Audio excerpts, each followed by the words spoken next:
Mic check, mic check. Good evening. Or morning. Morning, it's morning. You know, I am working on crafting. I've been theory crafting, I've been thinking through things, and right now I'm just going to get set up where I got my stations. I've got the UI really fleshed out. I want to get the stations, and then I'll start adding more and more recipes. So today I'm going to be really focused on crafting. Really, really, really.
If I could do away with the bots, I would. If I could, I would. Right now, what I'm trying to do is just get some props in here that are lightweight to represent all of these different crafting stations. So, getting there. So, if you alt click on one of these arrows, it'll collapse all the folders underneath it. It's really handy.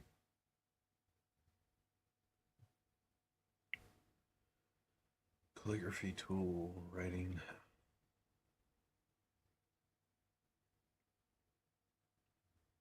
I think I'm going to get rid of calligraphy tool. Doesn't feel like a station, anyways.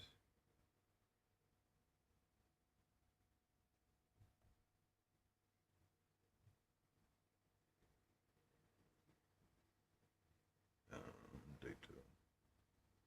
Another cool Unity tip is Alt P to open up this instead of being in the inspector.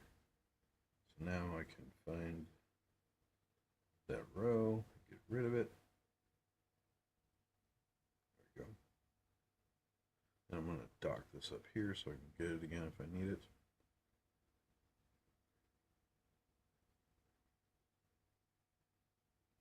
Tinker table.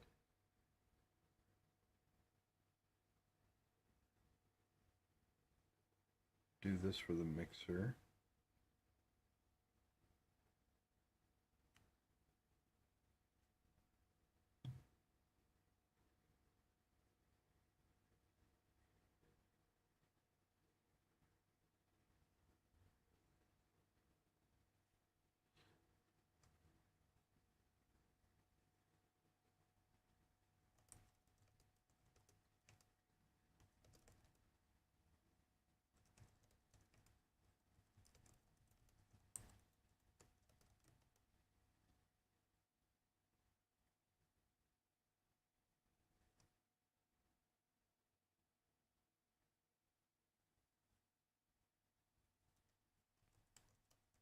Hold on.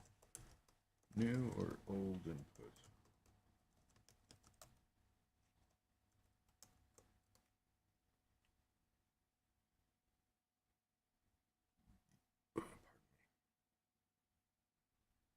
accessory table.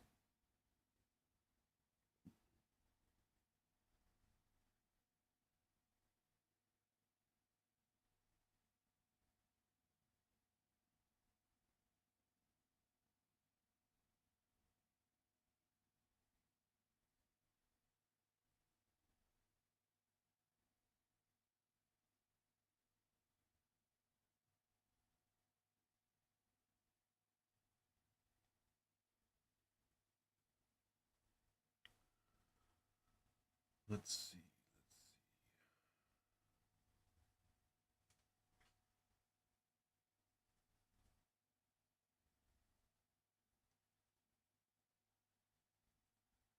Make that the accessory table for now.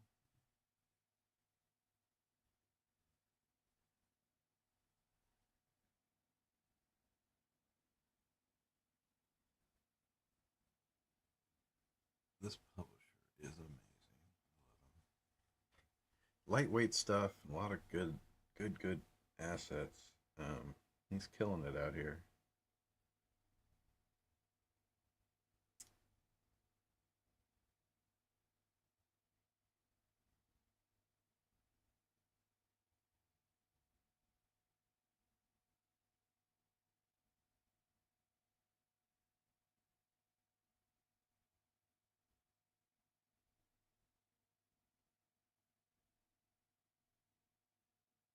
He's got a lot more assets than last time I saw.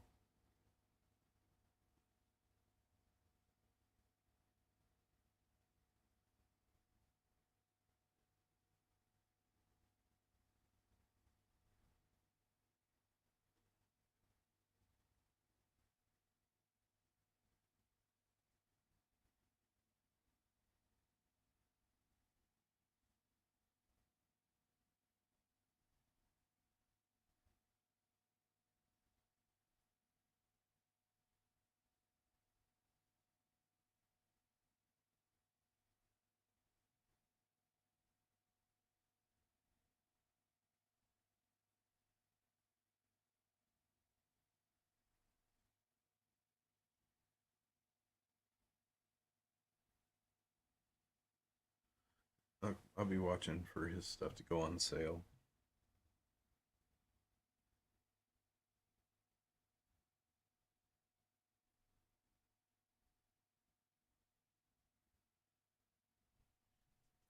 So we got butcher stall, carpenter table.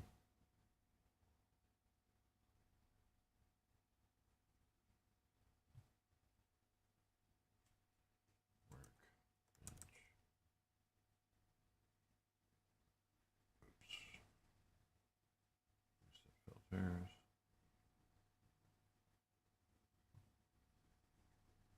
Reset filters. Crafting table is what I need.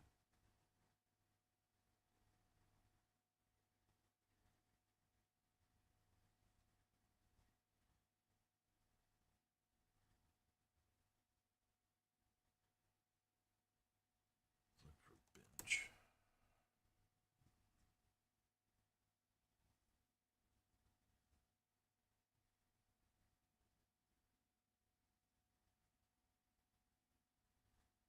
Most of these are going to be actual benches.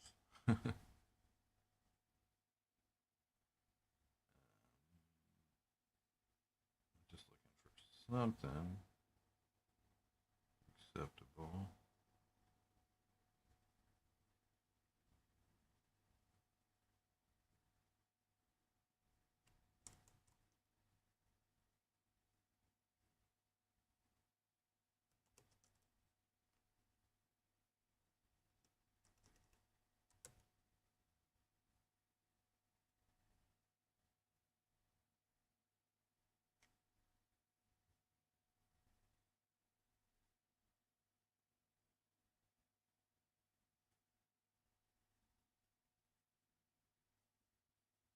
Oh. Well, I'm already this deep with the 3D models. I don't want to switch gears.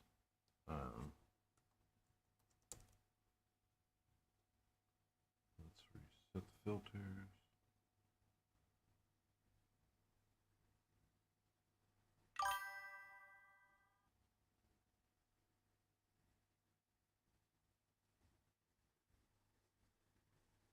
What the hell?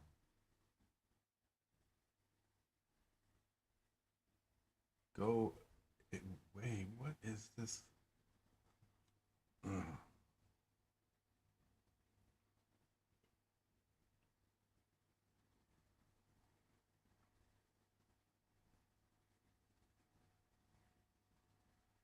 I would love to use this guy's assets, but they're all so heavy.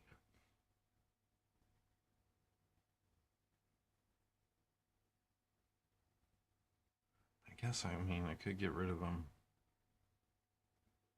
afterwards.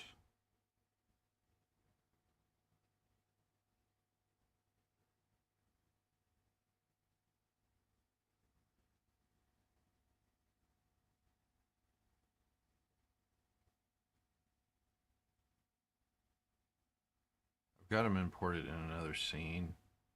Um, Maybe I just take. There we go.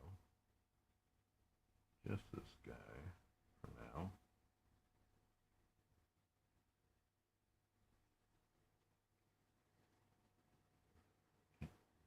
That's just.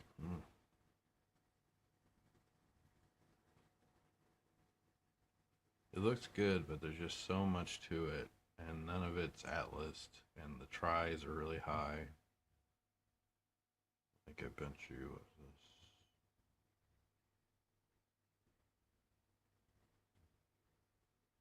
This has 186 vertices. I guess that's not the worst. There's just a lot of detail in there.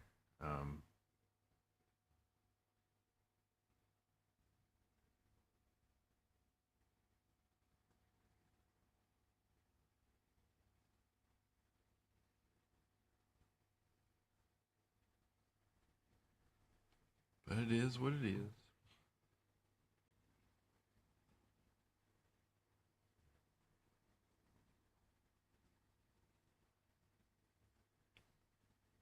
I'll just work on optimizing them.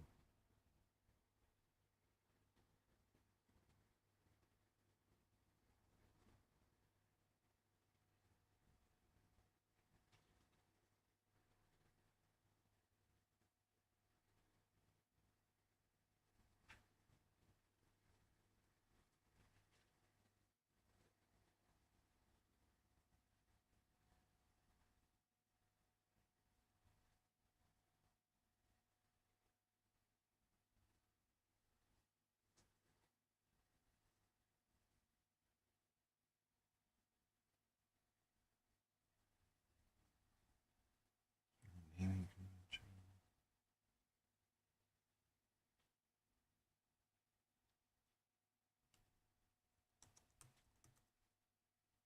There we go.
I really don't need to focus on getting these prefabs like this, but it'll help me. It'll make it funner for me. Smithing table. I got that.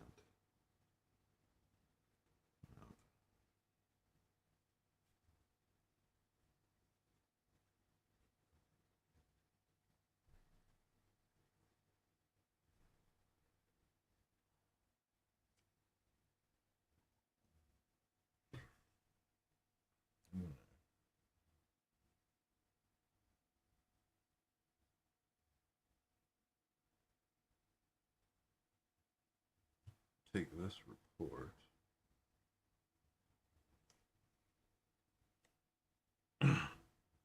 So basically, you got several tiers in Minecraft. So you got your survival, workbenches, your foundational ones. Then you got tier two, the artisan stuff, and then three is your artistry or scholarly. Four is your industrial table or crafting stations, and then five is your esoteric, in-game stuff. And this, I basically asked it to kind of analyze how to make them all relevant and how to keep it engaging throughout early, mid game, and late game. And it did come. I mean, there's a really interesting talk on this or research doc on this. So what I'm gonna do while I'm working is create a new.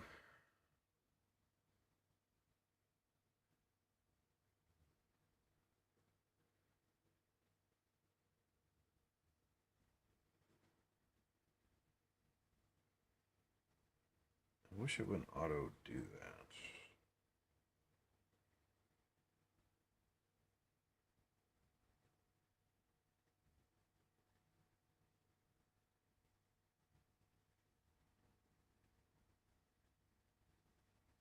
Can't cancel it either. What I want is a longer.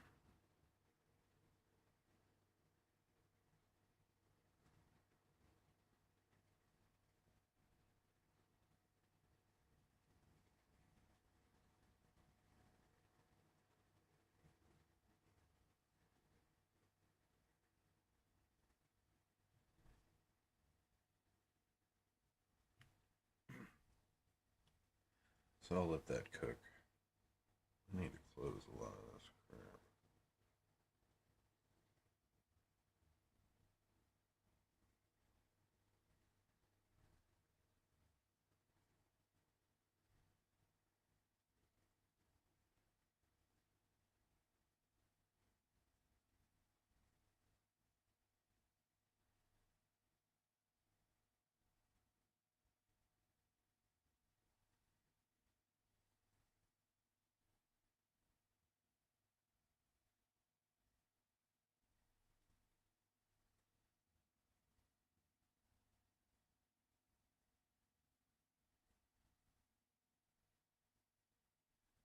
Magic and mundane station. Embrace interdependency. Design perpetual goals. Integrate narrative.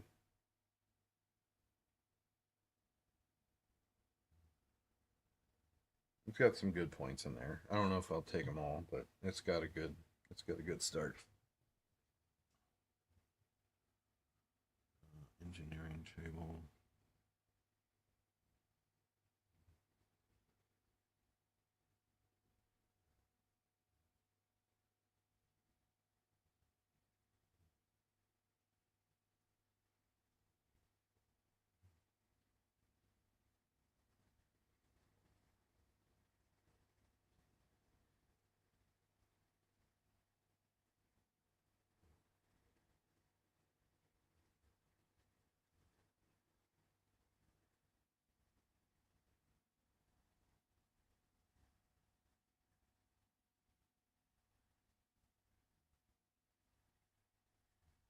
Drafting station.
I loathe bots. You feel me?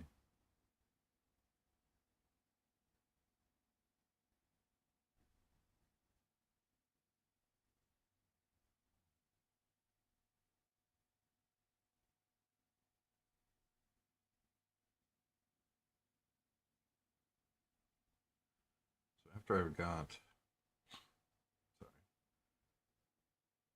all these together, my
little kitties and my puppy. He's old. He's not a puppy. Smelty.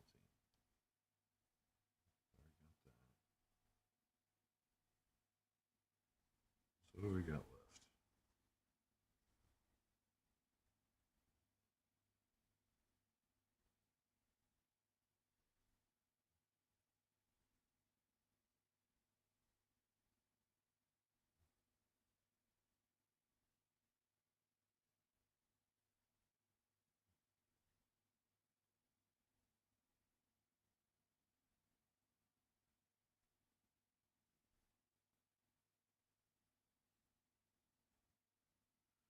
That actually should be the furnace.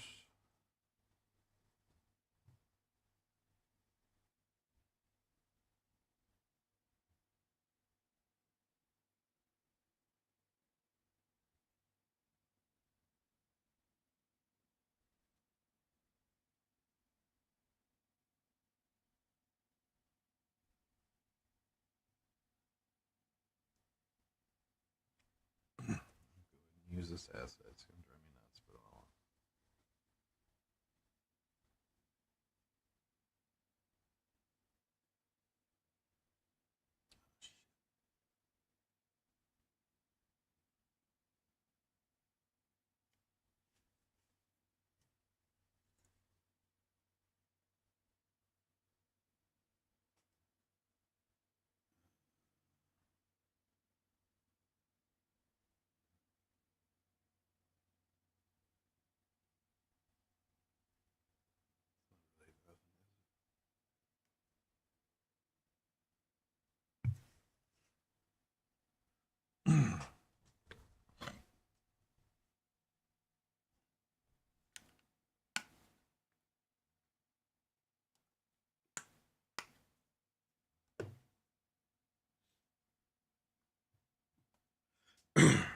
Sorry about that.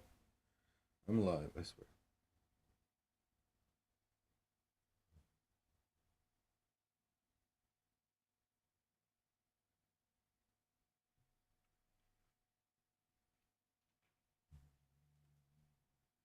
Scrapper table.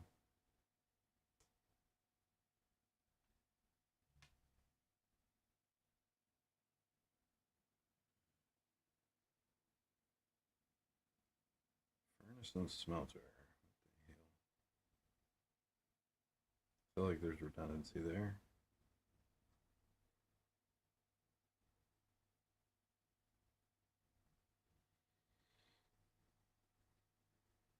Alright, so let's filter, reset our filter. Loom.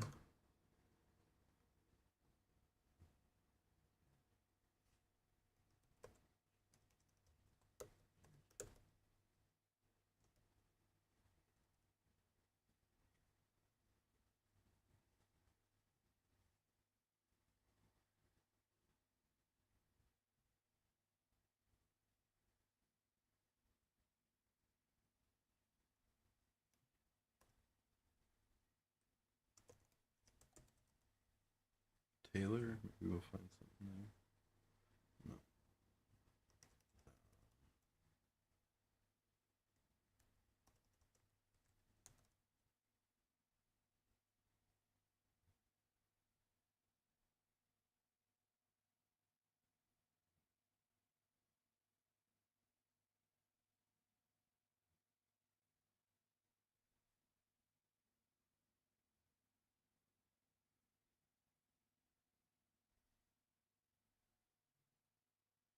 This is going to be what I want, but it might look good.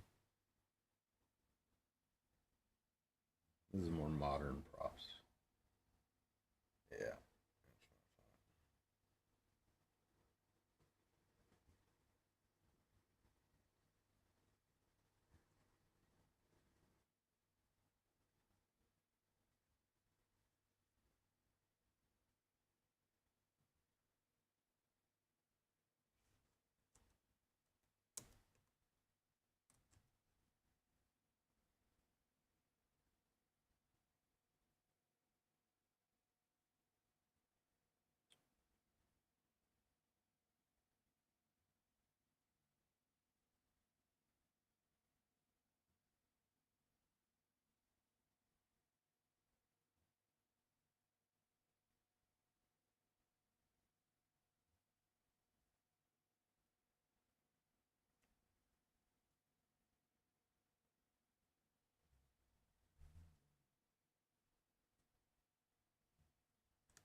This is boring, but once I have my stations, what I'm going to do is place them in my test scene and put a label above each one so I know which is which.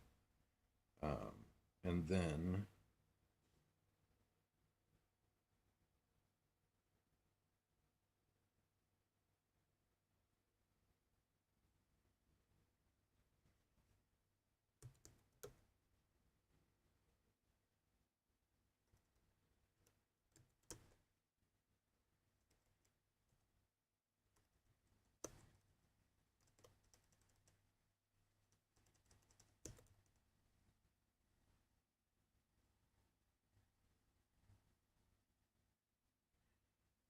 probably going to be mostly windows.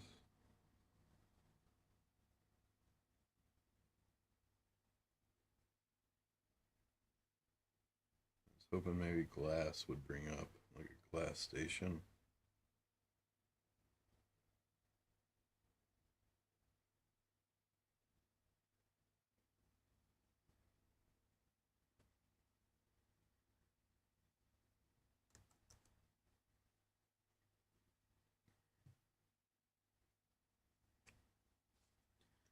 Maybe not. These are all just going to be stand-in props that will get, if they do stay, they will get retextured. Um,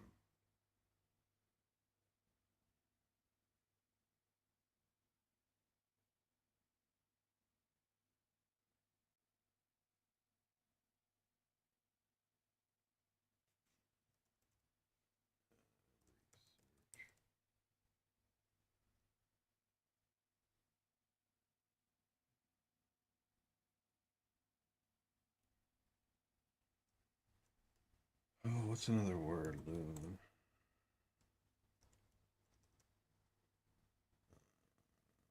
Okay.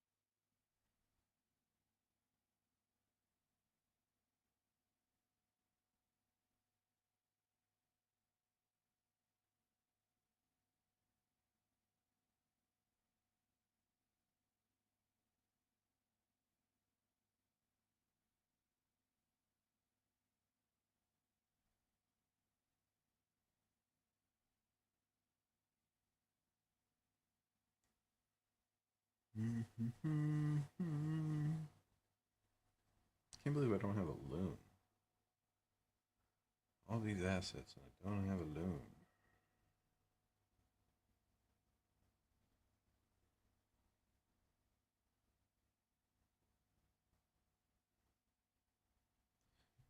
I don't want to download you, but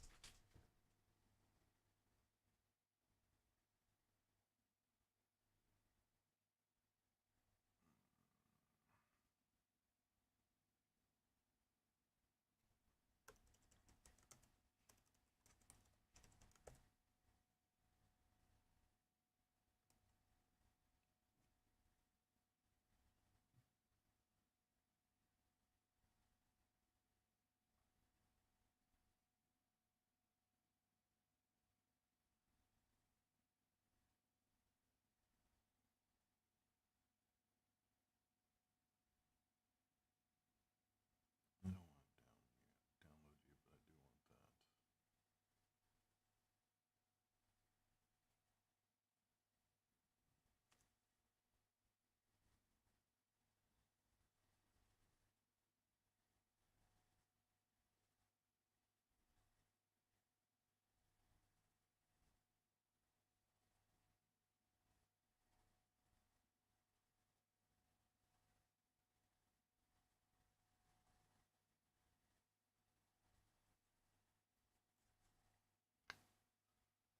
Hmm.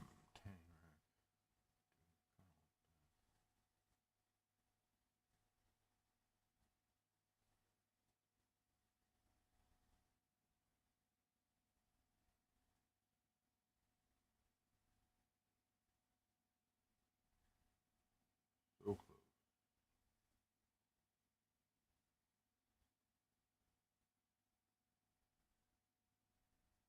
Let's see if I can find an asset in this war one that I own.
Show me the blacksmith stuff. Obviously gonna need to retexture this one if I use it. Well, they're all gonna get retextured. Anything that I use. I'm working on my texture workflow.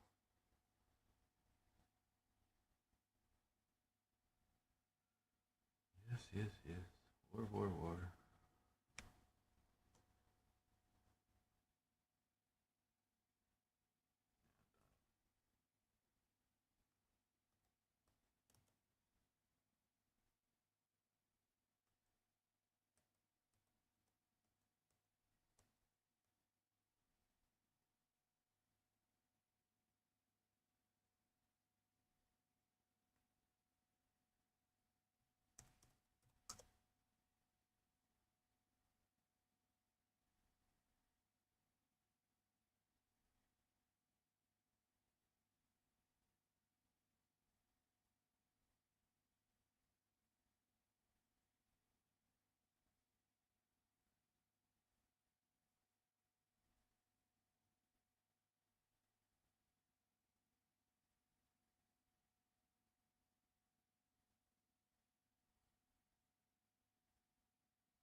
Well, this is enough to keep me busy.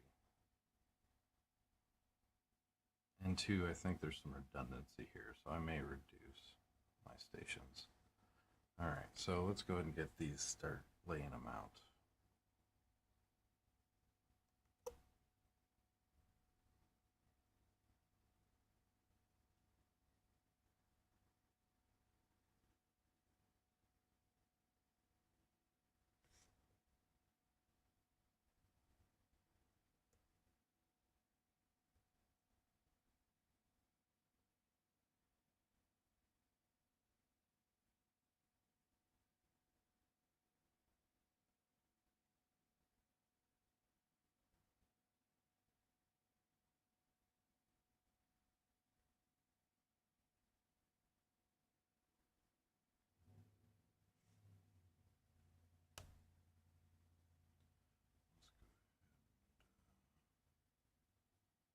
Touchy, touchy.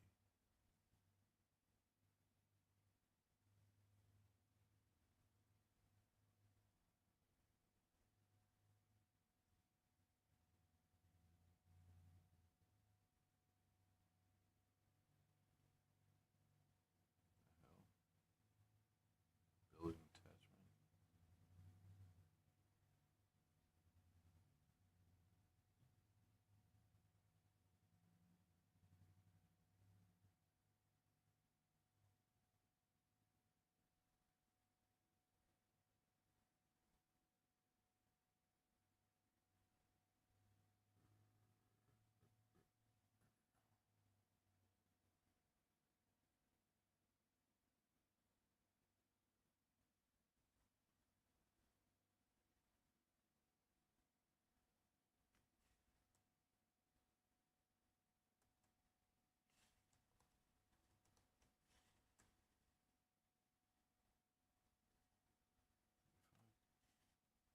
Oh, there's no vertices there.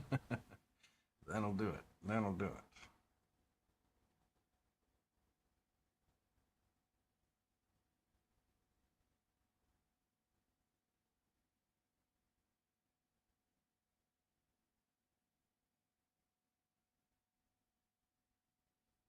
That's awesome.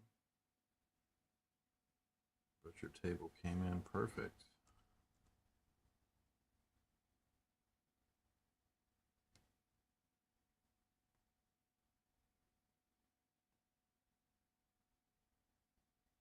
I'll have to address that. That one's going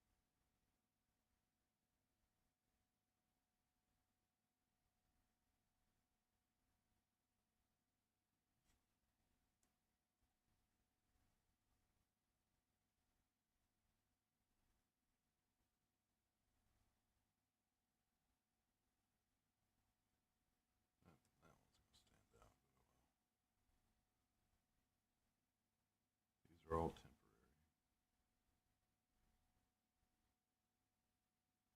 Good shit. I thought I had the cooking pot for that.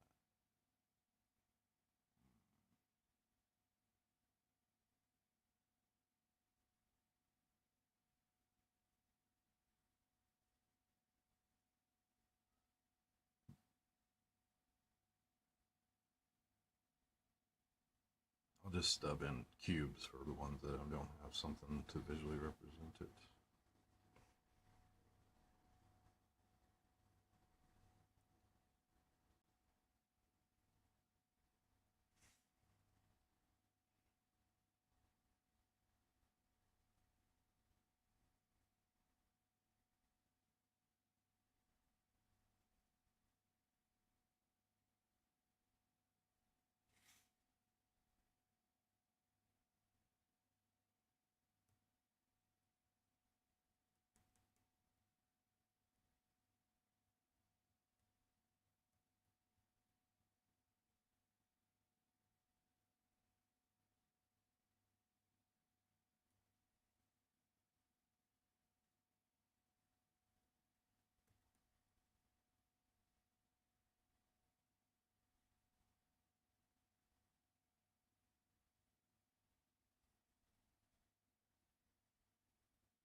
That is not an oven, but whatever. We'll deal with that later.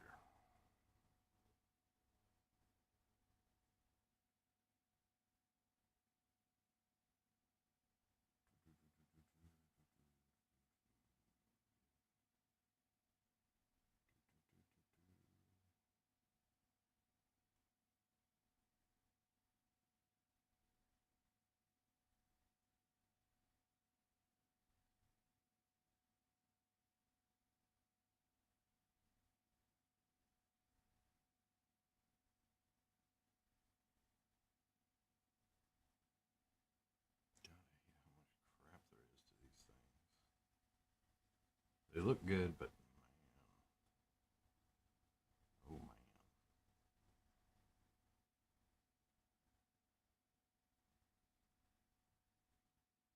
That is too much crap. I can probably break that into a couple stations.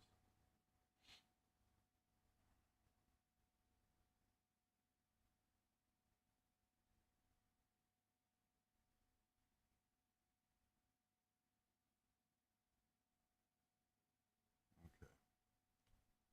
So we got all that.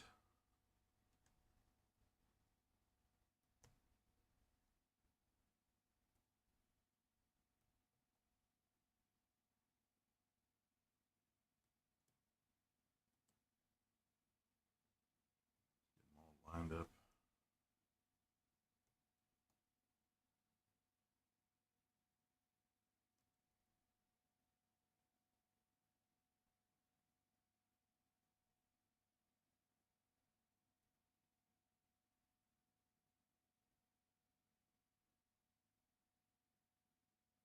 Trying to use mouse with the trackball.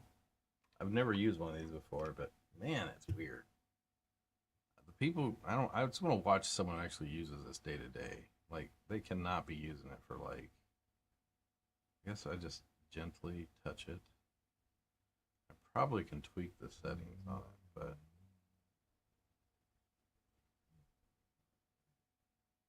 I hate it. All right, I'm back to. I'm almost ambidextrous. I can mouse with my left and my right.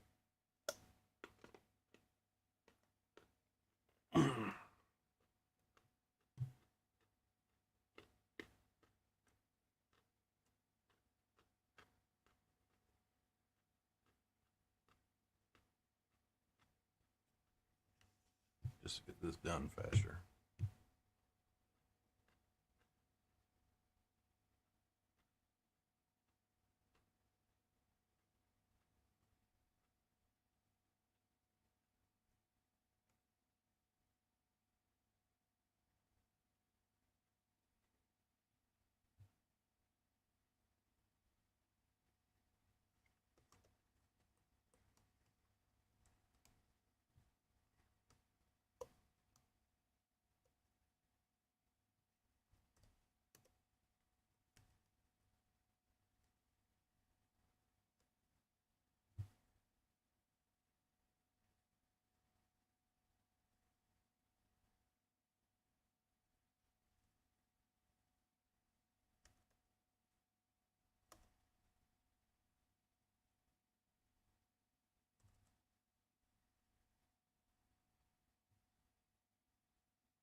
create your own stuff, but then you got to go combine the mesh just to make sure it's all.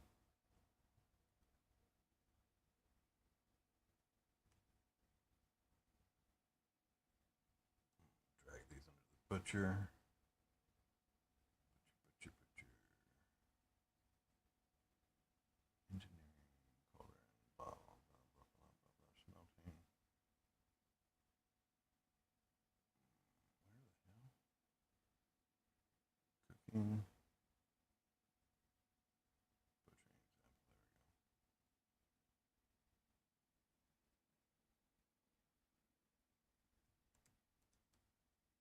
Hey, lines up pretty good. Except for this giant mounds of salami.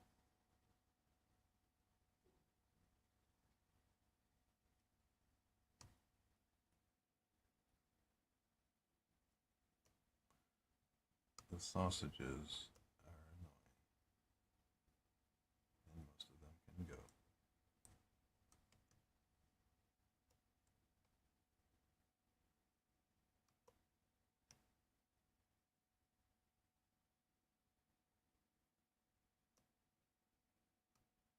Do this.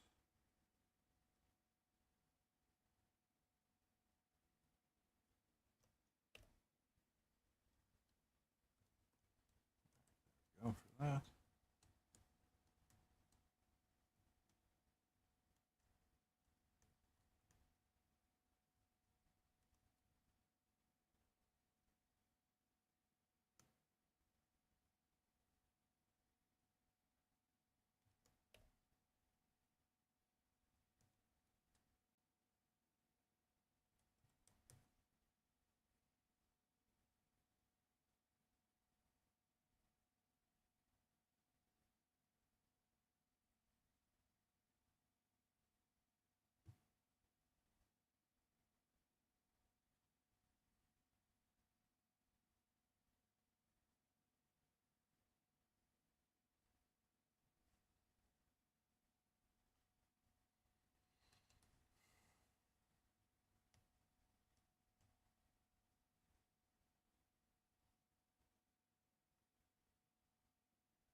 Oh, of course. Of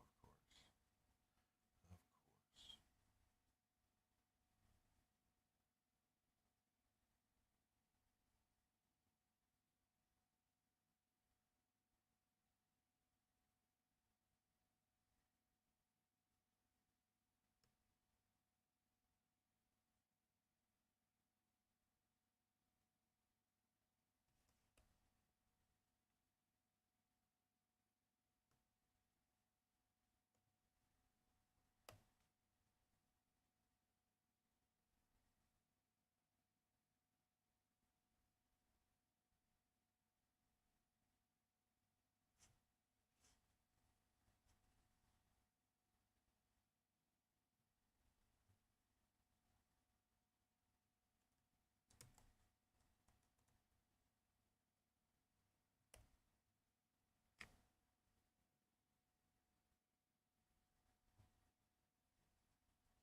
Yeah, that one's gonna be hard to break up. That's fine. We'll leave it this way for now. It's got too much junk in it, but it is what it is.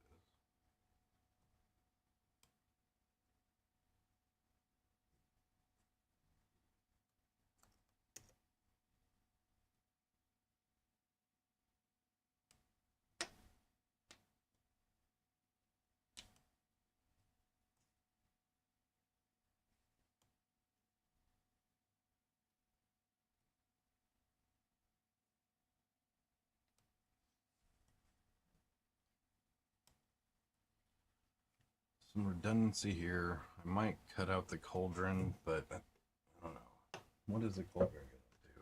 So you got the fire pit, which is like your first thing you can cook on. It should have a pot over it. I didn't pull the pot in, but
oh, bots, go away.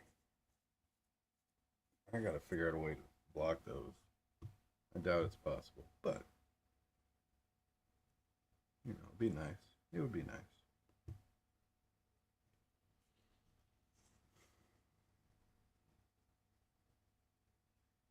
You know, I'm just gonna make all of these titles so I don't have to keep, because these are temporary. They will get deleted.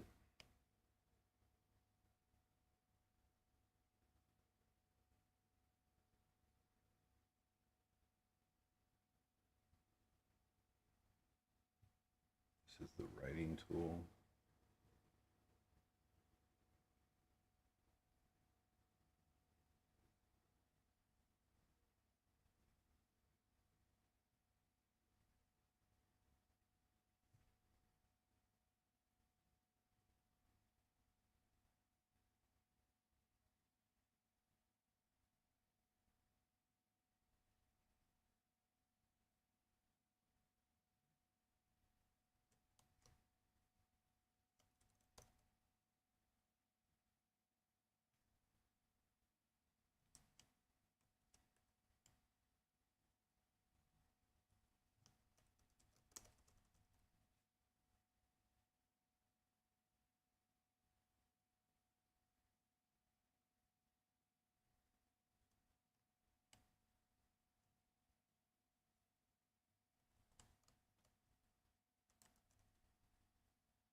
Woodworking would be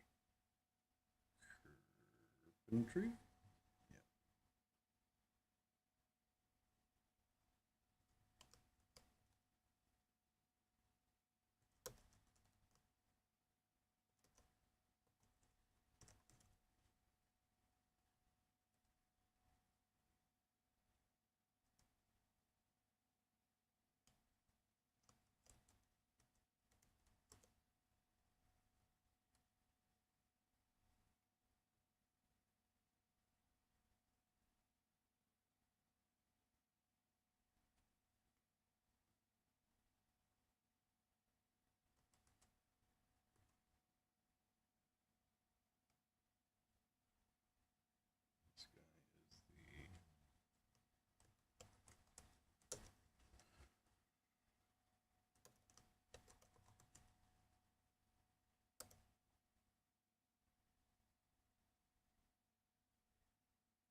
That'd be a good drafting table.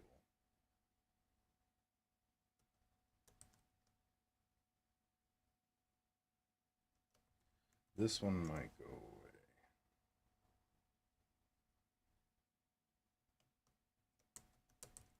Now I'm gonna call it that.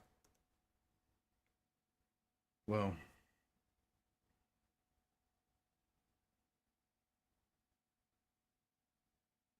I'll think through that. Again, this is why I'm doing this, so I can flush out all the early, mid, to late game crafting. And one, I've got the UI. Two, I want to get just a mock-up station in there for now. And then,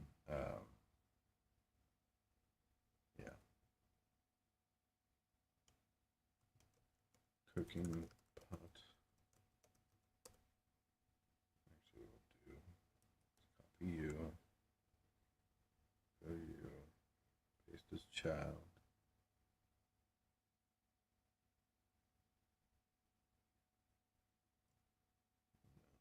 Bring it over. Scoot it down. For now. That's supposed to actually have like sticks in the pot hanging, but I copied the wrong thing.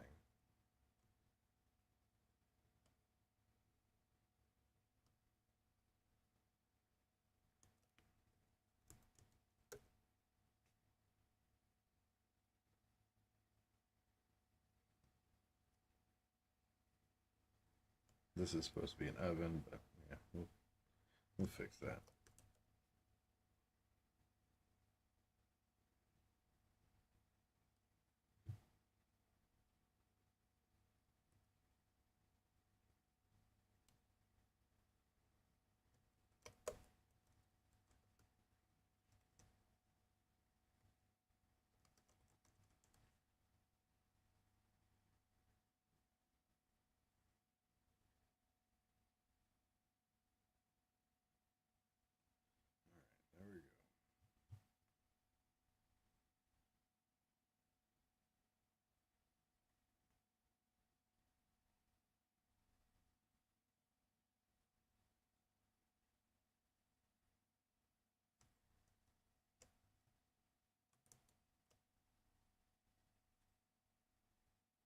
There we go. There we go.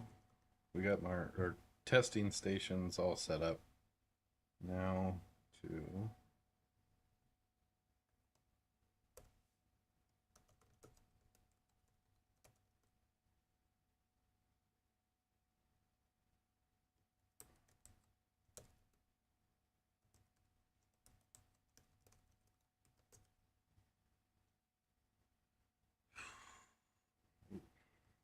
way back, didn't it?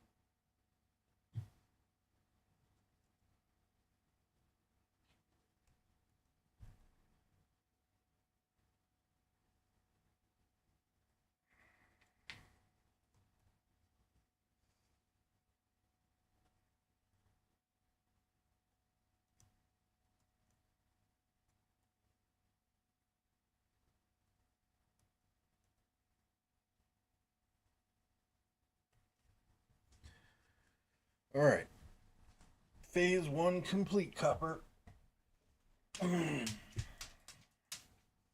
Yes, sirree, buddy. Look at that. You see all them broken stations? Oh my gosh. I got so much balancing and items and crap to make. As I do. I love you. He's a good boy. Blue. You doing, Bobo? You don't want a carrot, trust me.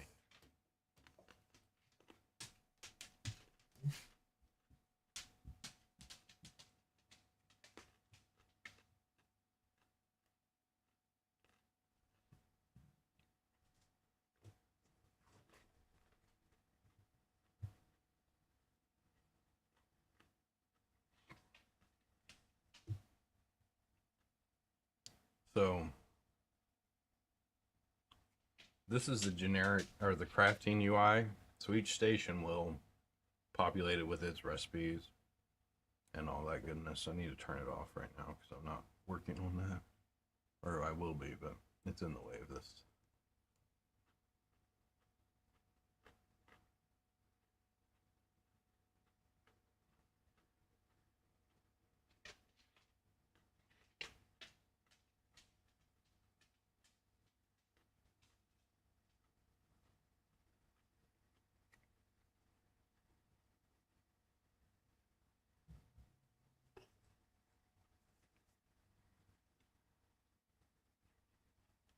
I need to bring in my pathfinding fixes.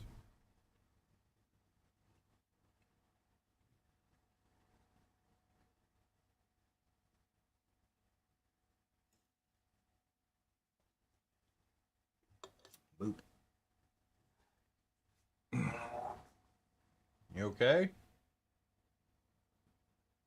What time is it?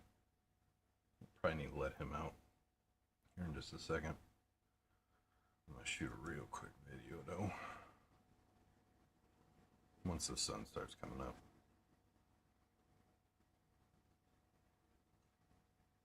I think I have the sun on like a 25-second timer.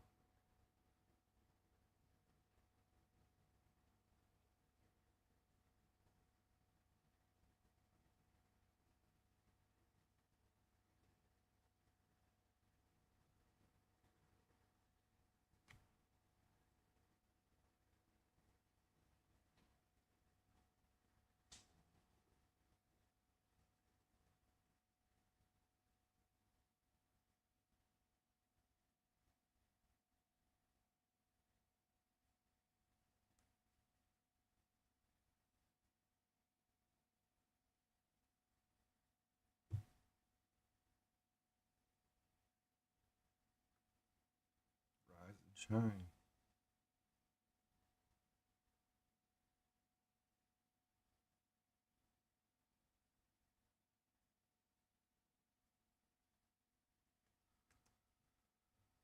Doodle doodle doo doo.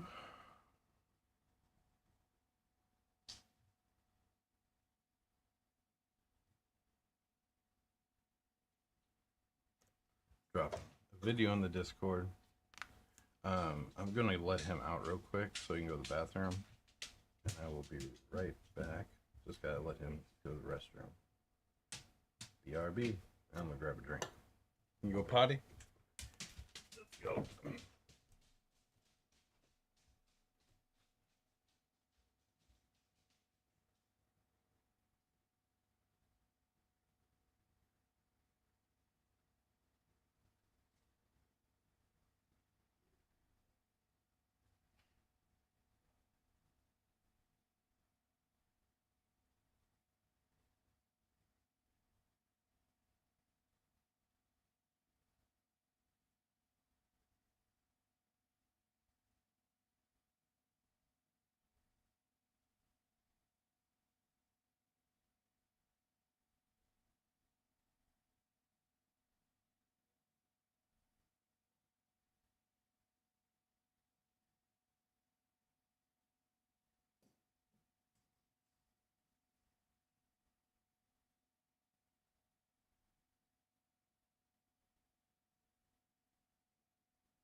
Alexa,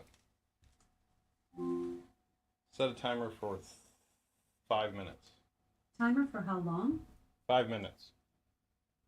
5 minutes, starting now. Gotta let him back in a minute.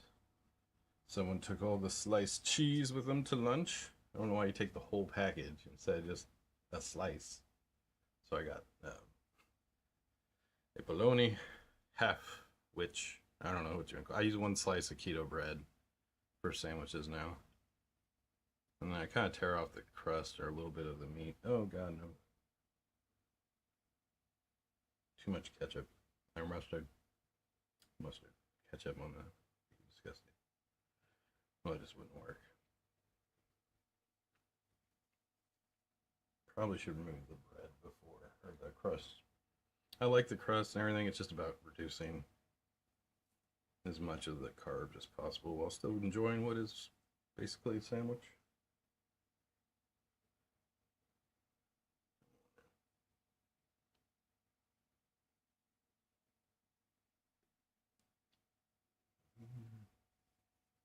Tissue.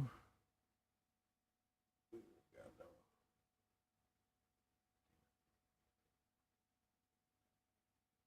Good.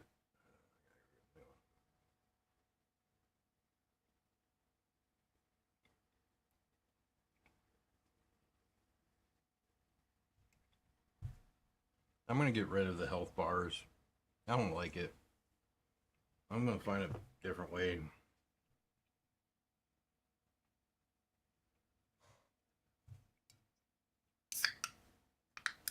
The player's health will be on the screen, on the UI. Enemy health. I just don't like all the world space UIs, like a bunch of bars out there.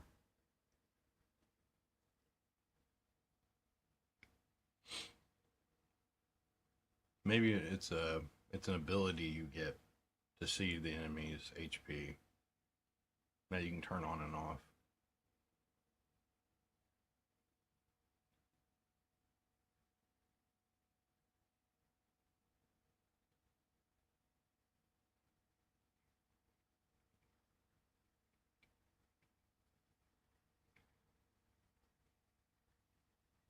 I'll find a visual way to represent their current health, maybe with like blood or pulsing, or I don't know.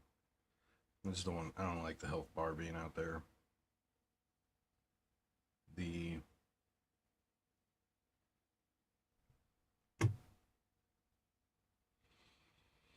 All right, so we got all our station setups. What I need to do now is I'm going to create the script that allows you to walk up to it, and the script knows, so you can interact with it. The script knows what station it's associated with.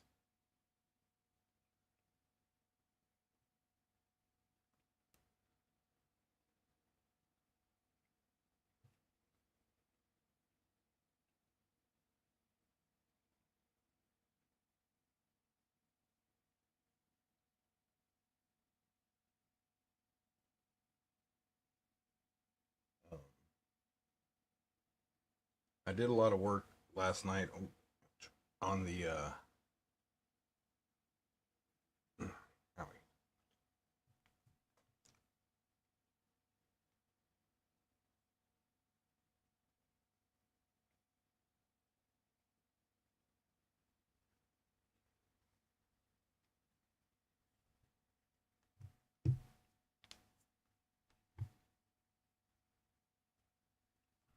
crafting recipes and getting stuff set up there. But I need to flesh that out more.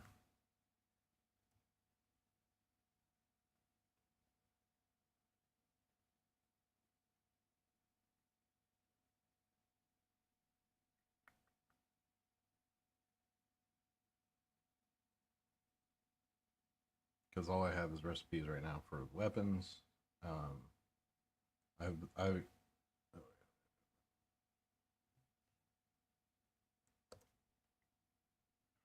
the item definitions I've got fleshed out more. You got your item properties for armor, potions. So different sets get different property values for their armor. Different potions. Alexa, stop. One sec, be right back. Gotta grab the dog. And something else that was not enough to eat.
Alright.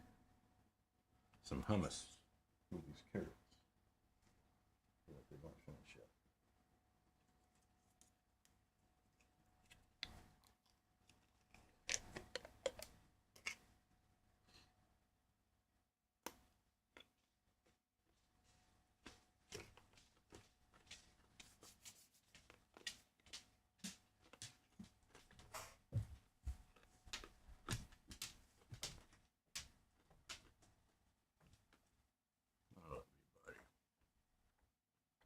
Who's a good boy? Who's you with?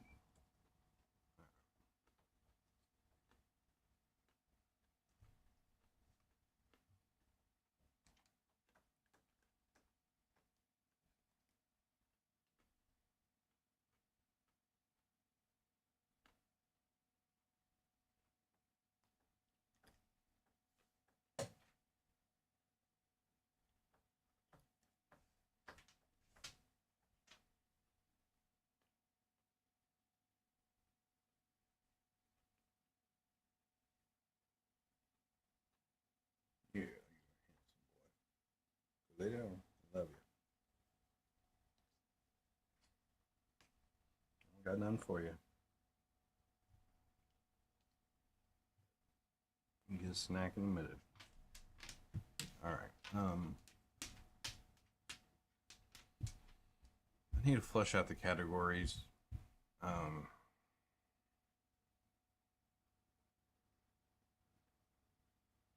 weapons, armor. I guess accessories would be one.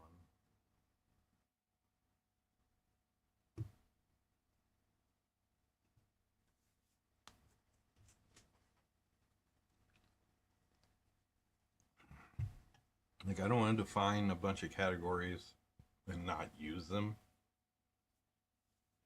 So, again, I want to be, I guess we'll approach it this way. We'll go through the tiers. We'll start at tier 1. And so,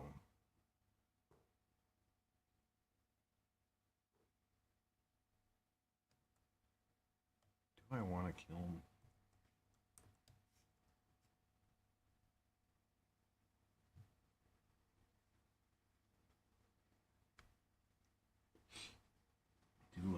Do I need the kill? I guess you could do pottery with it.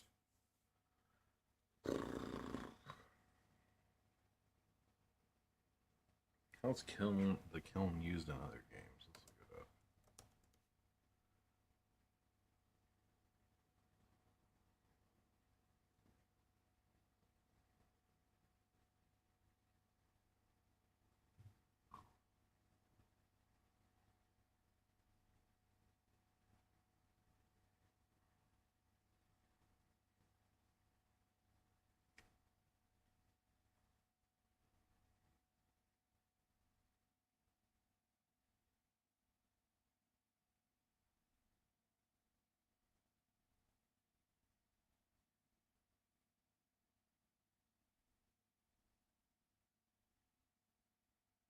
Crafting.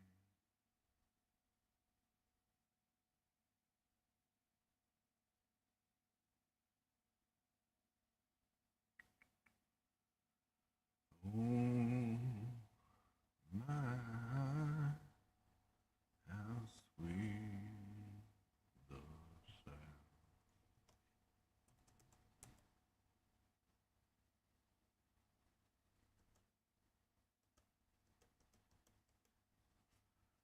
I don't know.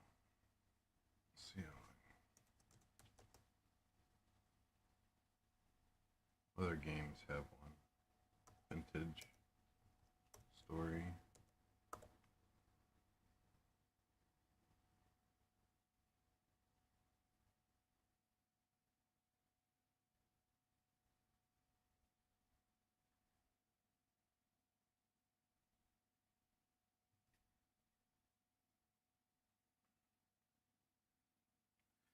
Yeah, I guess I want one. Because again, they could just make stuff for decoration around the base too, but it also can serve some other purposes. Vintage Story is so cool. That game is so in depth.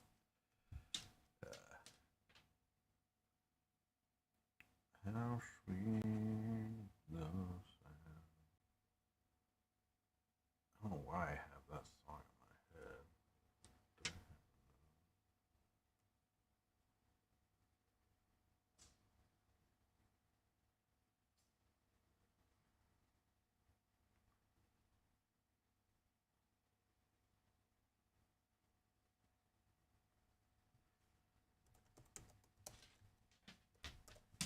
What would one look like?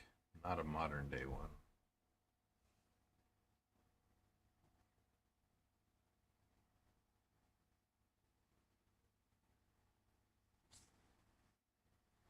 I like that. That's cool looking.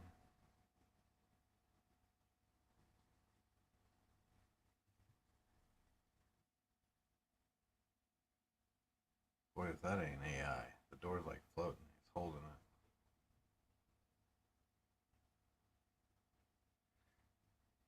Yeah, that's so crap. Like, why?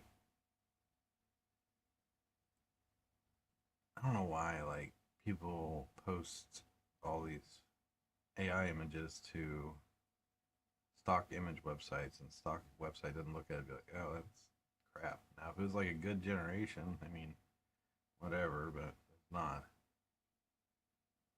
So I need bricks. I need bricks. I'm going to buy me a model. Oh, go back.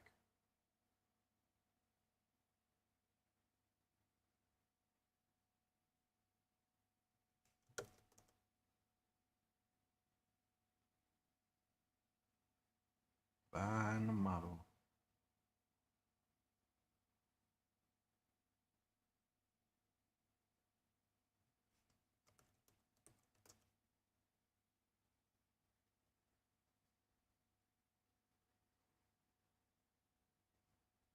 That is no way what I want.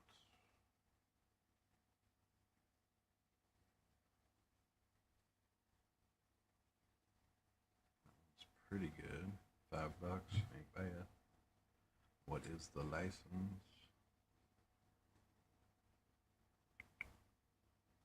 Royalty free license. It's probably too many. It's too detailed for what I want. 63 or 67 megabytes just for the textures. Jeez. 2,000 polys. No thanks.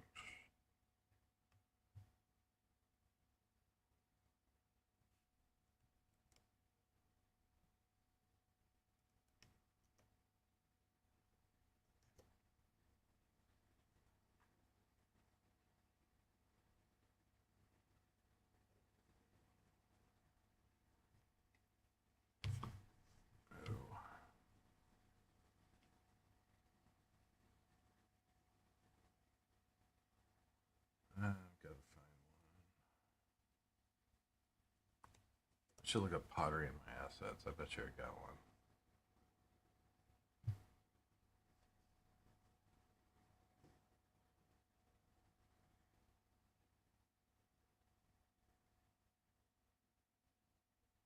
That one's kind of baller. I wish it was a little poly, but baller. Let's see what I got.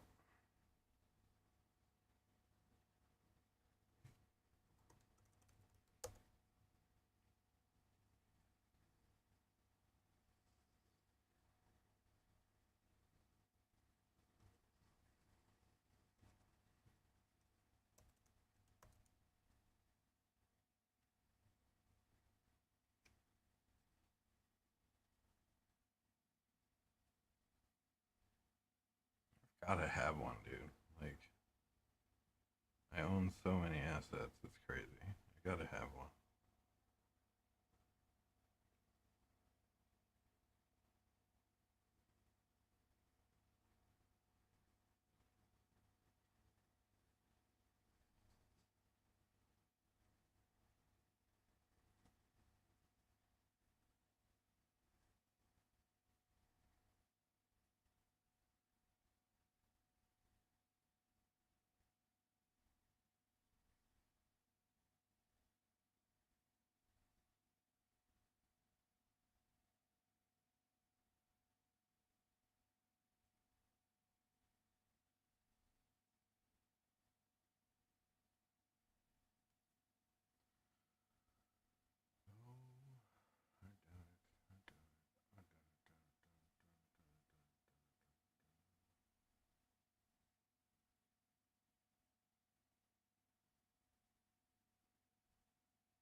There's multiple versions of it.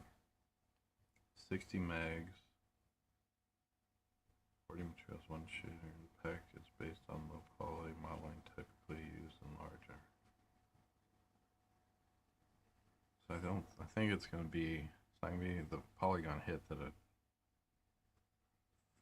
I might get this guy.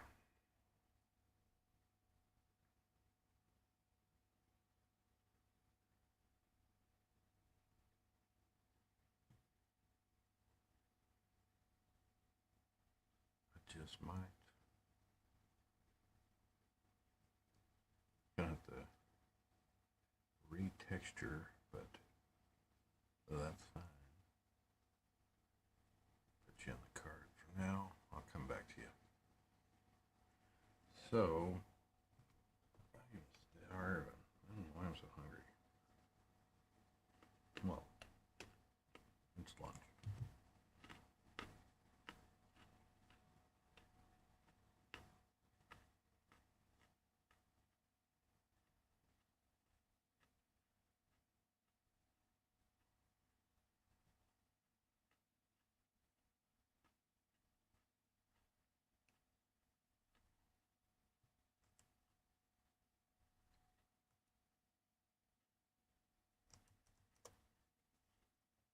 So your workbench is going to be your first crafting station.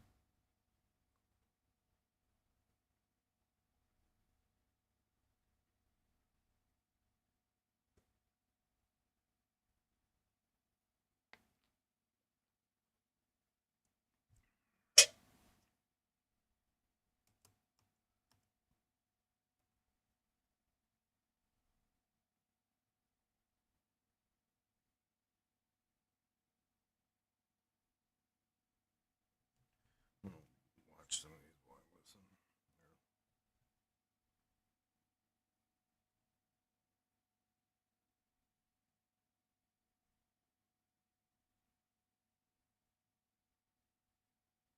You know, in most games, crafting is just a thing you do. You get some wood, you make a sword, and you move on. But what if crafting wasn't just a side quest? What if it was the entire story? We're going to break down a game design framework that makes crafting the absolute center of the universe. And this quote right here, it just nails the whole philosophy. The goal is to make crafting the narrative spine of your entire journey. It's not just about the items you're making, it's about who you become because you're making them. So here's the big idea, the civilization tree. I want you to just forget about XP bars and abstract levels for a second. In this system, your level, your power, is something you can actually see and touch. It's the collection of crafting stations you've built and mastered. Your progress is measured by your creations. Think of your whole journey like a ladder of creation. You start at the bottom, just trying to survive, maybe sharpening a rock, but by the time you get to the top, you're literally mastering the fabric of reality itself. Yeah, that's not what I want.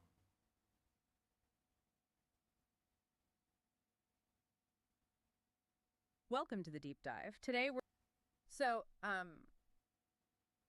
Welcome to the deep dive. Today we're really cracking open some fascinating design documents. We're moving way beyond just, simple inventory crafting. Right, we're looking at how crafting item creation can actually be the framework for, well, So, an entire virtual world civilization. Exactly. Hey James, how's it going? I'm using Notepad LM to off my research document about crafting, or my crafting systems, the different tiers and all that good stuff, and then I use it to create these podcasts or mind maps and different things here, to help me, I don't know, just kind of think through some objects or think through some systems. It's really handy. Like, what I focused on in the research was the different stages, early, mid, and late game, and how to keep crafting stations relevant and not make them pointless. Certain ones, typically in certain game loops and other games, it will. Some of the stations are kind of just like you could take them or leave them, which isn't necessarily a bad thing. But the end game is where I really like where the research kind of laid out some stuff, and then Hey, cool kids, how's it going? The perpetual, you basically, one, you start towards the mid late game to late game. You really want to start giving the players able to craft things that respects their time. So automate away all the mundane work, and also your residents in the colony will also have or be crafting for you. So you may not have to. You're kind of some of that grind and stuff is going to be pulled away from the player because of the NPCs that are part of his town or whatever. Um, but in the late game, the perpetual systems where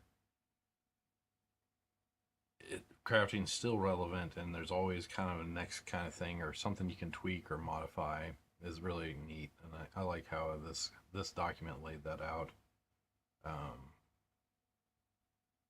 But so first thing again, like we have the 5 tiers of crafting stations. I want to work on tier 1, get that all flushed out. Then I'll move on to tier 2. But I want to think about how the interplay between stations and how to make it more than just input, get thing out, and make crafting fun and less kind of grindy. So I've done a lot of UI work around that too. So you can menu the UI right now pretty quickly, but it's going to get faster to where you can, once you know the screen, you can almost do it with your left hand if you're playing keyboard and mouse, and get into the crafting menu through your stuff and get out, get back to play.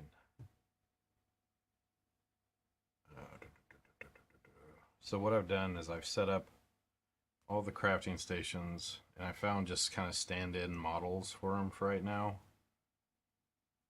And then I'm going to create the interaction script so you can walk up, and then it will bring up, this UI will be what drives every crafting station. So their categories will get listed here as tabs. The recipes will be here in this panel, and then this is the crafting panel that shows you info about what it is, the required materials, your quantity, you can max it out, and how much stamina it takes to do this craft, and then you can obviously craft. I do think I want to make this panel the size of this panel and give this panel more room. Maybe.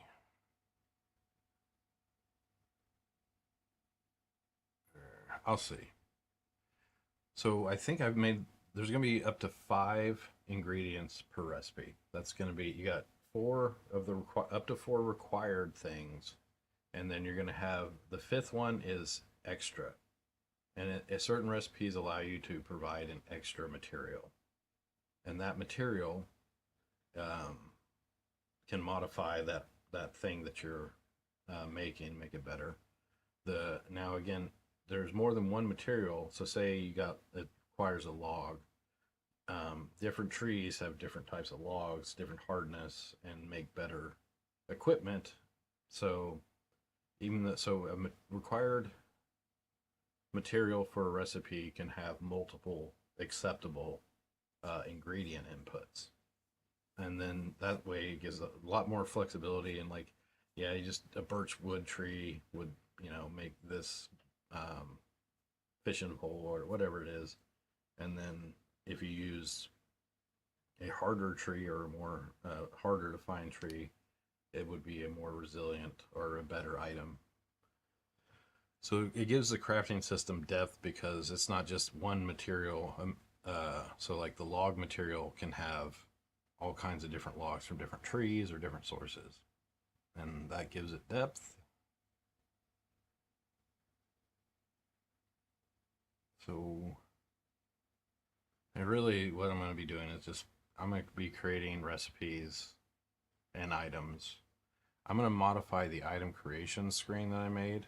So the item editor here, I'm going to modify it to also have a panel over here that allows that as you make the item, you're also making the recipe scriptable object. And you can specify, in that way, in one go, this will bring up the item and its recipe. I can work on both at the same time, or if I'm creating a new item, I can easily, it'll create the item definition scriptable object and the recipe definition scriptable object. And then I don't have to do any menuing down here. So I think that's going to be the first step. I want to get that done so item creation isn't so back and forth, clicking through the project panel. Yes. That's what they want. All right.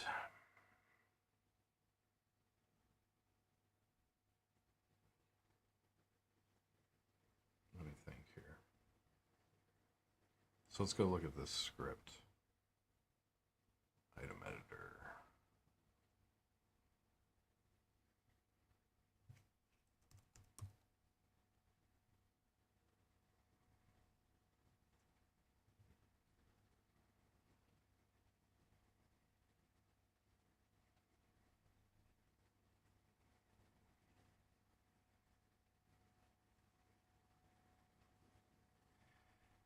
I guess reflection's fine because it's an editor script. It's working. Select where simply get item property and type as abstract order by name. That's fine. Refresh item list. Okay.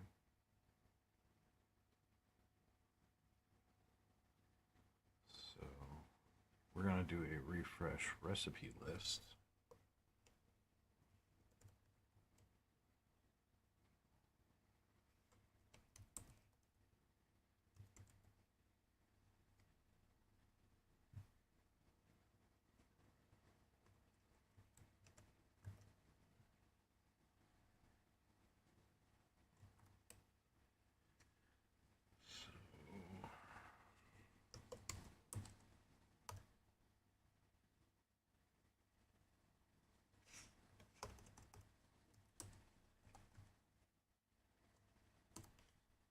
Create field.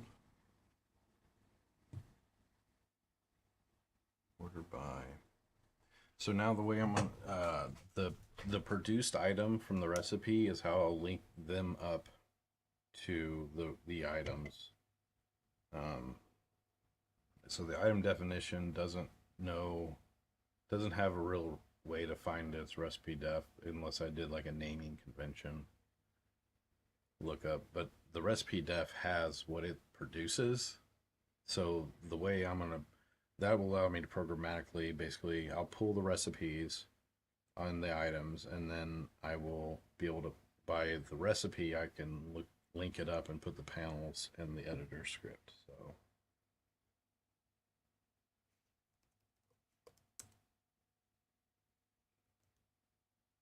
oops. Wrong script. Wrong method I meant.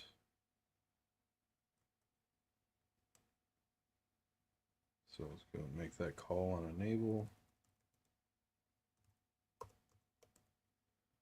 So now we have our recipes. Actually, on the refresh items, it will.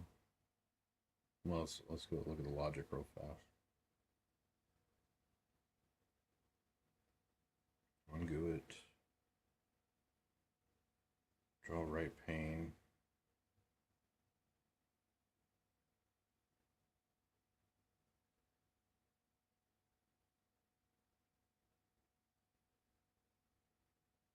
So we create new item.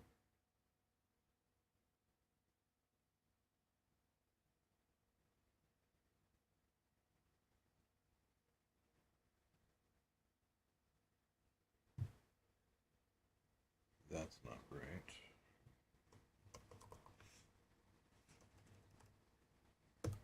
I haven't used this since I moved stuff around.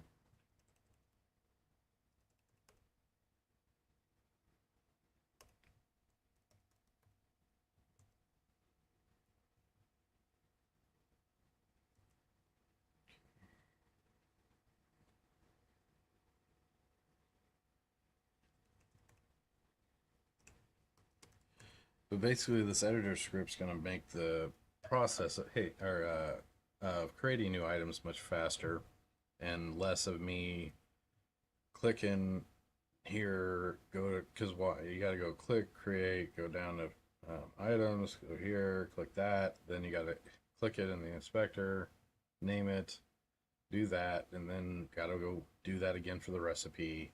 That's a lot of menuing. That's a lot of clicking in the editor, and it's going to slow down my ability to make new stuff for the game. So this window here is going to be huge and again, designer friendly too, because anyone besides me, if they were helping me work on the game, could create items real fast. So it's really, I'm paying it forward for myself. This is a quality of life for me, the developer, and anyone that would be helping create stuff.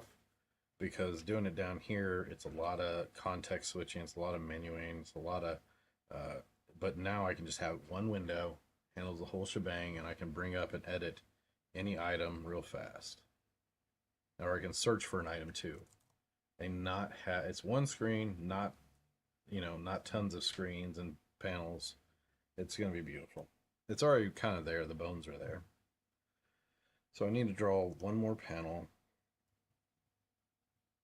I'm going to fix a few things, and then I'm just going to have Gemini or something actually create the new panel, because it'll just go quicker.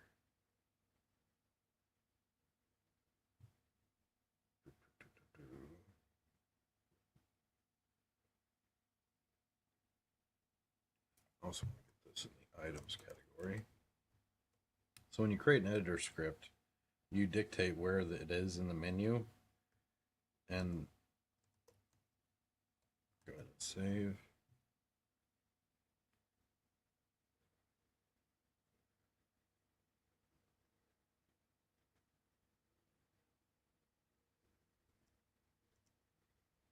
So now if I go to tools, items, item editor.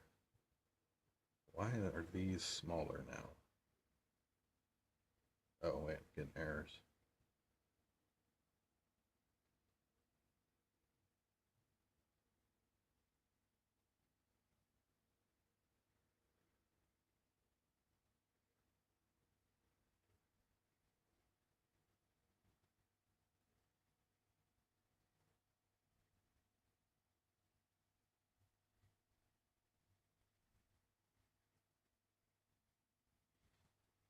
Create new item.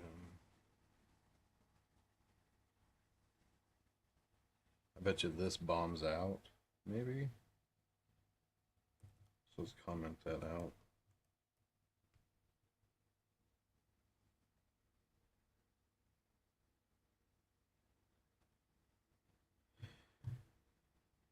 Because the data entry of making items is something I just don't like. There we go. So it is my recipe call. What did I do wrong?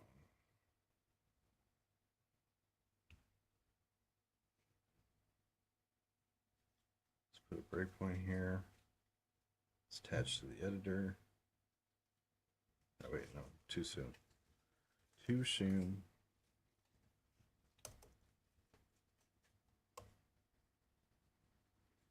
Oh. Yeah, okay, I see why it's broken. I didn't finish making it.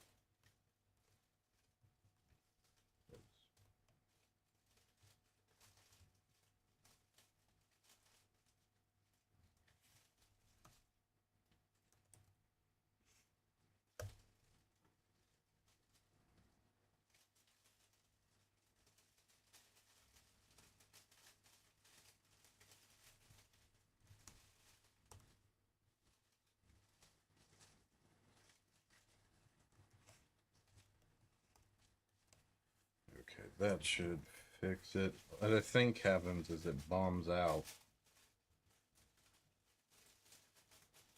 What are you doing, boys? They found something back there. Hold on.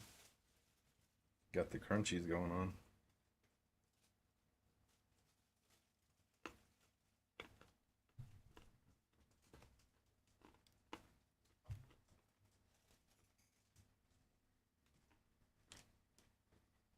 Hey, Blue. How you doing? He's a good boy.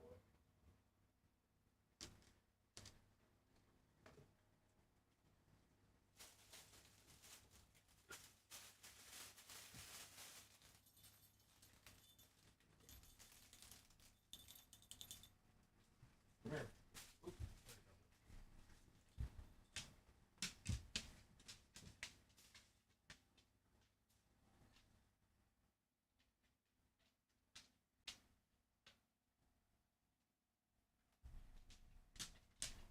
I love you, bud. It's in there. It's in there.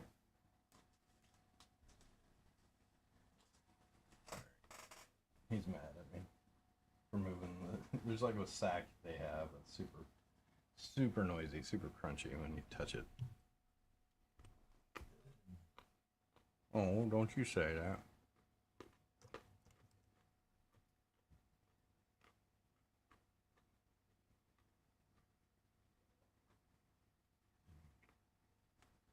No errors.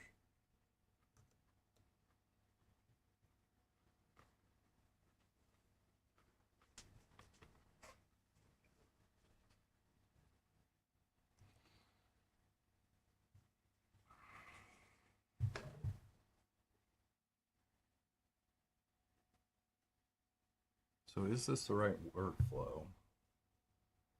Yeah, it is. Because I go to make a new item, I want the recipe definition to be made also. I've got a bunch of dummy items in here. Some of them will stick, some won't. Oh.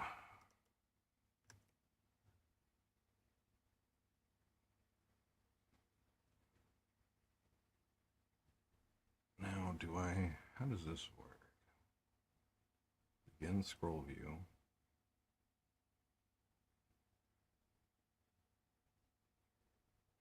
In scroll view. Would I ever want to list out the definitions or the recipes? No, I would not. Begin vertical. Span height. Right scroll pane.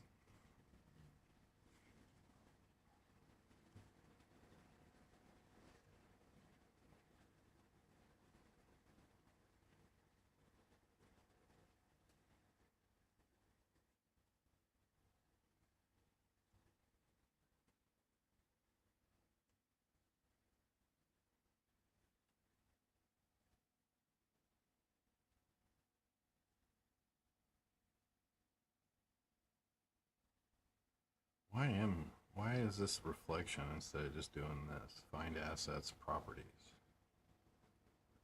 Because I don't like that being a list of type.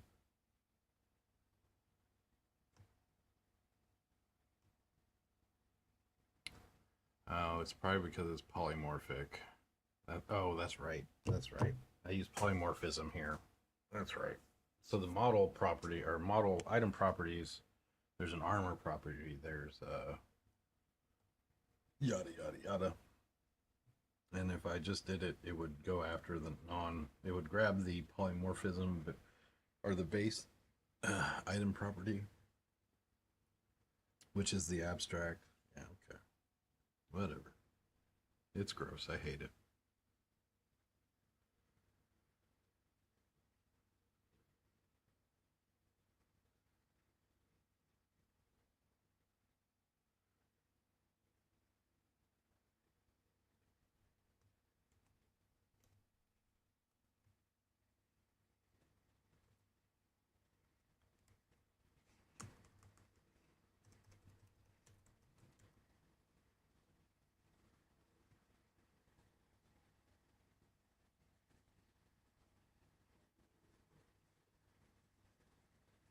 Yeah, I'm gonna use AI to do this, just so it's over quicker.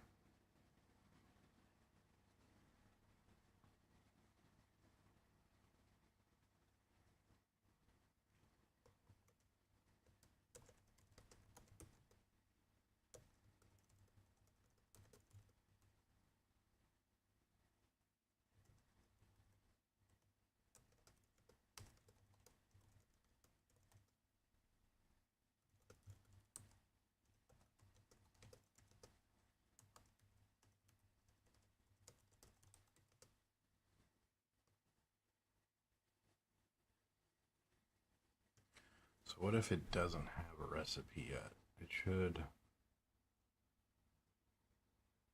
Um,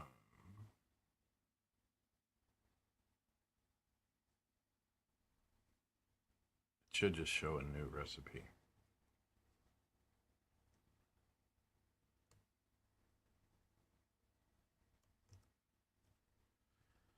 Let me think through that. Am I thinking right? Yeah, so the result item definition is how I would link these up. That's right, that's right.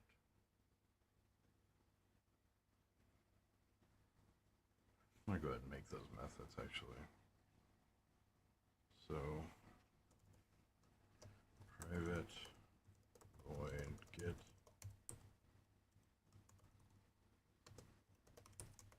item def.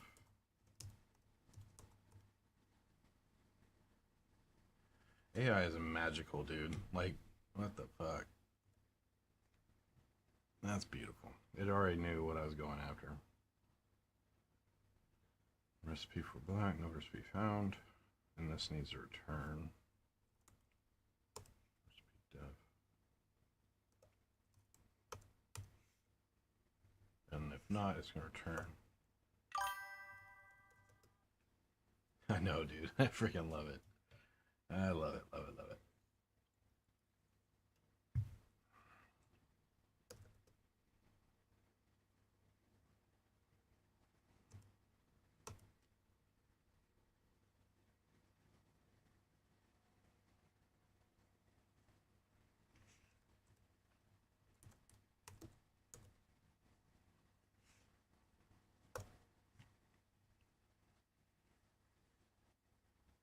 Now I can link up more automatically.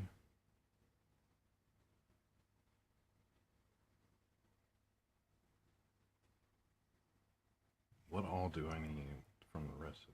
So yeah, I need to be able to set the required materials. Yeah, I just need to be able to edit the whole thing.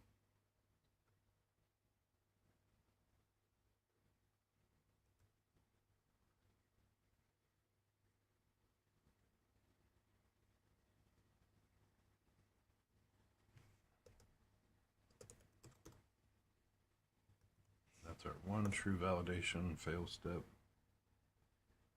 I don't need these debug logs.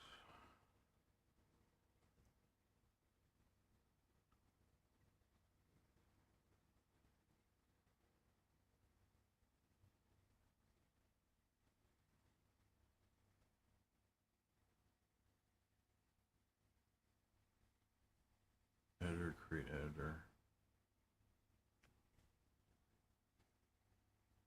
Deselect text field.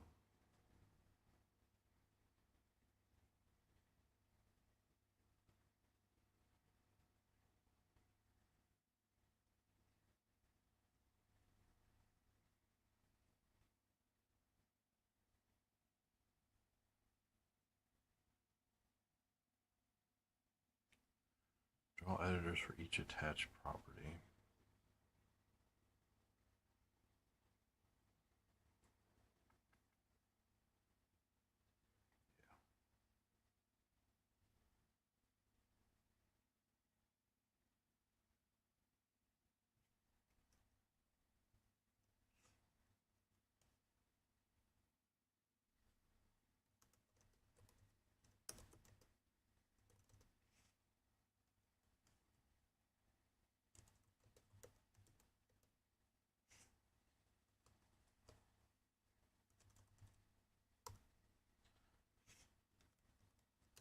Use this method to find a recipe, and if not, use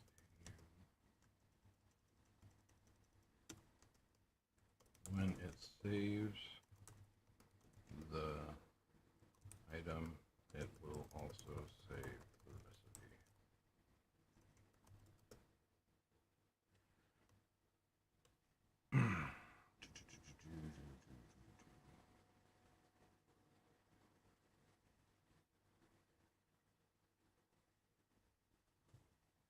Oh crap. I was wondering why I couldn't see the there we go.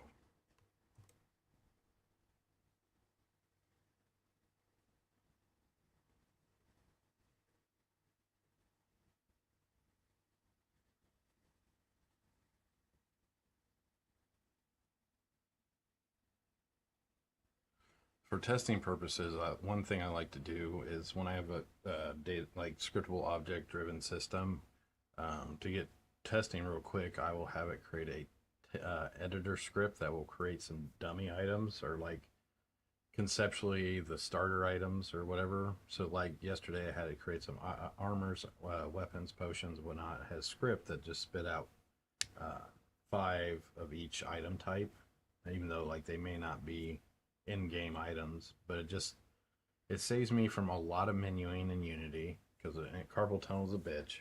Repetitive stress injuries, and it gets me to where I can test pretty quickly. But now I'm at that point where I want to start really creating the items that's there and flush out the gameplay loop of crafting. And I'm even going to go as far as to have basically a simulator that allows me to quickly basically simulate going through different phases of the game. So late stage crafting, and it would apply all the stuff, will apply the character, and then once the equipment's attached, it will then kind of simulate an NPC in combat, and like it will output a report about like, so I create a new item, I put it through the simulator and see how it hashes out after all the stuff is there, and if it's like crazy powerful or whatever. But it's going to be just a way for me to quickly test the outcomes of an item for most items that have, you know, pretty simple things, you know, like armor, equipment, all that. And that way I can find stuff that's possibly too overpowered, or I gave 1 or 2 things, stats are too high, stuff like that, without actually playing through the entire thing just to get it.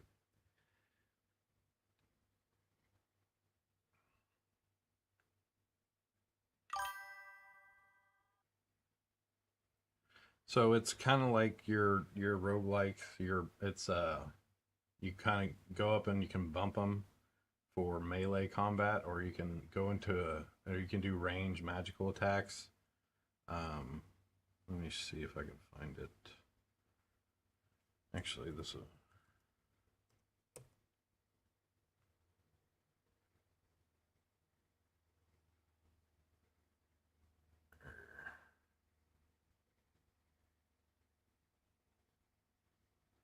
Yeah, this will be a good quick way to show what it's kind of going to look like. I was really excited when I found this game yesterday, because ADOM's one of the original roguelikes.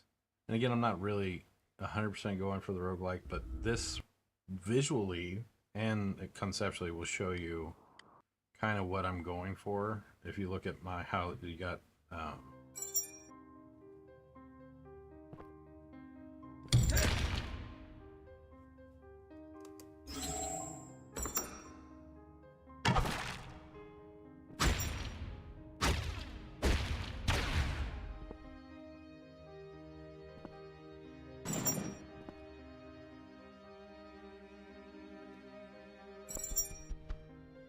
this guy can see me. I'm going to come back around the corner, go into stealth.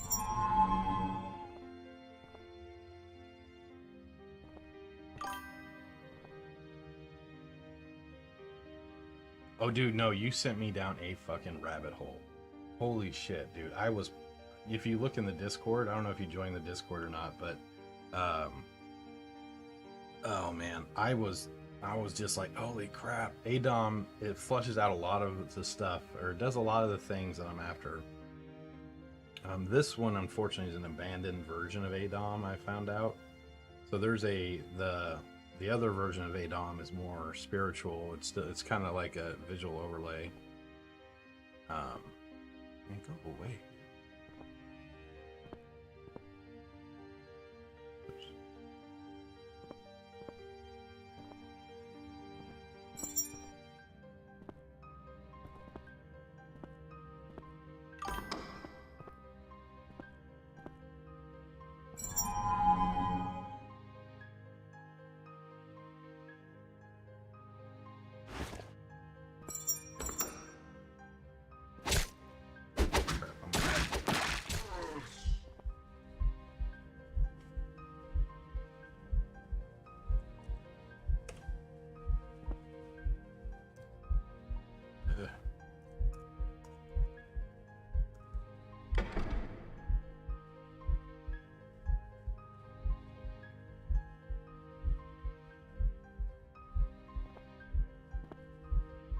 So the other version is, I think it's complete, and it just has tile sets, but not every screen has a visual update. So you got some stuff that is, but again, this one here nails kind of visually what I'm going for. If you look at, where's it at?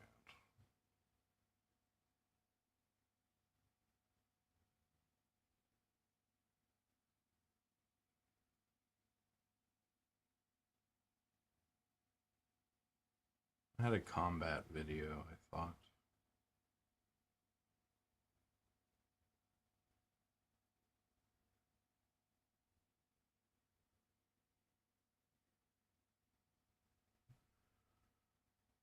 So, you know, it's kind of like that, basically. Yesterday, this is where I landed on the visual styles. This is so creative. So this is the vibe I'm going for. An Octopath Traveler graphical style like this. The sprites in here are kind of placeholder sprites for the characters. But this gives you the vibe I'm going for. And if you've seen Octopath Traveler, you know what I'm going for that way. But you got your roguelike kind of...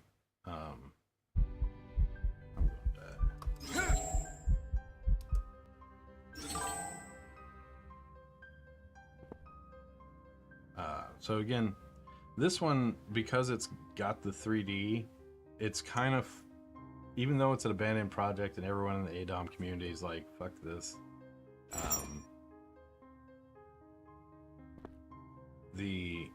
This does nail a lot of stuff I'm going for. You know what, actually? What is this, Ultimate ADOM? I'm curious. I hate when they abandon games.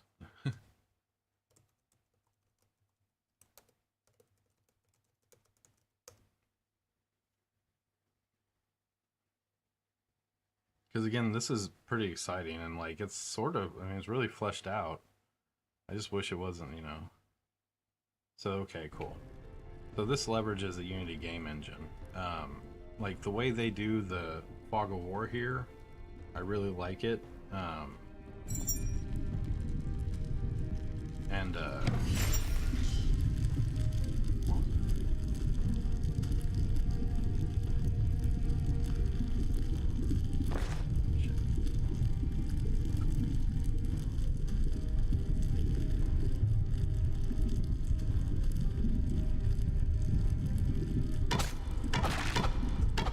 I'm gonna play this more because it'll help me kind of polish.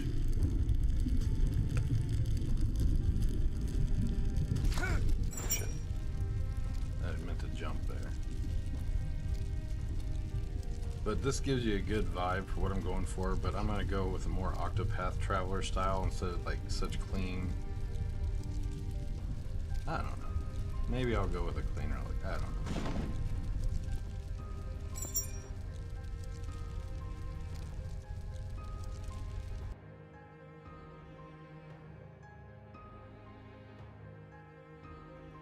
Anywho, yeah, that's what I'm going for. And like, yeah, I watched that one guy's video on ADOM.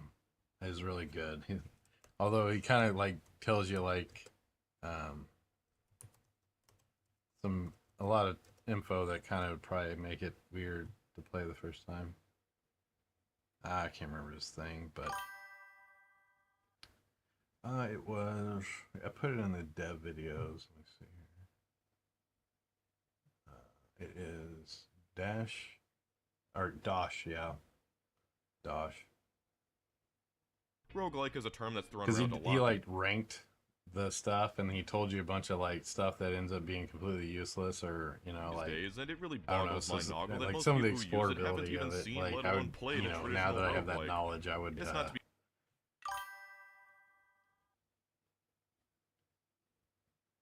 But yeah, he kind of just, he was going through it. This is a great video. Like this one really, really does give you a good breakdown of ADOM and like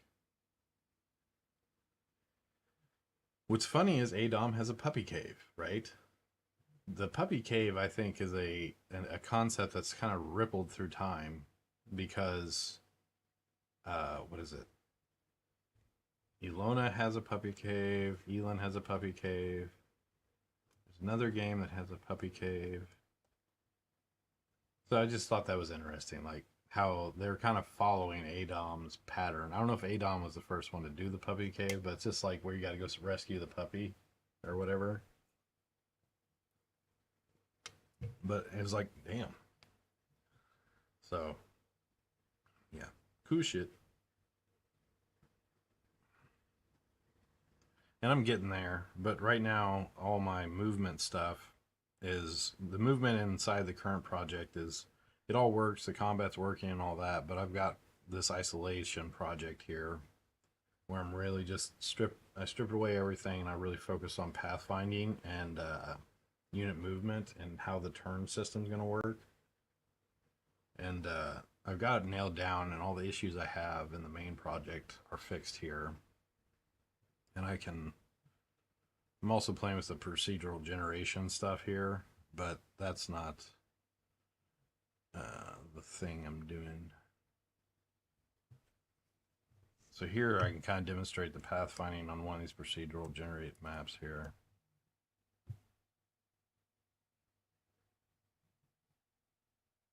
So I'm the blue cube, and them are all pathfinding, coming after me, all that. And there's a lot of pathfinding firing off. They're using predictive pathfinding, and then they're also updating their paths. They don't update their paths every single time. They only update it after I get certain radius away from their where they last saw me. And like it really, it just flows really well now. Like it's got that speed I want. So this is going to get this logic and testing or system will get integrated back into the main game, but I may flush it out more in isolation. It's just logic in my code. So so this is the asset I use for pathfinding every time. There's a free package for it. You can use the free one, and it honestly will do almost everything you need. But there's a pro version that has more advanced features. But for grid stuff, I don't really I'm really leveraging the, yep. It's battle tested, it's fast, it uses the job system and the burst compiler. And you can even throw in ECS and make it even faster now with the recent changes. But it's always served so that's one of the assets I've got in the game. Outside of artwork or 3D models I've pulled from other assets.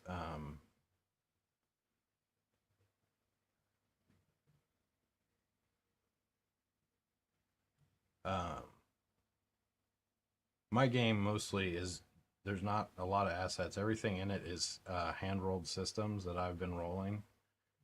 So I've kept it really clean. Right now, because all these crafting stations, I had to pull in a ton of 3D models and prefabs. I should have just done cubes with text above them for the stations, but I don't know. I wanted to have a little flavor. Because these assets here, if I do stick with them, I'm going to have to retexture them. Some of these are not optimized at all. They're all individual pieces, and the geometry is a lot higher than I want. So I would probably do a pass of retexturing. I would combine the meshes because I don't want all the draw calls from these being so modular. Because every single thing in here is going to cause a draw call. And I can combine that whole mesh, and it'll be a single draw call and Shadowcaster. So there's no reason to have a workbench or something that's not going to change as so many individual game objects. One, it's tons of transforms, all the little stuff that comes with it. So right now I'm going to work through this. And the research I dropped in the server yesterday about, I really like kind of how it thought out the stages of the game and kind of how to keep things relevant and how to keep crafting fun and engaging. And like at the end game, how to basically the perpetual crafting game where you got, you don't just get your best in slot, right? There's more to it than that. The items, again, my item system's already really in depth, and it's going to be, it gives you a lot of variety because you can use, there's a list of acceptable materials for each required material slot, and that way it better materials for that slot creates a better item, and you got up to four things required to craft something, and then the fifth optional, like I was saying. All right, let's see here. We got our recipe panel. Badass. All right, so now I can add items and get the recipes all set up quick.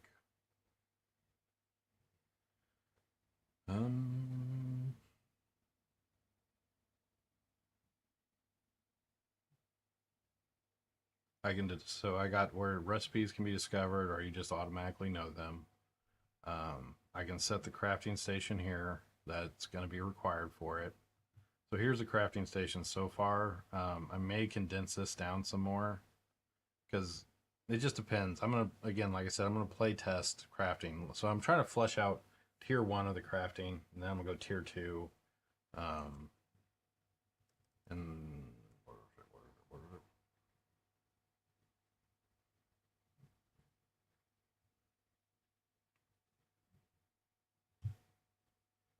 So yeah, you got your tier 1s, your survival stations, essentially. Butcher, cooking pot, workbench, kiln. Then you got your artisan. Tier 2, that's where you got workbench will create most of these stations. And then you're going to, tier 3 is kind of your scholarly thing. And the drafting table is going to be required to make all of the more advanced table stations and stuff. And then all kinds of stuff. And just, I really focused the research on how to not get, because some games have a bunch of stations that are have stations that are kind of pointless and useless, and I want to make sure everyone has a thing, and it's not just plus 5% to this stat, this or that. There's a lot. It's more in depth. Again, if you read this doc in the Discord, it's really awesome. I'm probably going to zone out and listen to the podcast while this is while I'm working based off of this research here in just a sec. I need more carrots though. I just need something more substantial.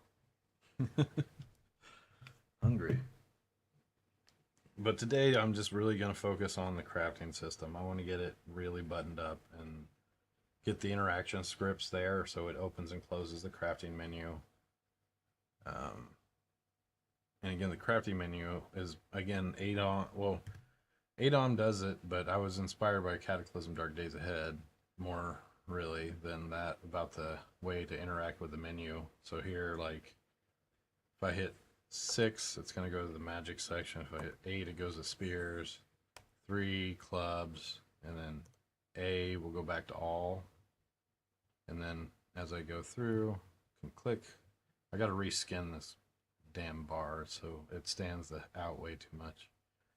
But you can quickly menu, and like this one, I'm going to get it to where it lists the key you can press to hit whatever the item is here. And then so you go category with the number of keys, and then you hit your key that's linked to the recipe you want. So within, you could, as long as you don't want to change the quantity, you should be able to craft something in 3 clicks if it's already on the recipe list. And then there'll be yeah, you pop up this menu, click your category, click the recipe you want, its key, and then hit C to craft it. So menuing should be really fast. Or you can just use the mouse if you want. And on controller, I got to work that system out too, but I've got it. I think I've got it in my head how to make menuing super fast with a controller as well.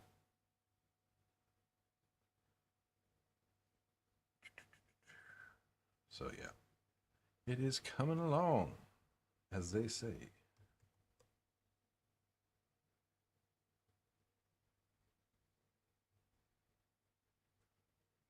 All right, so now I'm just gonna probably be grinding out menus.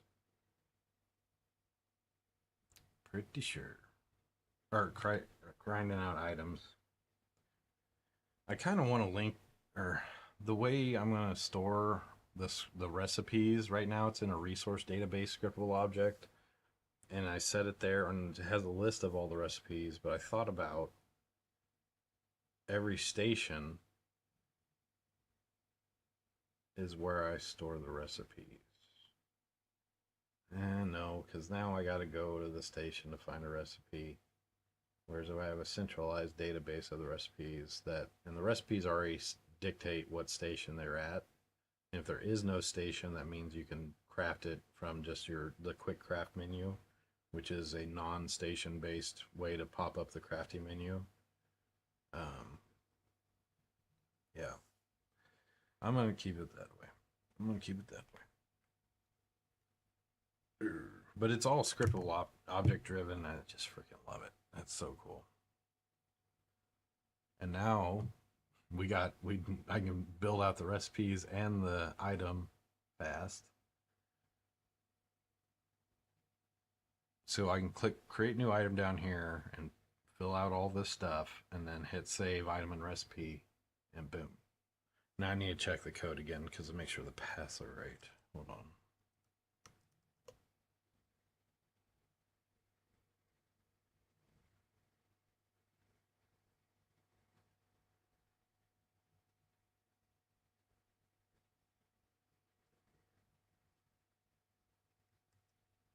Wait, hold on. Is that there?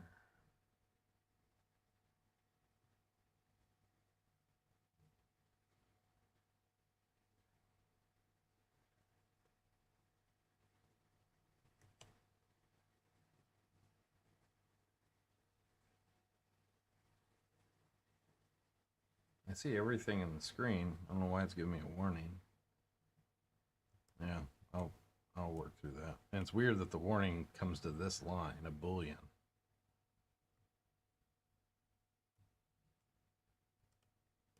Oh, I bet you it's this guy here. But it has it. I don't know. Whatever. But this is pretty badass right here. Just to have this here to where I can start creating stuff is going to be fundamental.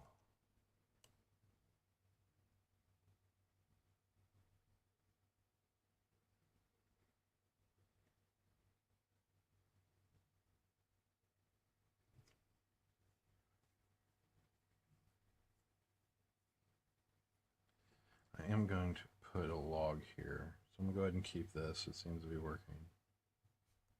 Now, when you use agents like I just did here, they create a restore point. You can go back before where whatever the agents did. But obviously, you can also just, check in before the agents really do anything. Which I need to check in probably.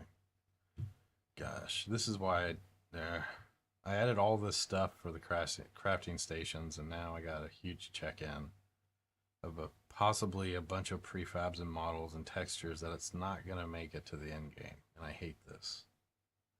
I've been really worried about keeping the project clean. Oh.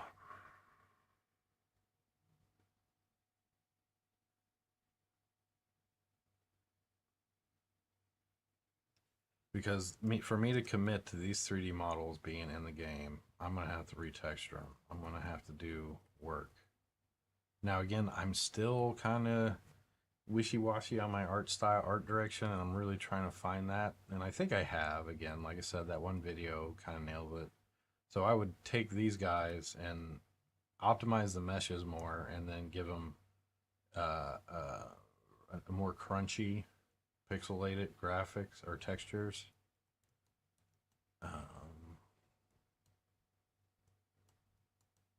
I'll check them in for now. I hate it. Oh, I hate it.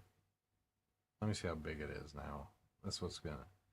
I've been, again, like I said, I've been trying not to bring in any external assets that I'm not gonna use.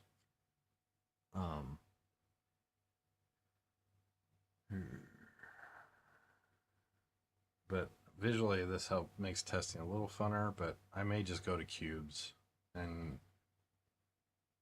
not have this crap in source control if I don't need it. Yeah, 1.94 gigs now.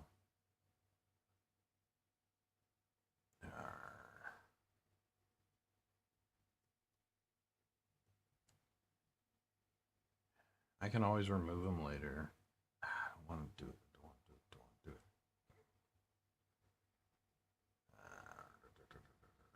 it. There's nothing I need to check in for right now.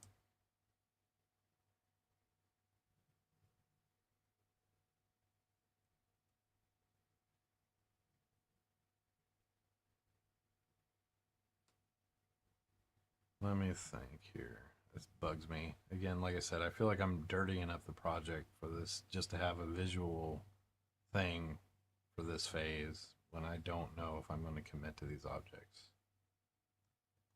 And that's what bugs me. Let's look at the stats of the scene too. What was it? 3 crafting benches from that game, I think, or from the asset pack that I pulled these from. Oh. 400,000 K is pretty low. I was expecting much higher numbers.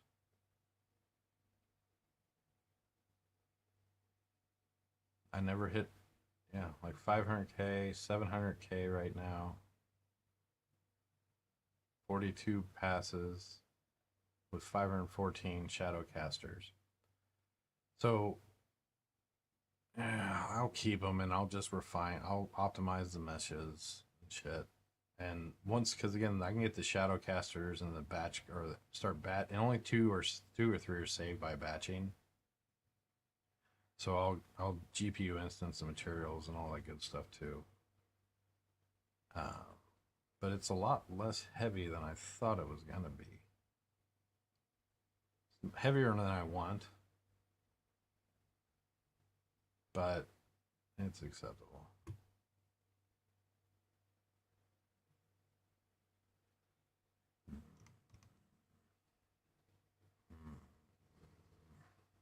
All right, I'm not gonna worry about it right now. Get back to work.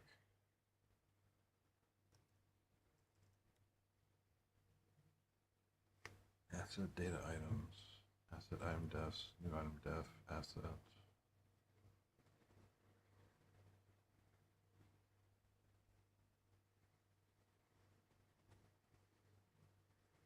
Oh, that's create new item. I was like, what? Save recipe and item.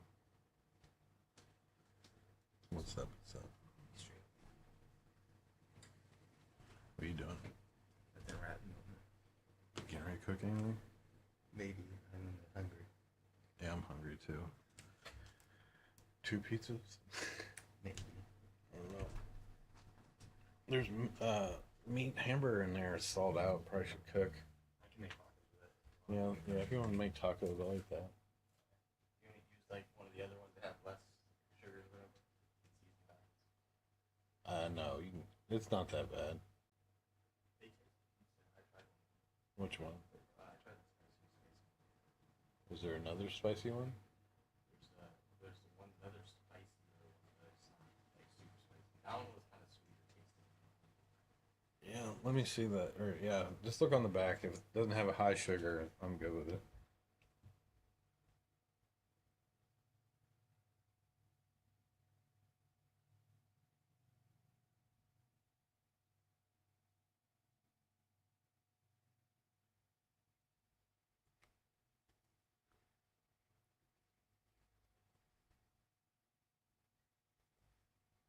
So it's gonna pick the name of the recipe.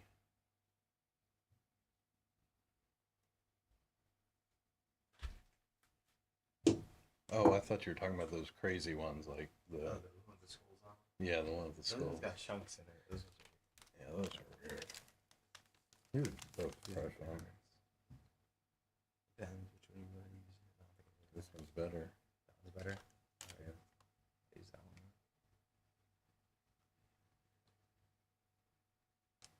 Yeah, that one. All right, love you. Thank you.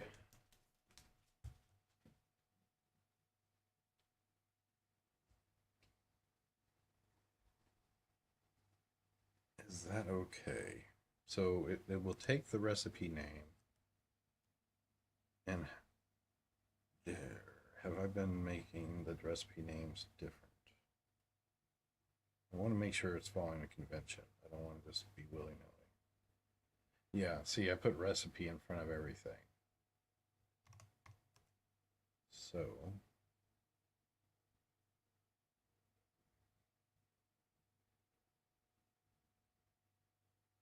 that's for the recipe. Where's this? The item.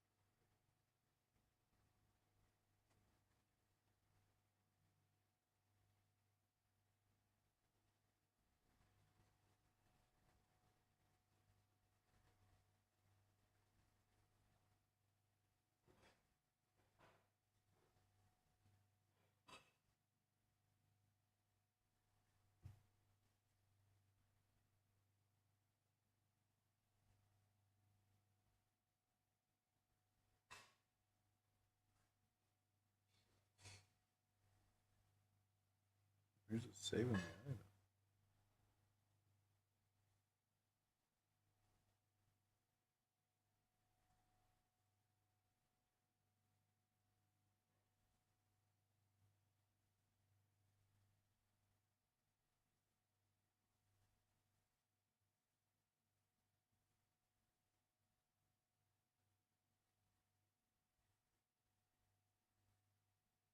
Let's just create a test one, see what happens.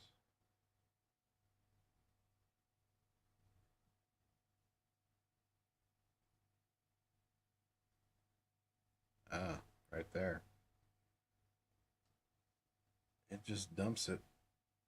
So upon creation, the new item is made.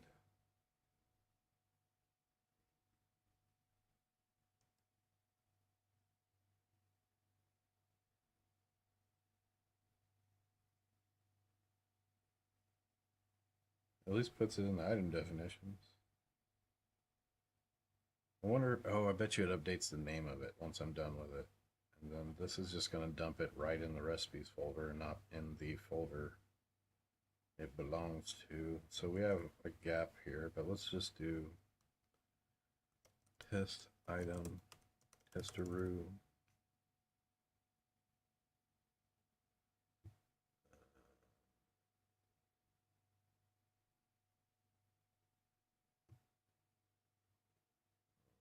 Add an armor property to it.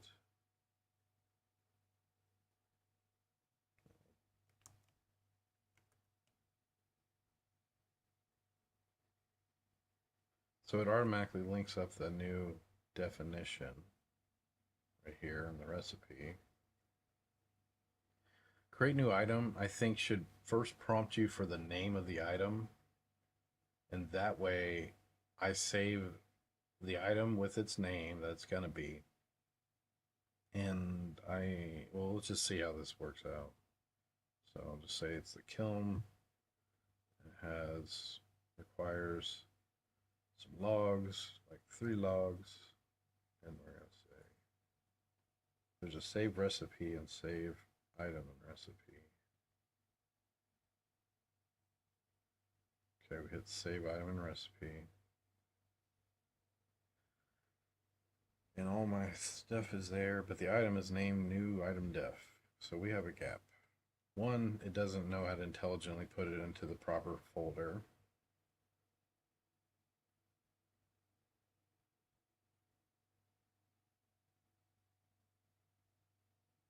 Which it should pick the folder off the category.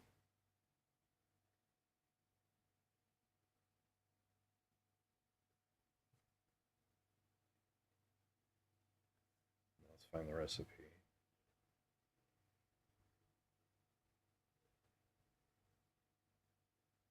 The recipe's named right. Well, not really. I want recipe name.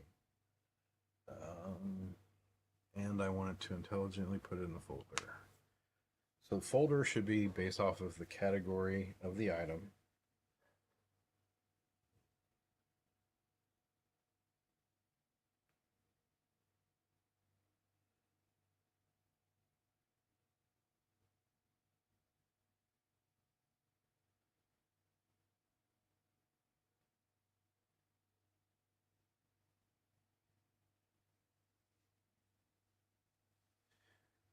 The placeable prefab, what gets put into the world, what I'm going to do is create a new item, like a generic one that will automatically be assigned, but it will be well, it won't be assigned. It will create a new prefab of the name of this item and save it, and then I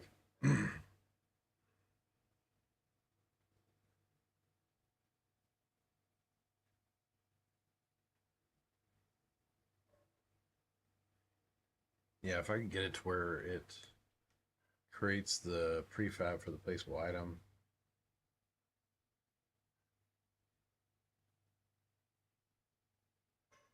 I could add another panel to allow you to configure the placeable item. And I could just, oh man, one go, I could create all the things.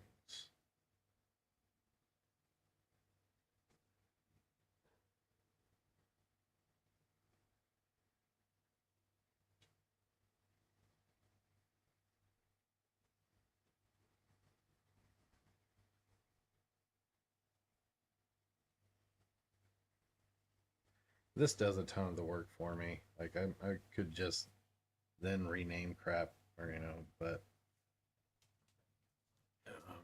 yeah. Hold on a sec. I'm gonna grab a few carrots.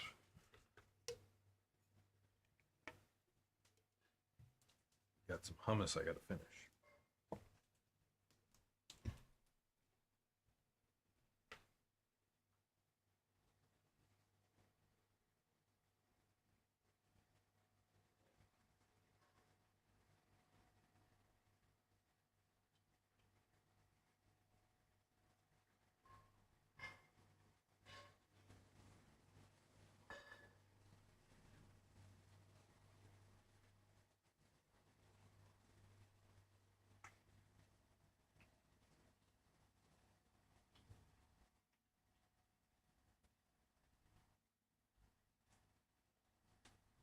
Okay, boys.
I hit like a ton.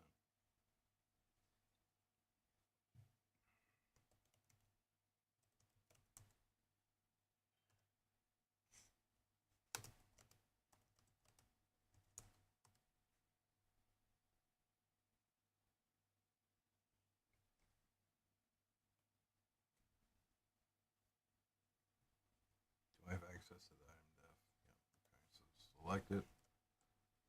Folder name.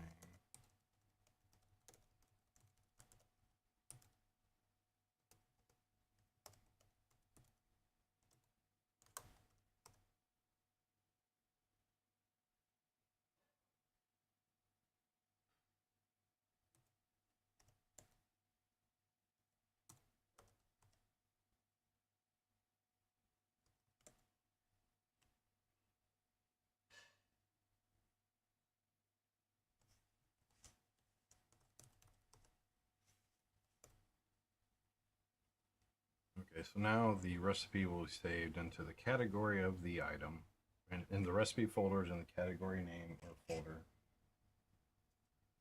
Yes, perfect. Perfect.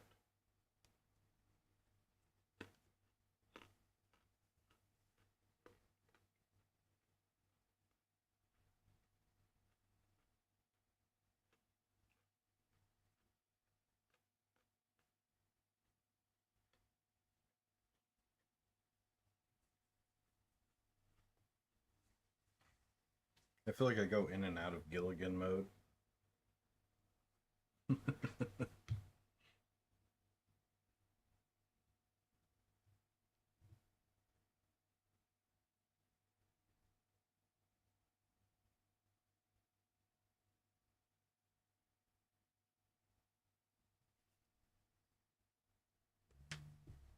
Shouldn't. I don't think.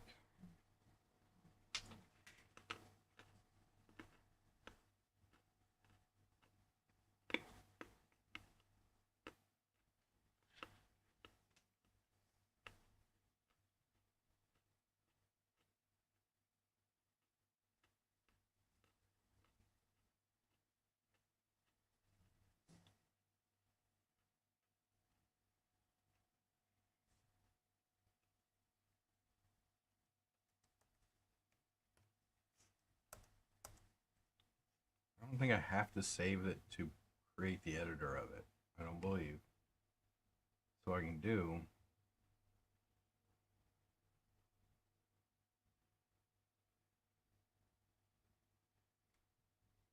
is handle it here.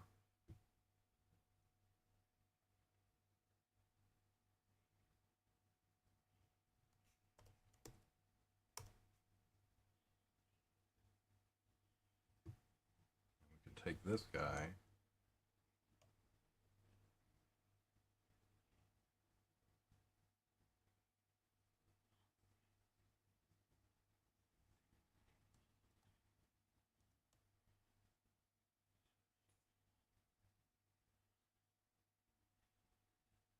Here.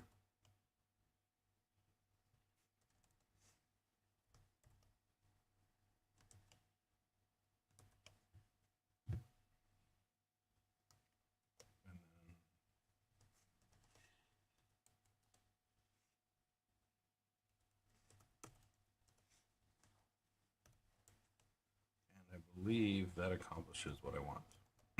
Now, when it creates the item, one, it doesn't automatically create the item asset, put it into the project. It creates an instance and then puts it in the editor. Because I don't want to. Why am I saving it prior to actually finishing population?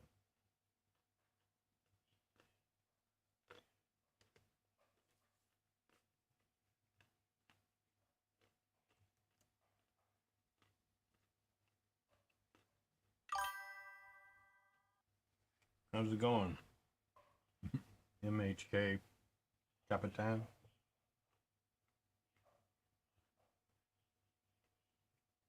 I'm doing good.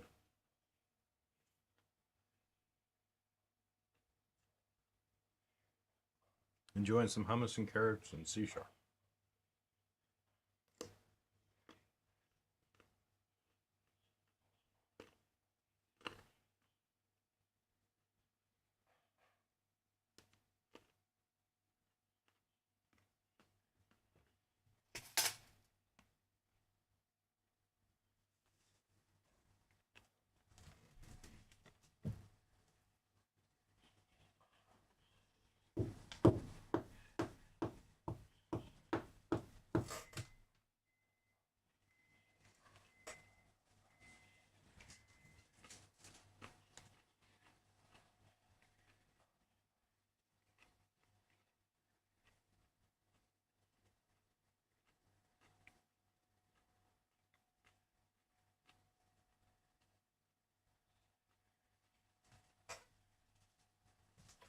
Okay, so let me delete the test item we just made.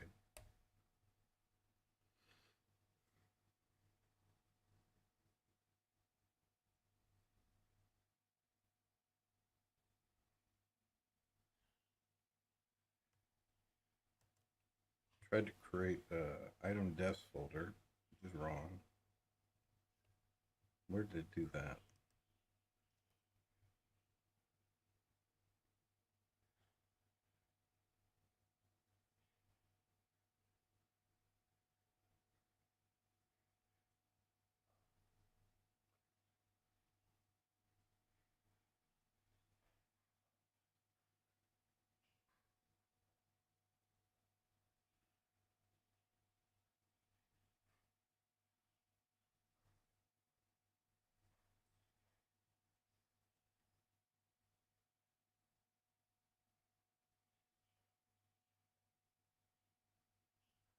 Oh shit.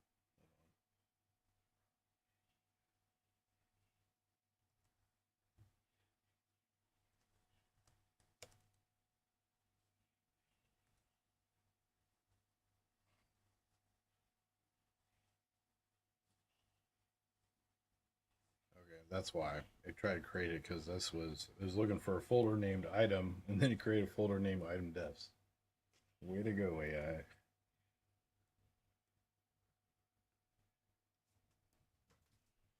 I can't let this almost go to waste. There we go. Paper towel, real quick. Hold on. For what? My hands.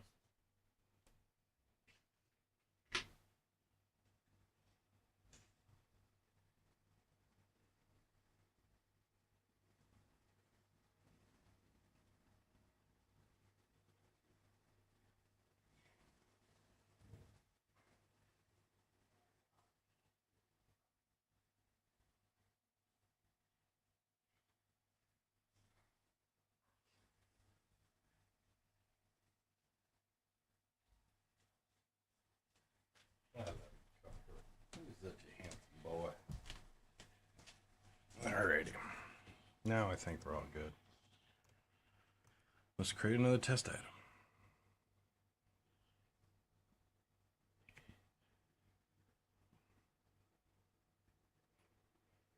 Alright, so we'll go to item defs, delete this. We're going to hit create new item. It didn't save anything yet. Category of generic, it didn't create a generic folder. So test item, test item.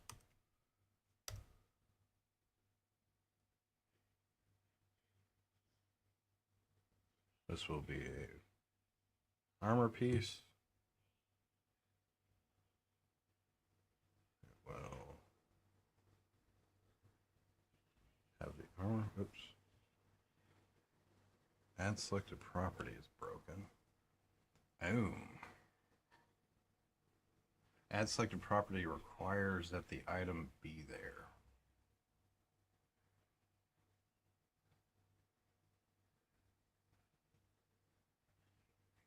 Again, I need to instance the property and then save it.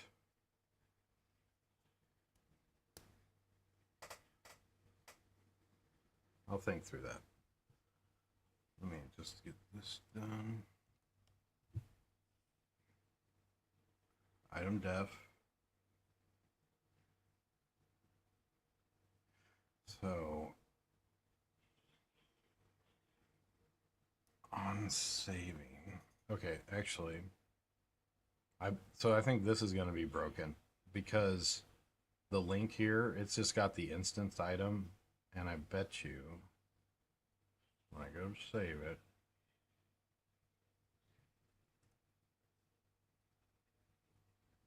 and I need to create validations. Be like, oh, you didn't set a station, you didn't do this, you didn't do that. Let's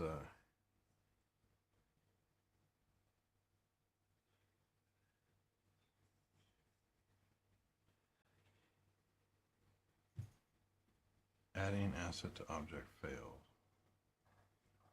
So we didn't get our item saved. No, wait. Yeah, it did.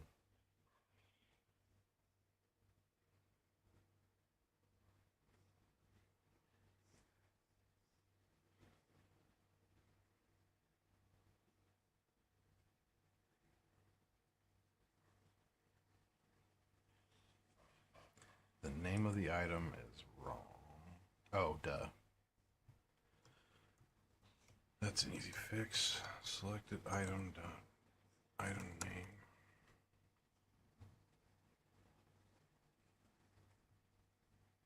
And then when we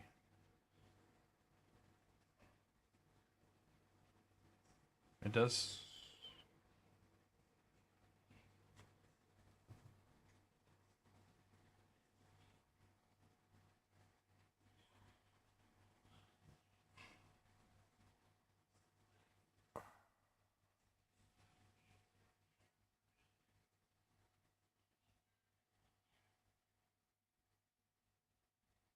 let's see if it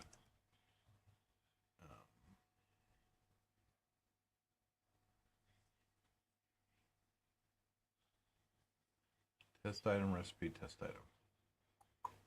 New item def, which it did link it up. What did it complain about then? Oh, that's the item. Okay, that wasn't an error from saving. That was an error from the property. Okay, so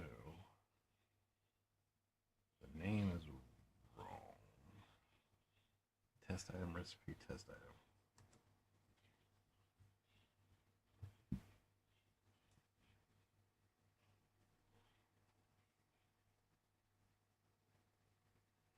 Oh, I did. Duh, I'm dumb. I did a plus equals here.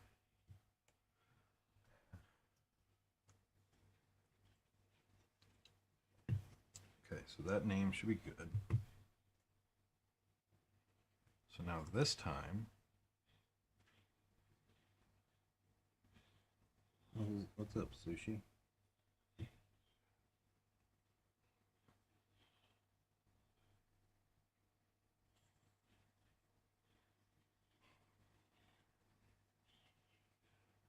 Can you rename assets?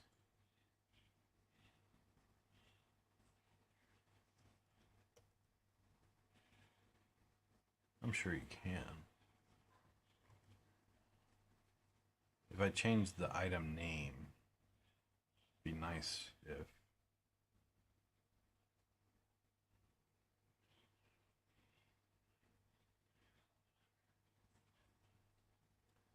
I've automated away a lot of the item creation process already, so I don't want to get too fancy, but I'm still loving this. I want to add a filter to the search eventually.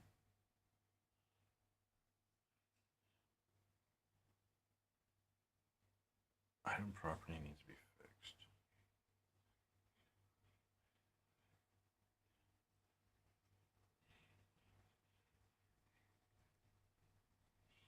Get recipe for items. Select the recipe def.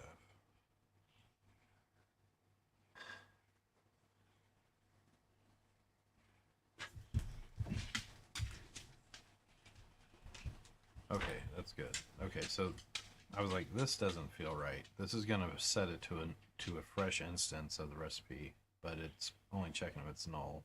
And really, we should never get down into here. But worst case, somehow we do. It will ensure that's fine.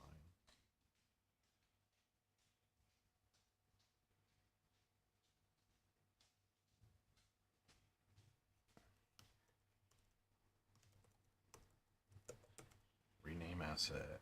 Fuck yes. So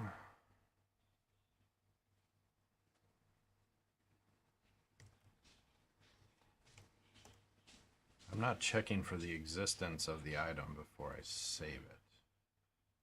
So what it would do is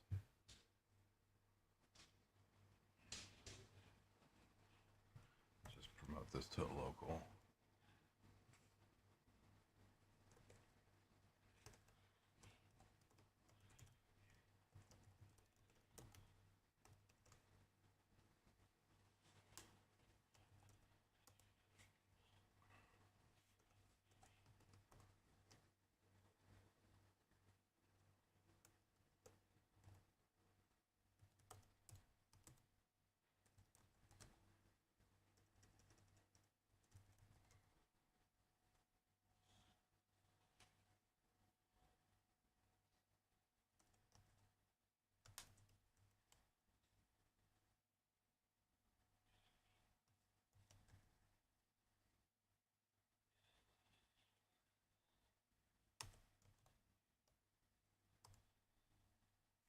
So if it exists already,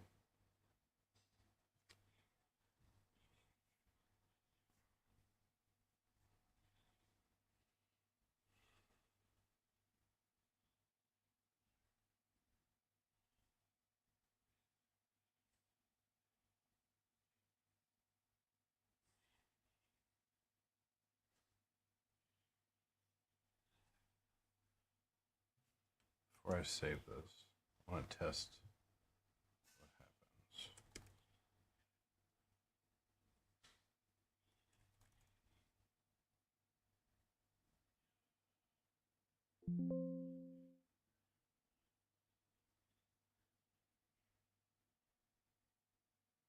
Failed.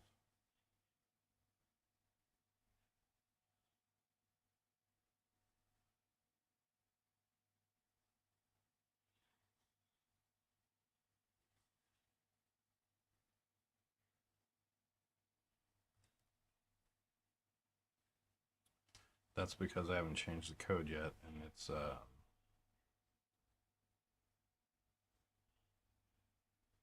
I almost have to detect a rename, right? So if I rename it,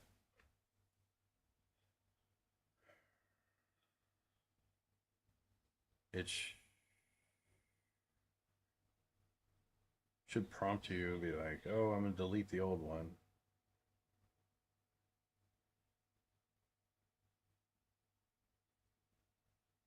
Hmm.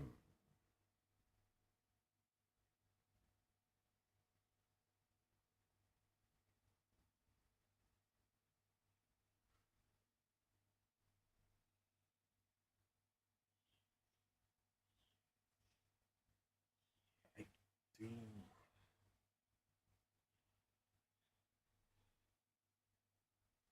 So if I rename it here, it's going to save a new instance.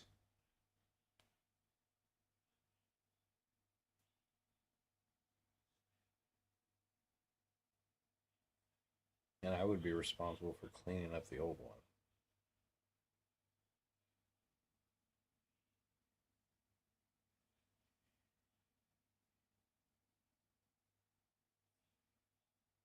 That would be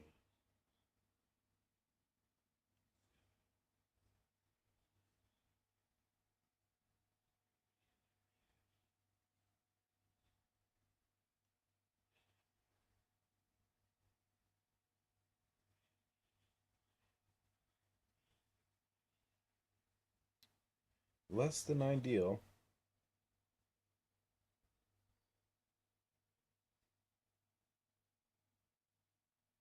But it is what it is.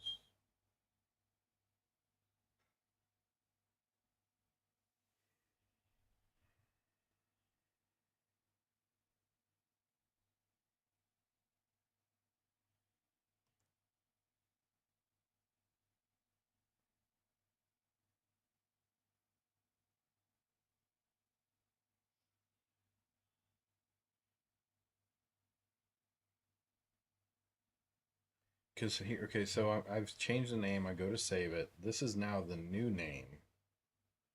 And it's going to check for its existence, which is going to say it's not going to exist, so it's just going to make it. But I almost need a way to track the previous item after you rename an item, so I can clean it up. For now, I'm going to leave that as a gap.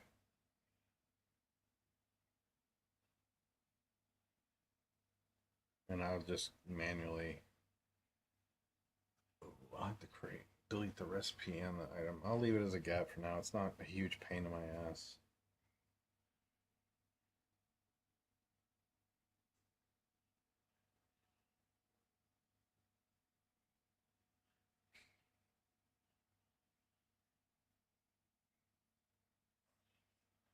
Is there an update asset?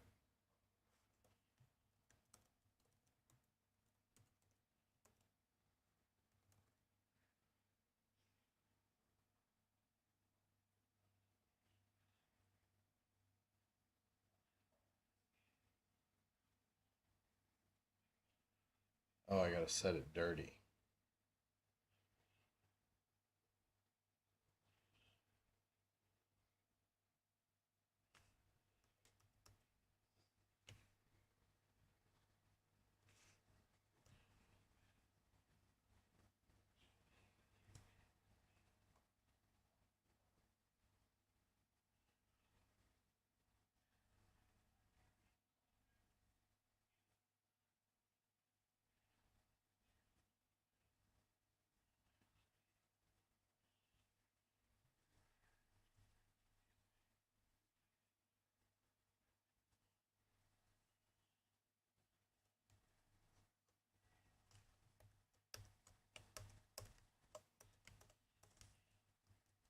Let's see how this behaves. Think.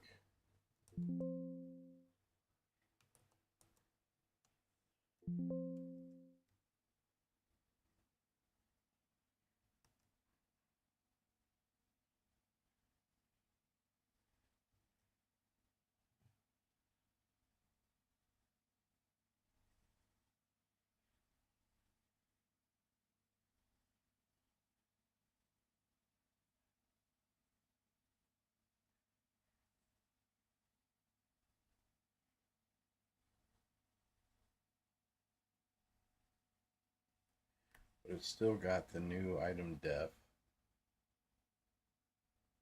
No, it's gonna fix that, that's right.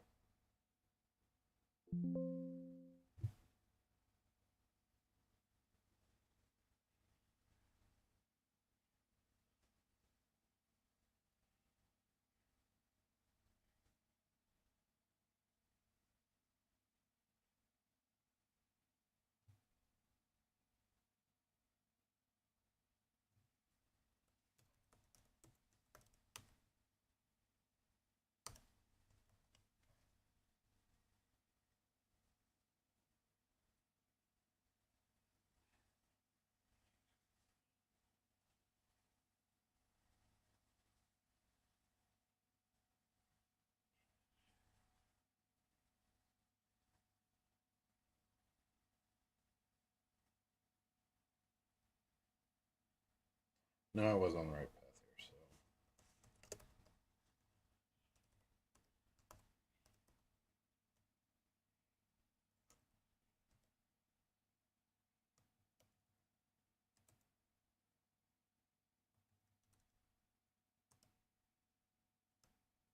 Oops.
It's done. Okay.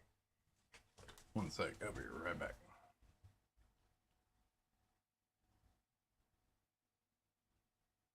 Un momento.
Okay.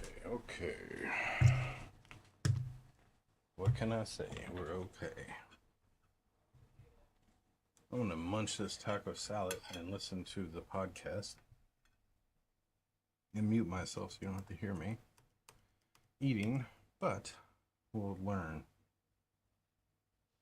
Exactly. It's not just about the recipes themselves, but the design philosophy behind building this engine of civilization, as the source puts it. Yeah, and we've got a pretty detailed analysis here. It focuses on 10 specific recipes, pulled from a much larger proposed 30-station crafting system. And our mission really is to look past just the item stats and components. We want to unpack the why.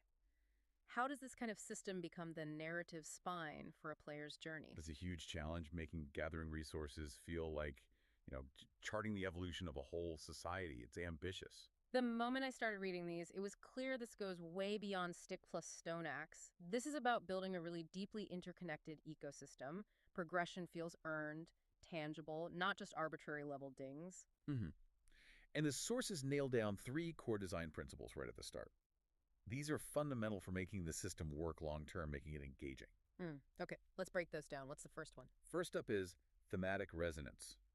Sounds simple, maybe, but it's absolutely critical. Okay. Every item, every component, even the process of making it, has to align perfectly with what that station is, its identity, and the game's lore. Right, so if you have something called the Ancient Anvil. Exactly. It needs to forge legends, Yeah. mythological stuff. You can't be using it to churn out iron hinges or basic nails. That just breaks the immersion completely. It makes the station feel special, sacred, almost, like you said. That makes sense. It keeps magic alive. What's principle number 2? That would be meaningful progression. The player's journey through crafting has to clearly escalate. You start with immediate survival needs: food, shelter, basic tools. Stay alive, basically. Right. But then it needs to build towards creating these complex, sometimes game-altering artifacts. And crucially, your skill in crafting has to feel like your story, your mastery over the world developing. Your crafting level is your place in this growing civilization. I like that framing. It's not just a skill bar, it's your contribution. And the third principle, this sounds like the glue holding it together. It really is. Systemic interactivity. Yeah. This basically mandates that no crafting station exists in a bubble. They have to depend on each other. So you can't just max out blacksmithing and ignore everything else. Precisely. The real depth, the strength of the whole system comes from these intricate links, dependencies between stations, between skills, between resources, across all the different tiers of complexity. So something you make at a really basic tier 1 station might be essential later on. Absolutely. The best example might be, say, a specific type of refined charcoal from a primitive tier 1 kiln being a necessary, maybe even time-gated component for some super complex device you build at a tier 4 machining table. That backward dependency keeps everything relevant. That complexity needs structure, though. How did the designers organize this? They mentioned a framework. They did. They call it the civilization tree. It's a 5-tier structure. Think of it like technological or cultural ages. Mastering the crafts within a tier tangibly represents your level, your progress, and it unlocks new gameplay, maybe even new areas of the world. Okay, let's walk through those tiers. Tier 1. Tier 1 is survival, pure basics. The butcher stall for processing animals, the cooking pot for food, the simple kiln for firing clay, and maybe basic charcoal. Foundational stuff. Makes sense. Then you move up to Tier 2. Tier 2 is the artisan stage. This is where you start refining those raw materials into durable goods, maybe cultural items. Think blacksmithing table for metal tools, the loom for textiles, the stone cutters for building blocks and shaping stone. Reliability, permanence. Building a settlement, basically. Exactly. Then Tier 3 gets interesting. It's the scholarly path. Knowledge itself becomes a resource, a discipline, even a gating mechanic. So not just hitting things with hammers anymore. Right. You've got the calligraphy tool, the writing tool, the alchemist's cauldron, and it's important these aren't just for fluff. The calligraphy and writing tools are where you might say draft contracts, encode magical intent, scribe scrolls, laying the intellectual groundwork for bigger things later. Okay, that's a cool twist. Tier 4. Sounds like things get complicated. Tier 4 is the Industrial Revolution. Mass production, complexity ramps up. You get the machining table for precision parts, the smelter for advanced alloys, maybe a bioprocessing machine for early biotech experiments. So factories and labs starting to emerge. Kinda, yeah. And finally, Tier 5, the peak. Esoteric Apex tier. This is where you're mastering fundamental forces, blurring the lines between science and magic, perhaps. Like the ancient anvil you mentioned. Exactly. That, or maybe a gene manipulation station. Highly specialized, often tied into the main narrative. This is where you're not just building things, you're potentially transforming the world or even yourself. Wow. Okay, that framework makes sense. Let's dive into the specific recipes now, starting with part 1, the dawn of invention. These are the early to mid-game examples, right? Designed to teach you the ropes. Precisely. They're designed to establish those core crafting loops, teach you about that systemic interactivity we talked about, and crucially, stop you from accidentally painting yourself into a corner by only leveling one skill. Like tutorials hidden inside useful items. That's a perfect way to put it. Very sophisticated tutorials. Okay, first case study. The cartographer's lens. Crafted at the accessory table. What's the deal with this? It's a utility item. Think of a single lens eyepiece, like a monocle. When you wear it, it gives you a nice quality of life boost. Undiscovered points of interest on your map, or compass to maybe dungeons, rare resource nodes, hidden quests that give off a faint glint. Ah, so it directly encourages exploration, makes finding stuff easier. Exactly. It fuels that core loop of exploration. But the genius here is how it's made. It's deliberately designed to be, Well, kind of annoying to craft if you try to just focus on one skill. how's that? It's intentionally a multi-station project. It forces you, right from the start, to diversify. You have to abandon that idea of, I'm just going to max out mining first. It won't work for this. Okay, walk me through that. An accessory sounds simple, but the analysis says it needs parts from at least 4 different stations across different categories. That's right, minimum 4. First, you need polished quartz. That means finding raw quartz and taking it to the gem cutter station. So refining minerals is introduced. Okay, step 1, geology. Step 2, metallurgy. You need a copper frame. This is actually a 2-step process itself. You need to smelt copper ore into ingots at the furnace bulk processing. Then you need to take those ingots to the tinker table for the delicate shaping work precision crafting. So it teaches the difference between raw production and fine work early on. Exactly. And finally, step 3 involves organics. You need a treated leather strap. This means hunting animals for hides, processing them at the butcher stall, and then possibly curing or treating the leather further at a basic workbench. Wow. Okay, so for one simple map lens, you need gem cutting, smelting, tinkering, hunting, butchering, and leatherworking. That's a lot. It is, and that's the point. Yeah. The systemic impact is huge. To make this one usable exploration tool, you have to actively seek out specific crystal veins, hunt different types of animals, process metals. Crafting becomes a direct prerequisite for efficient adventure. So if you try to skip it, you're just wandering blind, basically, missing stuff. Pretty much. Your map stays empty, exploration is slower, you risk missing key locations or resources. It drills home that core lesson. Big upgrades require a holistic, cross-disciplinary effort. You need to understand the whole system. But couldn't that be frustrating? If I just want to hit monsters, why am I forced to become a gem cutter just to see the map better? Isn't that friction risky early on? It's a calculated risk. But the designers argue that this early friction prevents much worse problems later.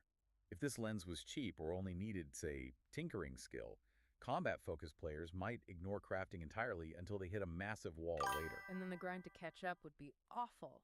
Exactly. Overwhelming. By embedding this dependency early, it So when I do a deep research report, after you do a deep research report, there's a great audio overview. It's okay. It's like 5-6 minutes usually. But what I do is I take that deep research report, because again, I go deep research and I research what I want feature wise, right? And then I give that deep research that here's the document. So here's the deep research report I got from Gemini, right? I add that to Notebook LLM. And I can get more detailed podcast.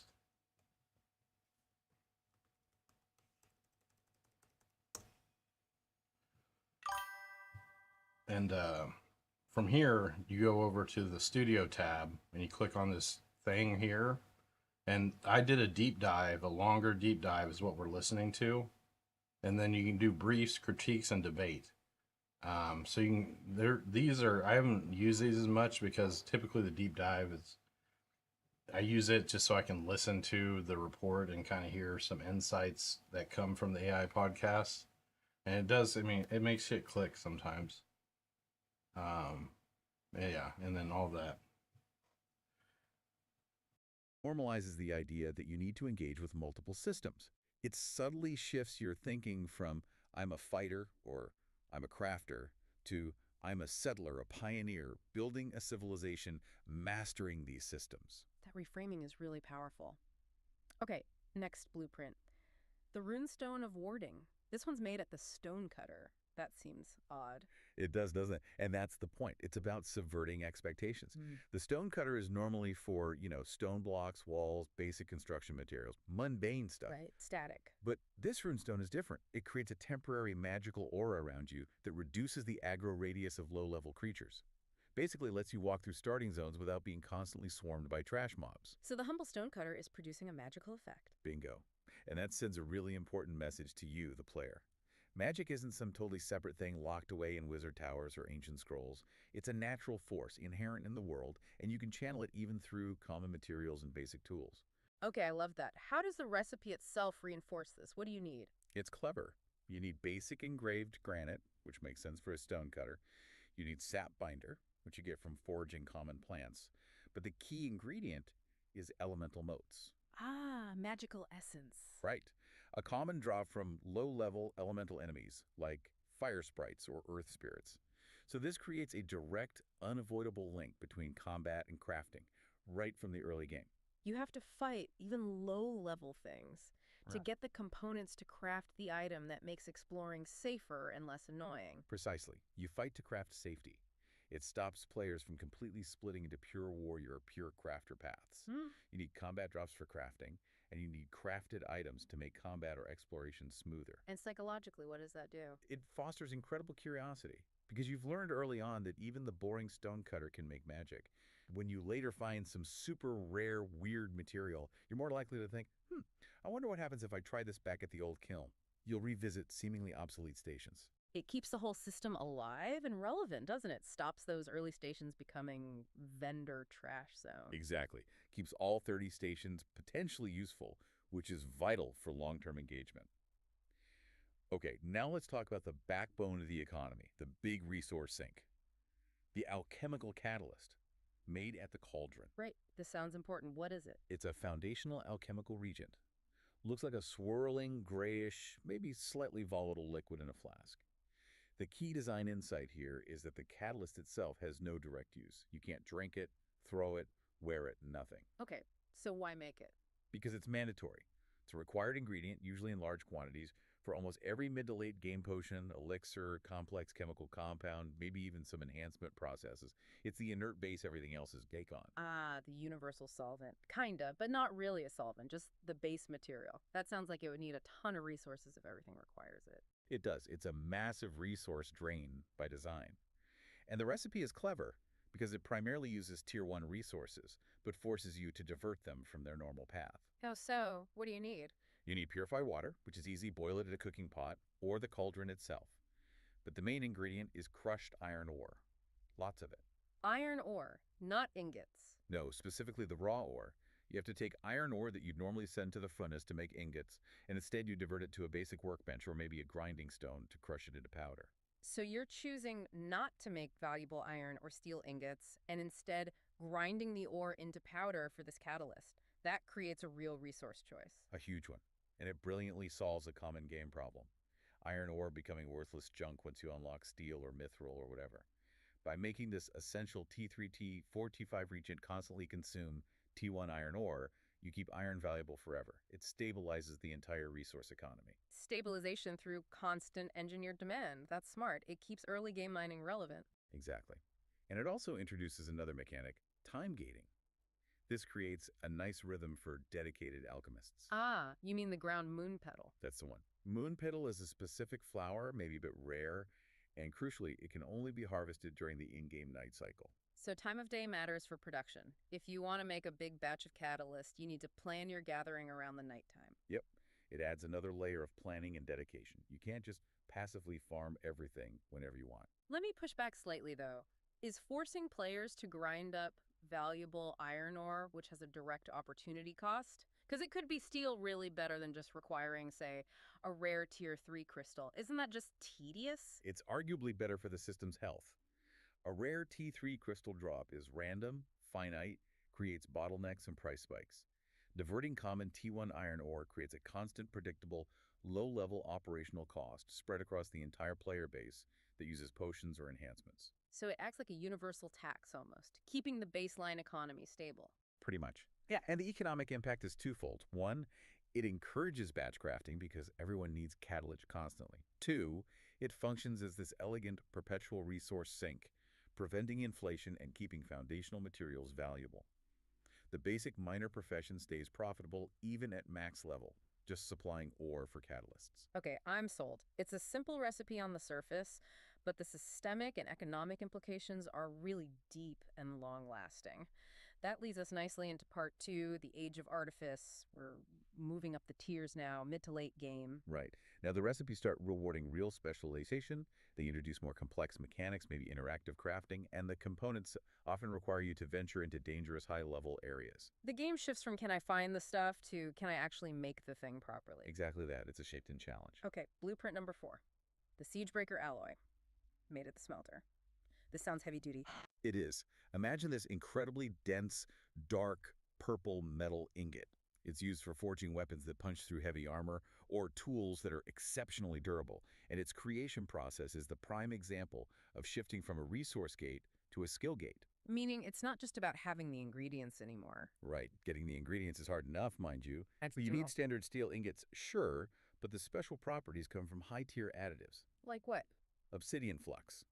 This stuff can only be mined in really dangerous volcanic regions, like right near active lava flows, high risk, and cinderbloom ash, which you get from rare plants that only grow on recently cooled lava flows. Again, dangerous environment. So gathering the materials means pushing into endgame zones, dealing with environmental hazards like heat or toxic gas, not just monsters. Precisely.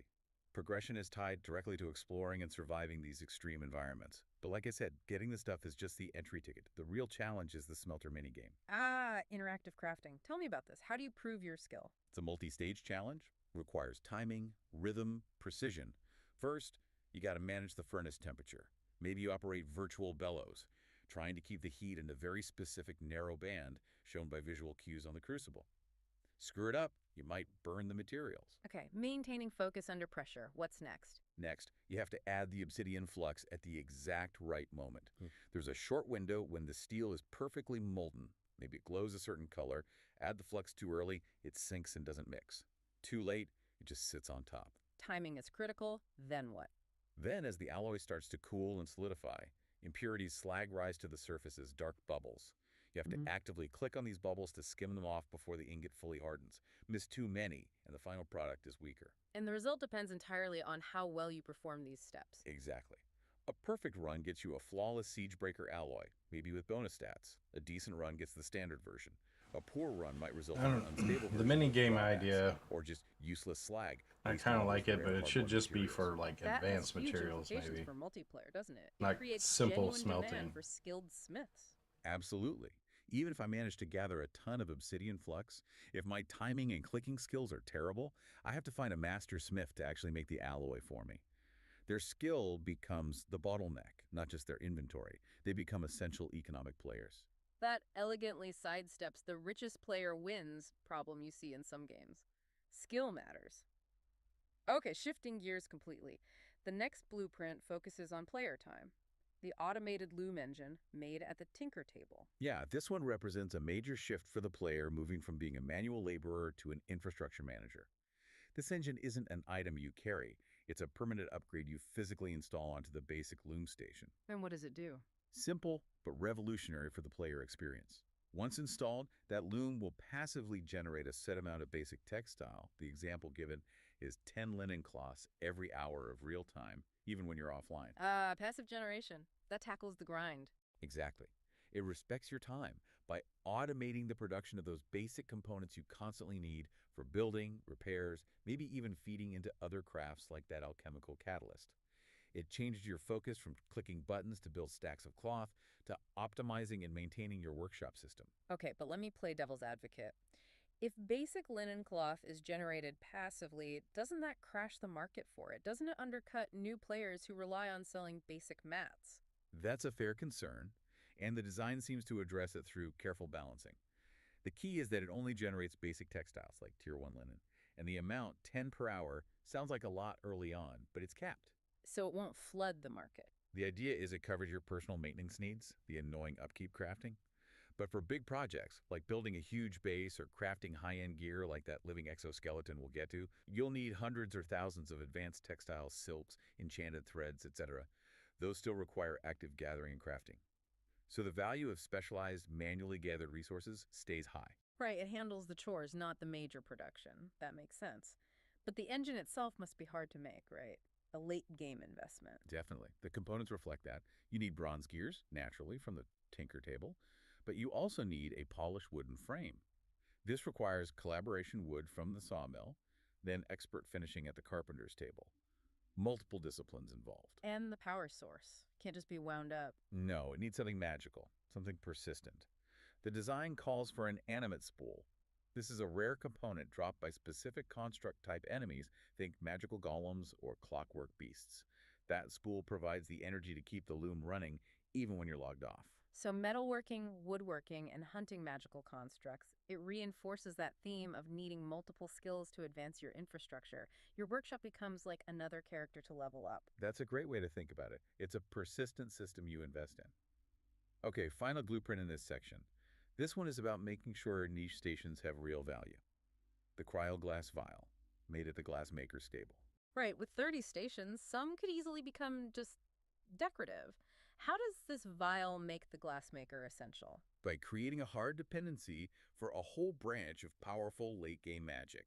This cryoglass vial is specified as the only container in the game world capable of safely holding extremely volatile, low-temperature reagents needed for advanced frost magic or cryomancy. So, if you want to be an ice mage, or brew that theoretical potion of the glacial dragon, you absolutely must master glassmaking first, or find someone who has. Exactly. It's a mandatory jade. No cryo vial, no high-tier frost potions or spells requiring those reagents, period. What goes into making it? Must be more than just sand. It is. You need purified sand, yes, but also frost salt.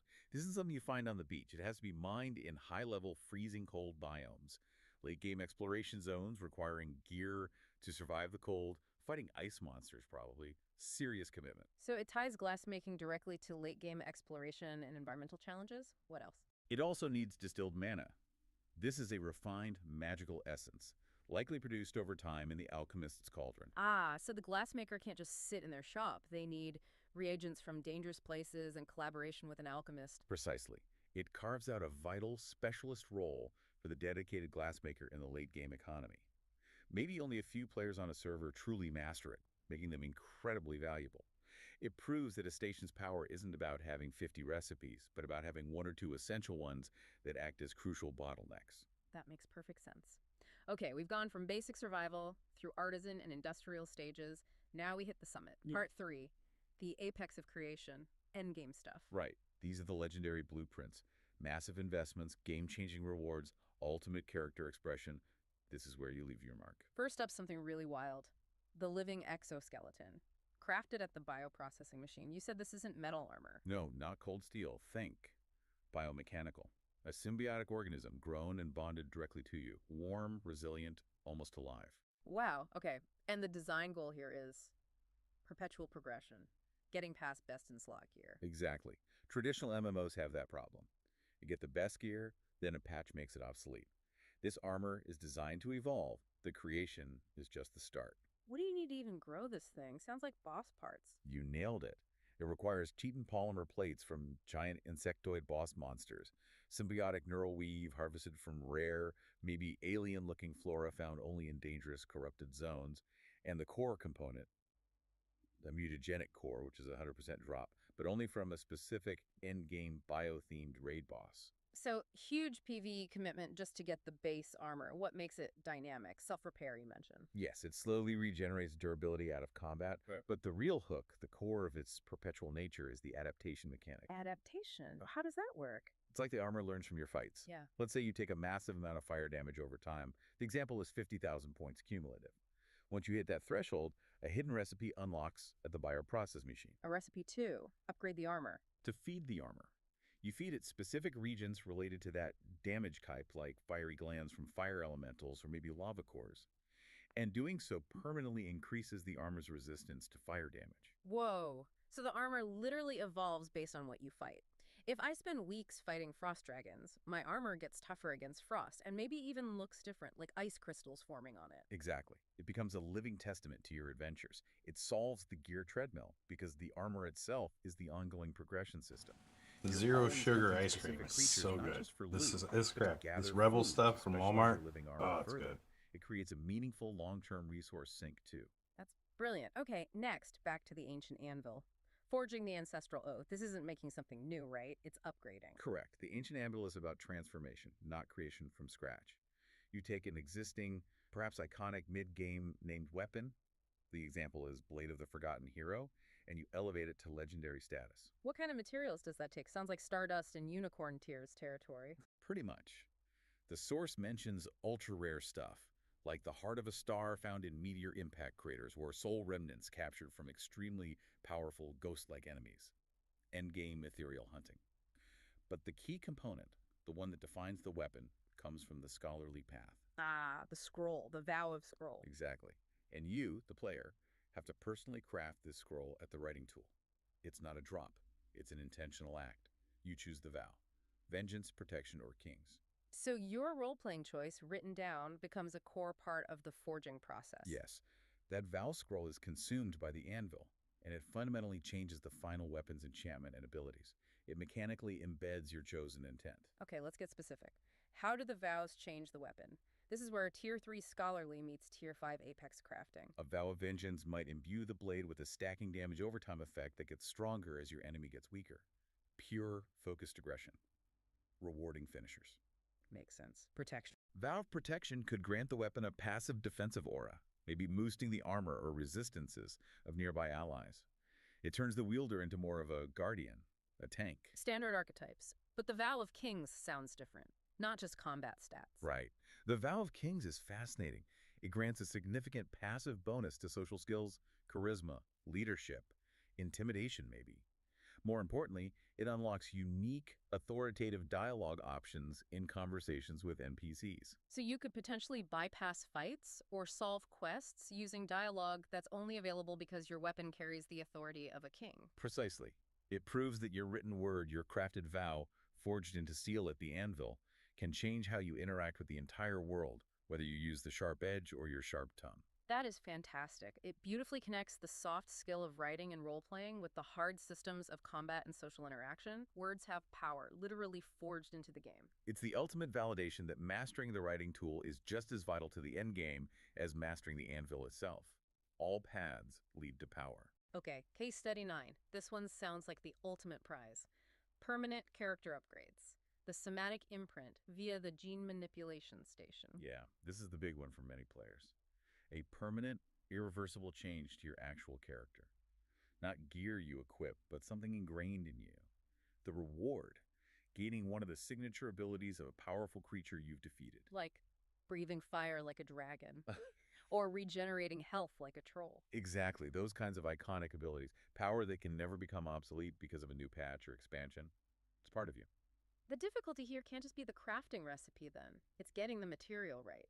The source mentioned a tricky capture mechanic. Extremely tricky.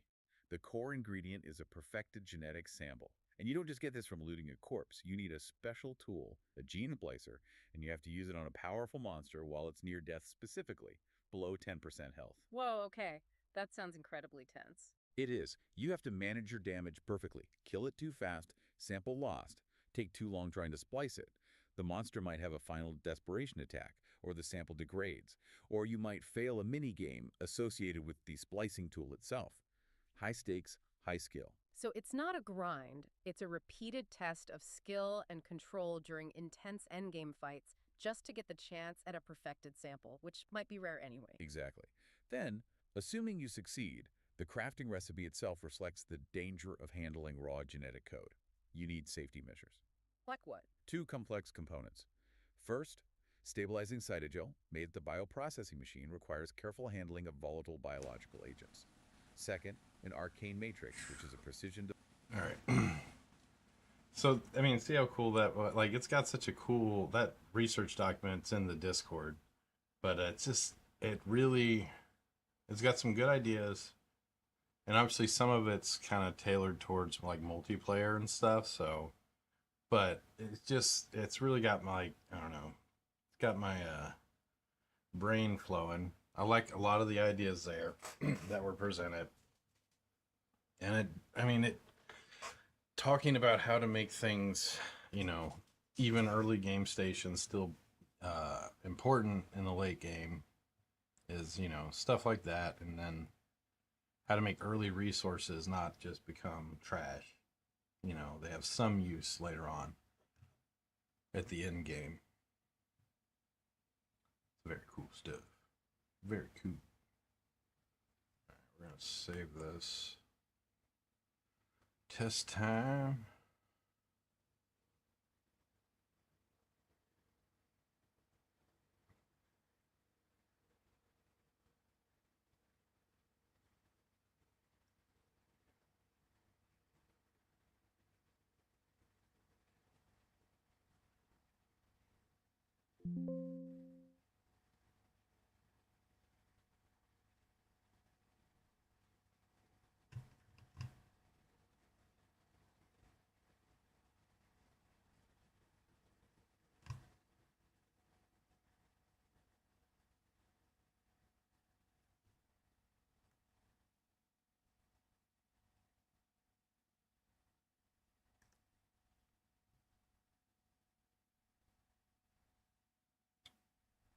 Test time def.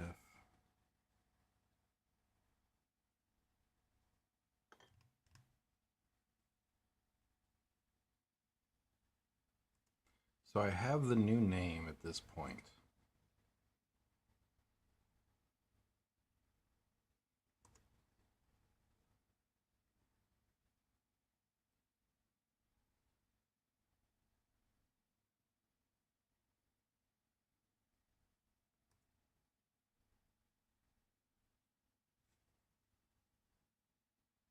But it's still, let's put a breakpoint here.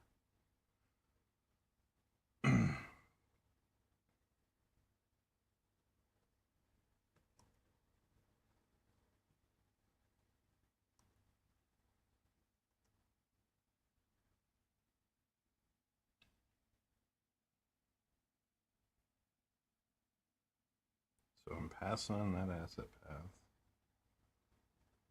Already exists.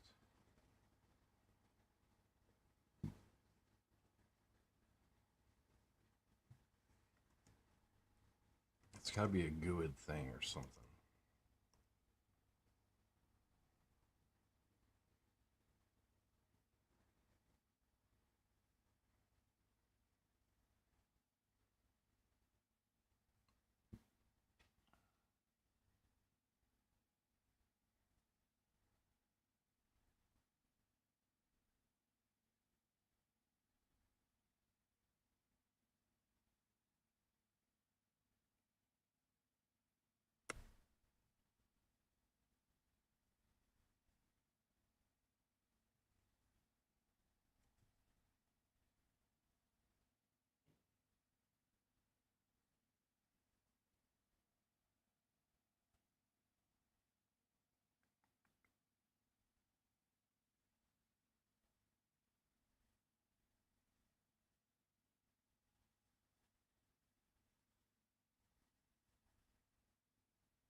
Oh, I'm dumb.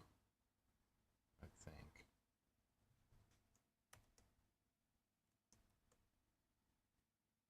Still weird that it's saying it exists, but I don't see it. You know what I mean? Like,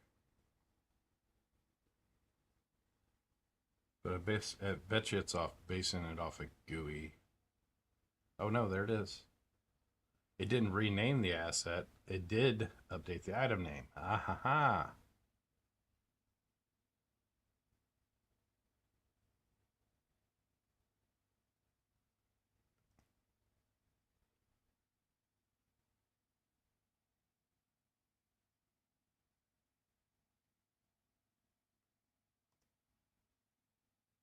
But that's still what?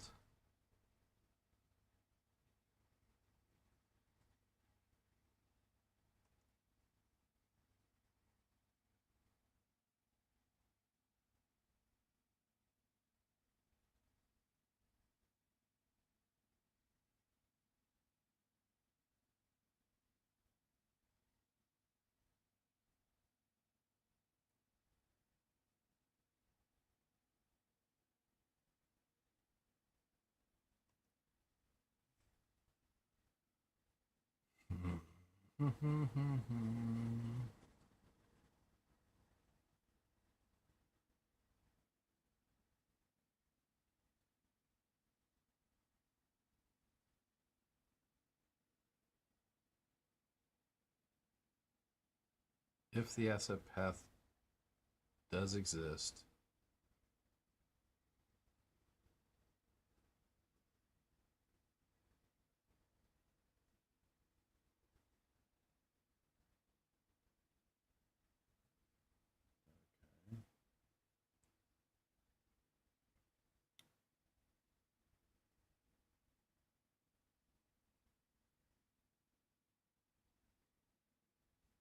this path doesn't exist.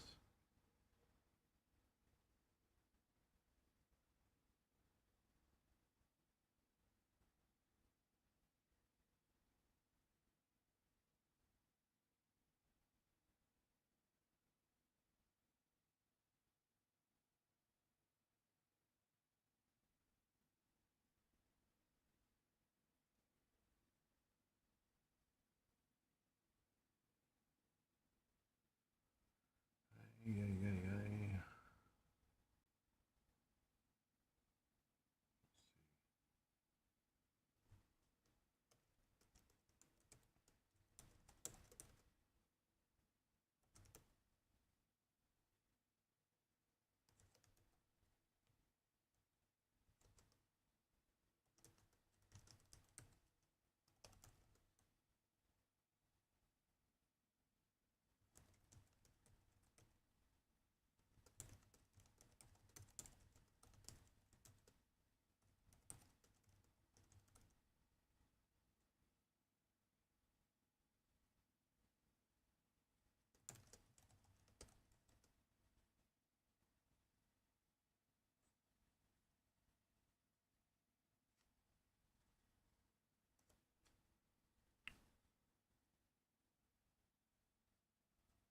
It's weird to me that this, with the new path, which has got the new name, says it exists or fails to create because it exists.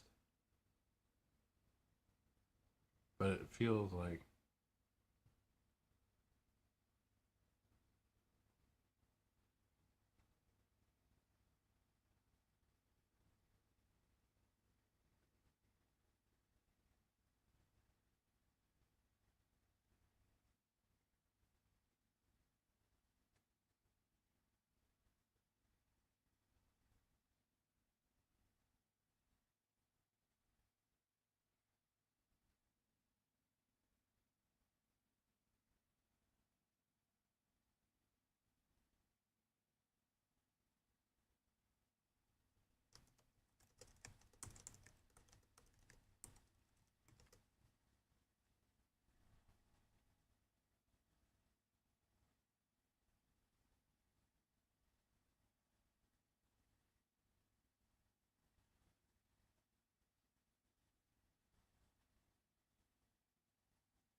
think it's kind of weird how the asset database works. I haven't actually done a lot of work with dynamic assets generation before, so. What asset at payoff?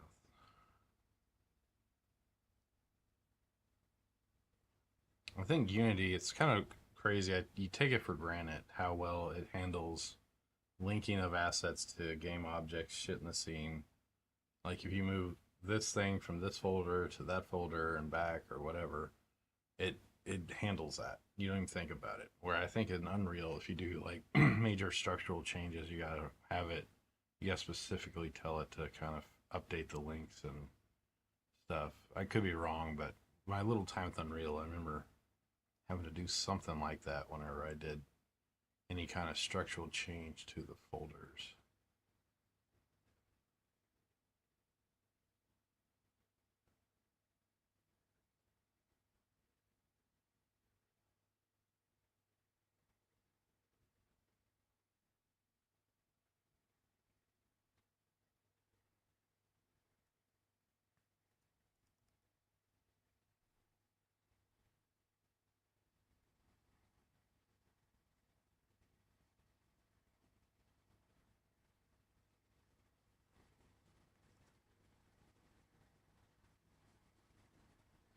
Mic check. Okay. Sometimes when I hit that mute button, I forget to unmute. Oh, is my internet dying? What's going on?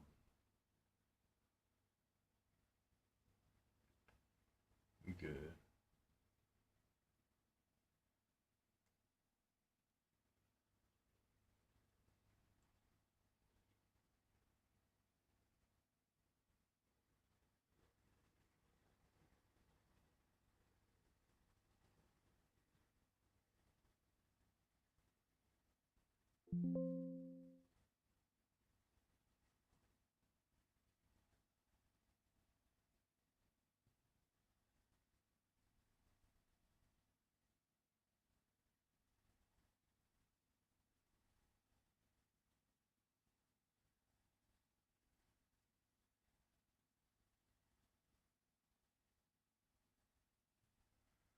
Let's see what you did.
So now,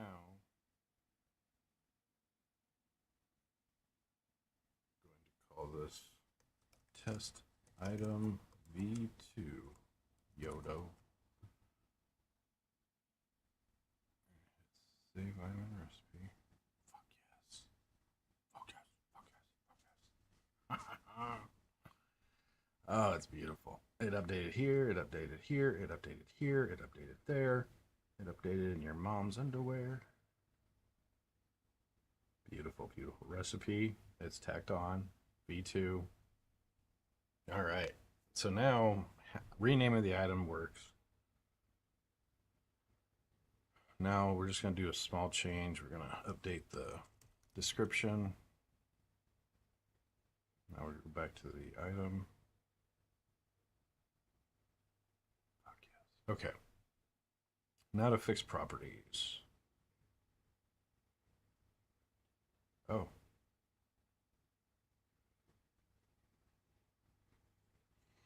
That worked. Why is that? I think it's because, oh, I know why it is. It's because it's trying to save it underneath.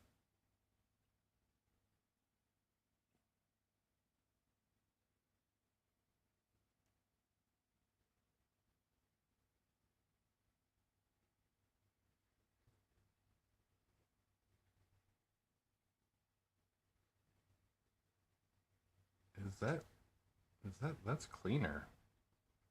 I was putting all the item properties here in an item properties folder based off category. But if the item property is a child of the scriptable object, when you're working on this thing here, you can access the properties real easy.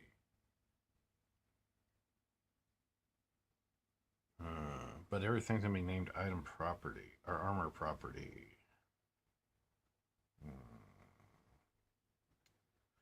All right, let's test the workflow now with a whole new item. Test item V3.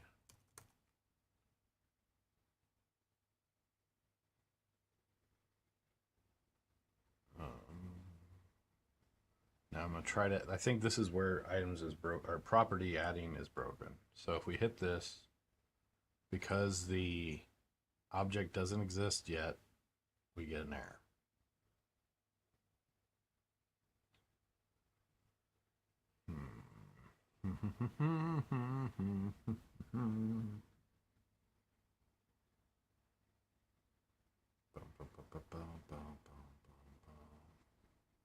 I don't like that.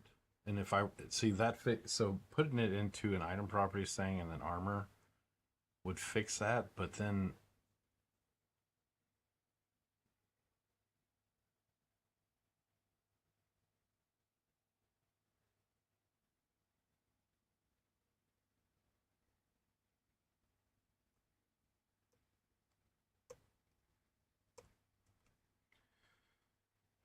essentially if the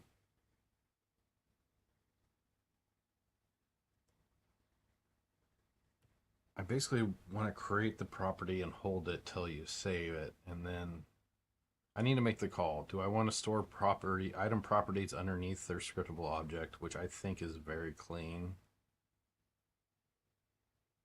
And you can stay in one folder and just kind of work with an object instead of jumping between the item and the properties folders. I didn't know you could, well, I guess that makes sense, but I didn't know you could make scriptable objects children of scriptable objects. But it makes sense.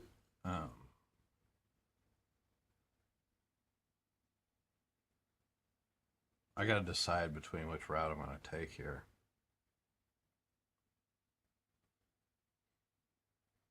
I don't want a bunch of item properties that are named armor property, because it's going to be, if I search for that, I'm going to come up with everything. I want to be able to search for the item, and then it will bring up the property and all that. What do?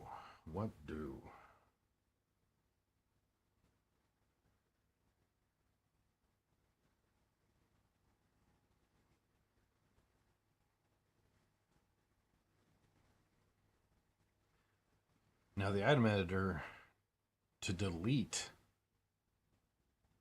an item, that's a whole nother can of worms that I got to open up right now. But to delete an item, I would have to delete all the properties, delete the item and the recipe. And I need a way to associate property to, oh no, I would just loop through the property or the properties of the item and delete them. Yeah, that's right. So I have that association.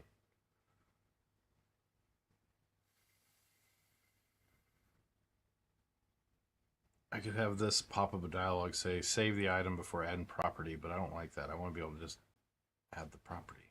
So let's go look at this. Let's we should just be putting it on the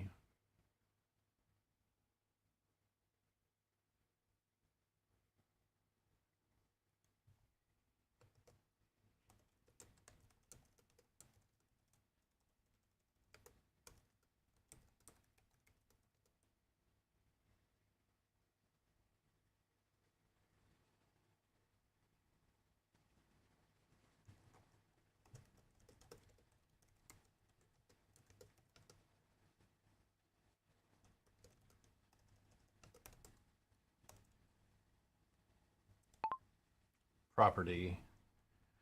It will throw an error because the item doesn't exist yet.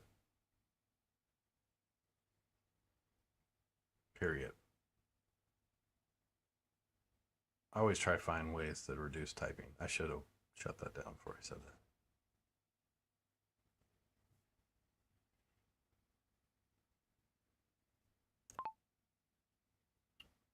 Windows key H brings up this little guy. You can kind of talk real quickly.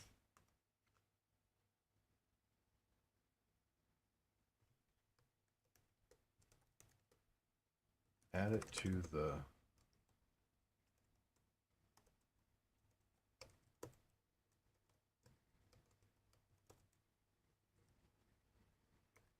but only save it after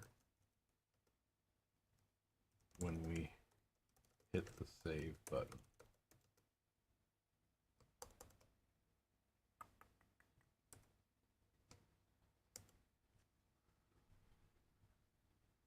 I dumped all the errors from Unity into it just so it has it.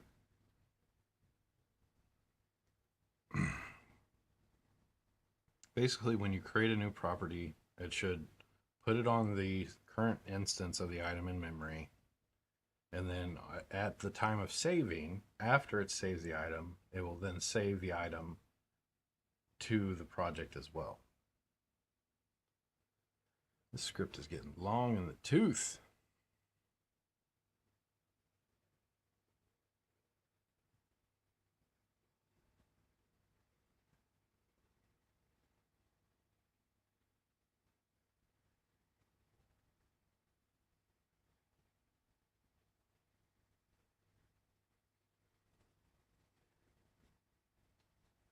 Kept in memory and attached to that, avoiding the other asset not persistent.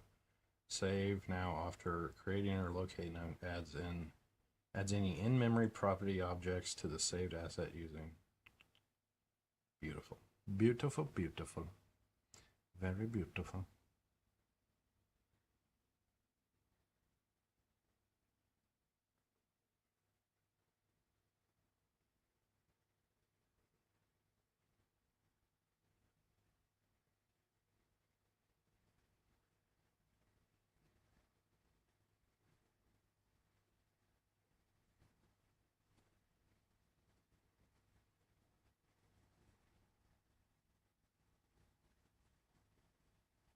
So here we want to select it.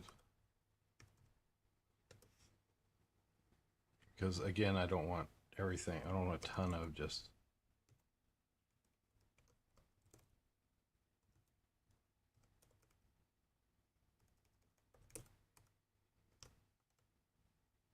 There we go.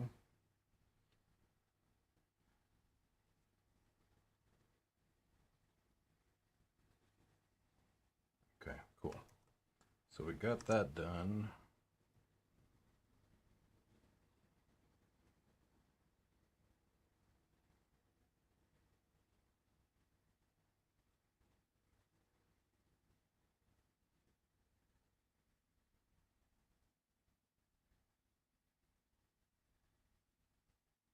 Test item V2. Right, create a new item. Test item V3. And we're going to add an armor property. Make it an armor item. We're going to call it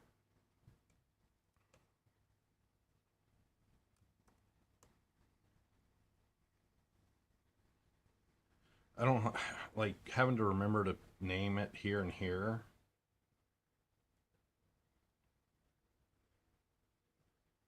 I'd like to link these two. So when on text box change of this guy updates this, I almost make this just non-readable or disabled. You see it, but it updates whenever you come out of this box and you lose focus of this text box, or whenever there's an actual change. So on validation, it will update this, and this is a disabled text box. Just shows you the name. Would be the way I would want that. So now we're in a blacksmithing table. We're gonna add regions, although I don't need to do this, I'm doing it.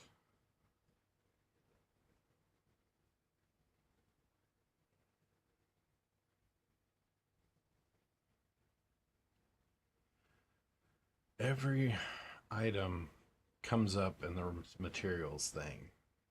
So instead of just materials, you're seeing everything. Which another item can be a material for another item. Yeah, I don't want to actually lock that down because like upgrade recipes you would put in an iron breastplate as a material and then extra ingredients, and now you've upgraded it. So I don't actually want to get rid of that. That sucks, but that's actually has a purpose. I don't know. I don't like this save recipe button over here. You know, shouldn't need it. This should be the master or the one entry point into saving. So I'm probably going to strip that. But let's do this. So now we've got, do we add item property? No, we haven't.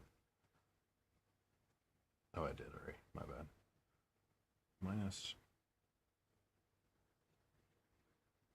What sucks is I almost want a way to edit the properties too. I'm trying to make this master screen to just handle item creation in one UI. But here, so now basically what happens is I save it with the item property, and then I got to go tweak the item property for that item. I can't, because the items are generic, and I use polymorphism to add properties to them. So that way, anything could have an armor property. Like a magical ring could have an armor property, and it gets factored in. And I can add new properties to them. But I can't. I have to, after the fact of creation, edit this property to be what I want. So I'm probably going to add another panel here. That's the item property editing panel. And then it gets saved out. So let's test this now. So this is a fresh new item just made, doesn't exist in the asset database. It will create it just like this, but it will put the armor property as a child of it, but it will be named after the item.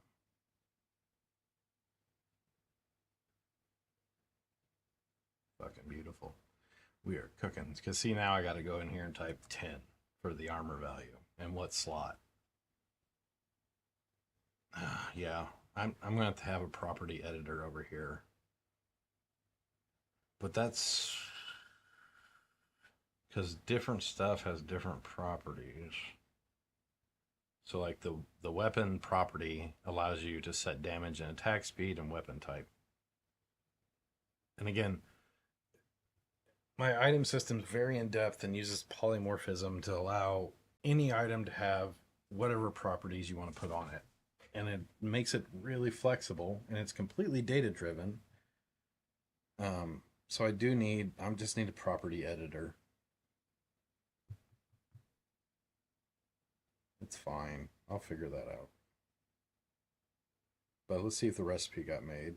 So this is, yep, there we go. Recipe's made. It's linked up. So now let's change this. V3 renamed. And when we go to save it, it should, again, what I may do is just basically the recipe name gets set to the item, just the item name when I hit the save button. So it ignores what you punch in here. You don't have to type it out. I mean, I really, these two should be linked up. Or I just get rid of this here. You don't get a chance to set the name. It's based off of the, yeah, that's probably it. That's the ticket. But we'll see. So now oh wait, I'm a dipshit. I can edit properties right here. I don't have to make a new panel. So beautiful. This thing is so good. So good. So good. All right, so now we're renaming V3. And it should. So good. It renamed, it got the reference. it renamed the recipe, and it's going to rename the property. No, property is not getting renamed. Shit. Okay.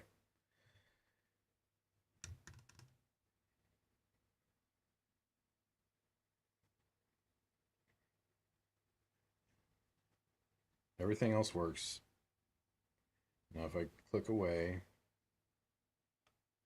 failed to enter whiteboard mode. Please ensure the whiteboard is within 3 meters. I don't know why it keeps doing that. My camera keeps thinking like there's a whiteboard. I don't know if it's like a speech command it's hearing. I don't want a whiteboard, homie.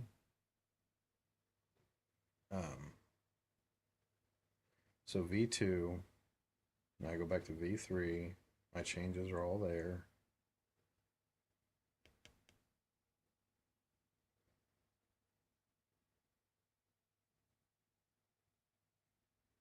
Probably need to put quantity.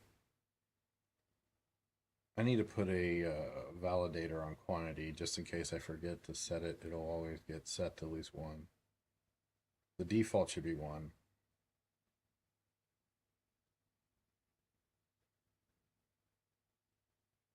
I fucking love this screen, dude.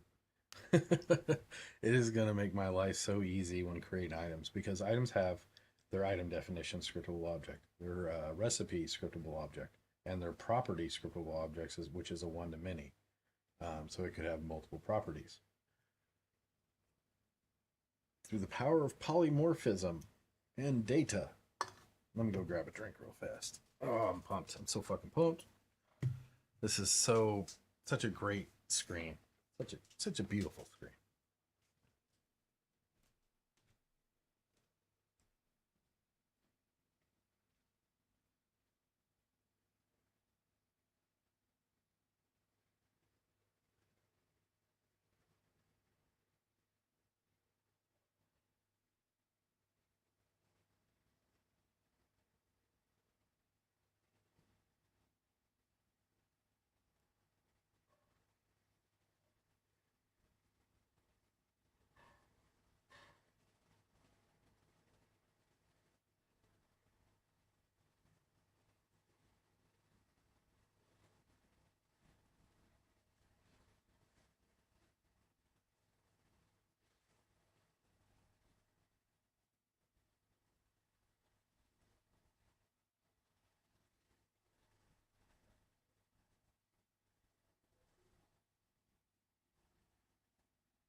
Oh.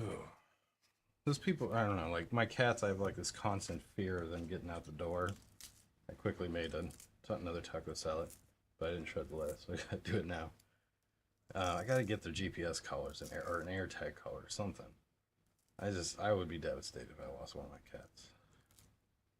And I'd like to be able to take them out back and see, or let them hang out with us, because we bought a house with an in-ground pool, and Copper doesn't like to swim. So I'm hoping I can find, or he doesn't get in the water, but maybe one of the cats will be like a water cat. But to my fenced-in area, they could run away. So I'd feel better about taking them out back if they had a collar with a tracker on it. But I guess I couldn't get in the water.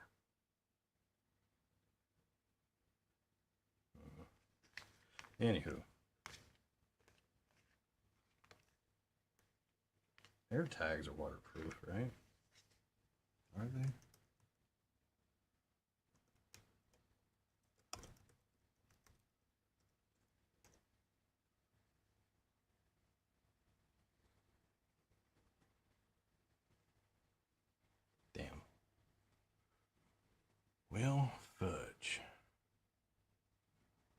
don't know how people use the trackball mice.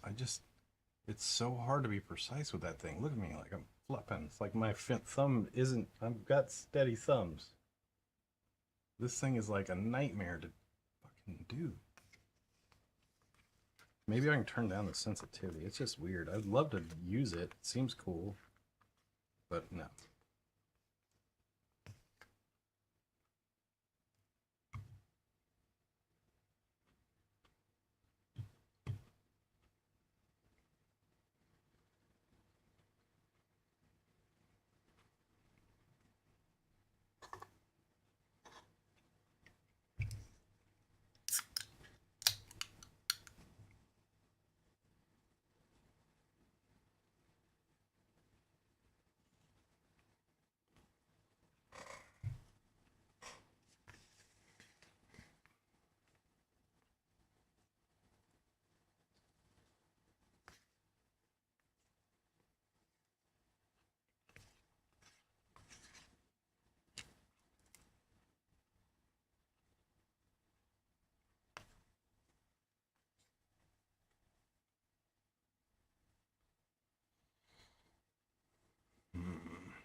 I don't know what it is. Every chair I get, it's got to be the floor or the house. Like if I lean back, that's not gonna do it now. It starts to spin.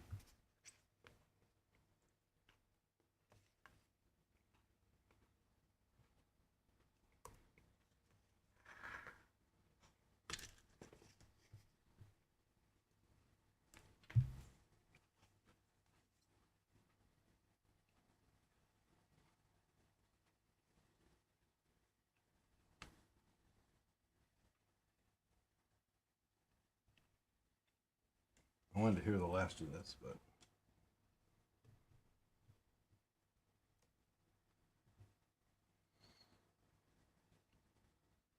Welcome to the deep. Probably at the tinker table. So, bioprocessing, machining, and enchanting tinkering, all just to safely handle the sample before the gene manipulation station can even use it.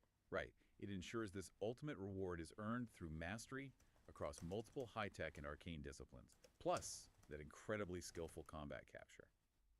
The final imprint is this epic, permanent mark of achievement, literally written into your character's DNA. The ultimate expression of, you are what you hunt.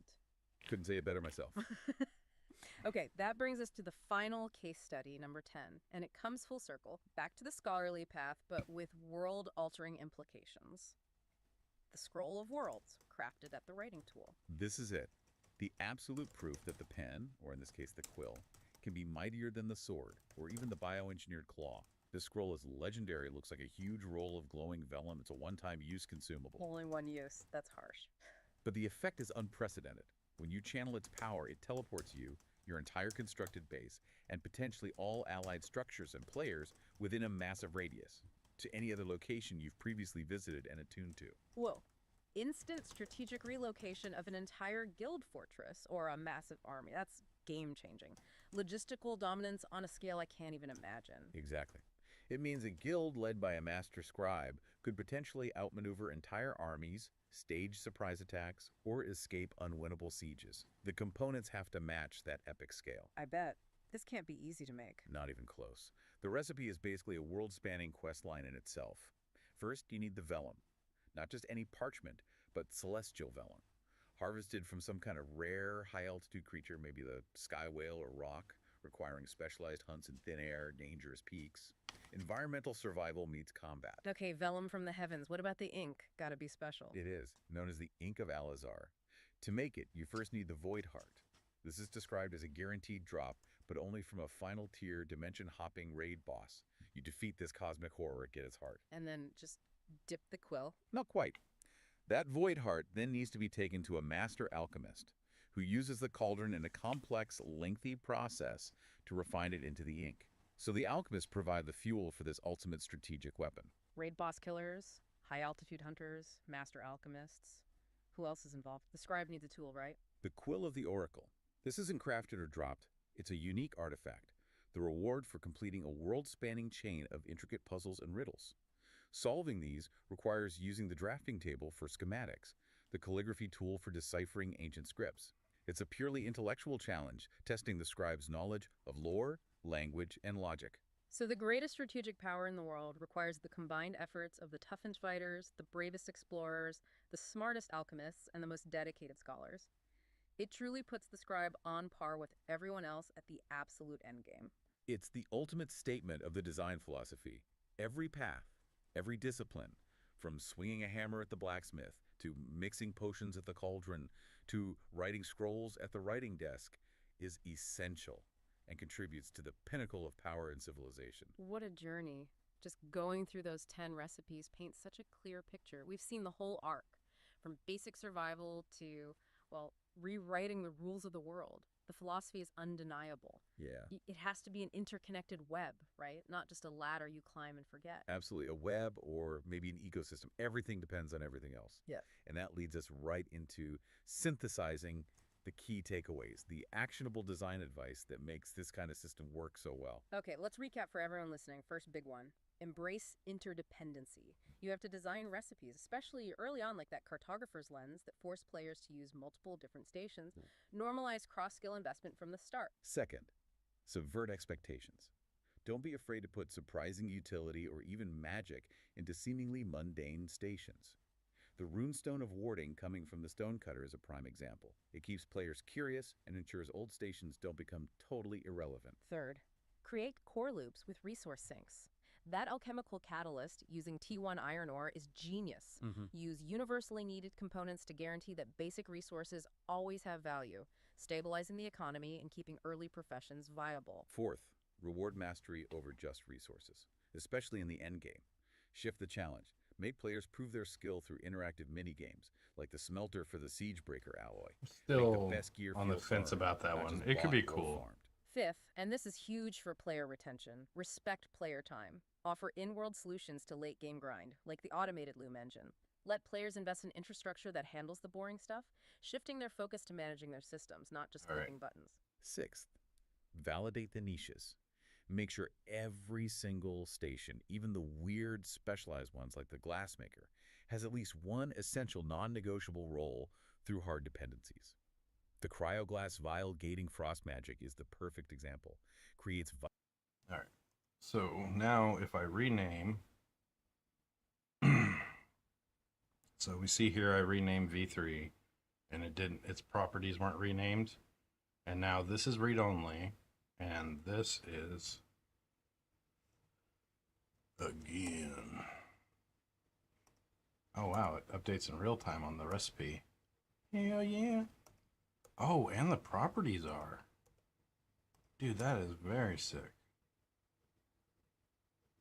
Whatever. Now we're going to hit save. Rename.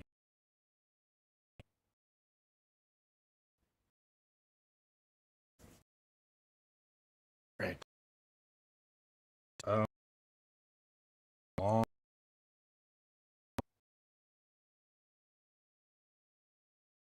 Fact. I'm going to break it up. I think. Although I think editor scripts, it gets a little wonky when you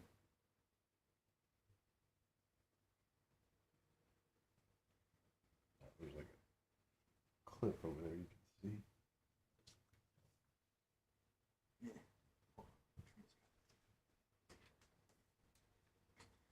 Ta-da! You see the corner of my table though. Oh well, life goes on.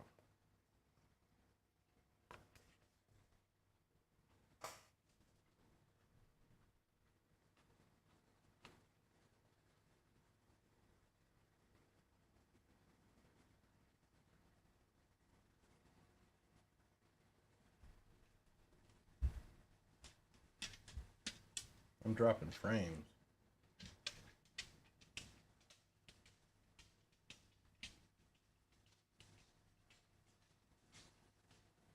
I don't know what just happened. Hopefully it didn't chop up the video. Anyone there? I don't know, I may have... My internet's fine.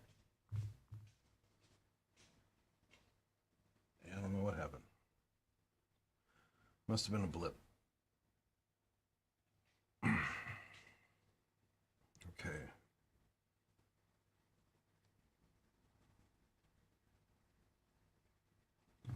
How can I make this?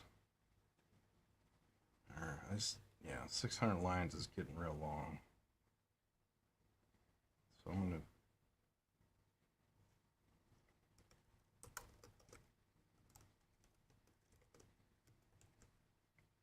I do want to check in. I'm very happy with where we're at.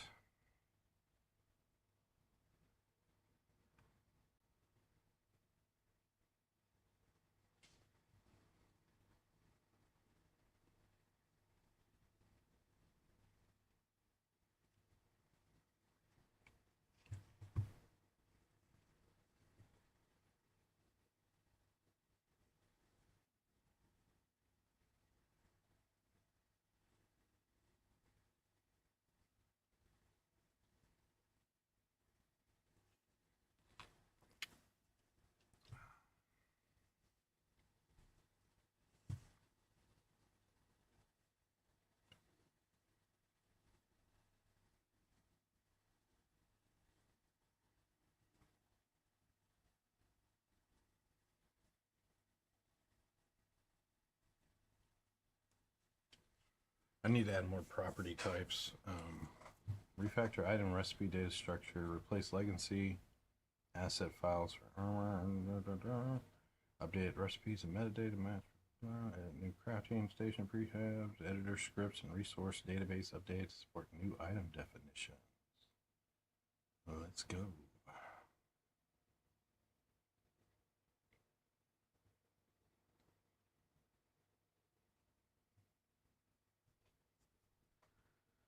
I hate how many files are being added in this check-in because of the crafting stations.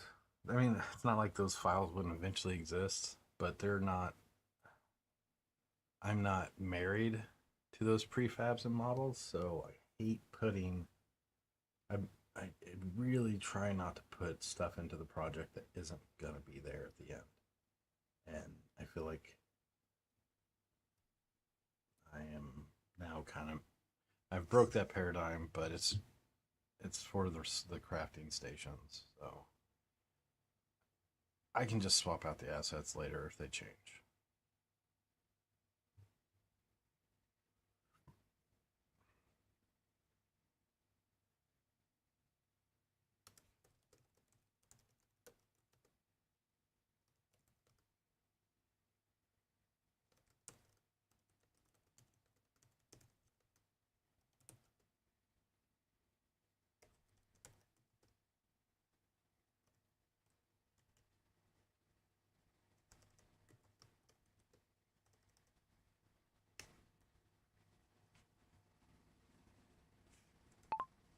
It will delete the item definition, the recipe definition, and the properties of the item.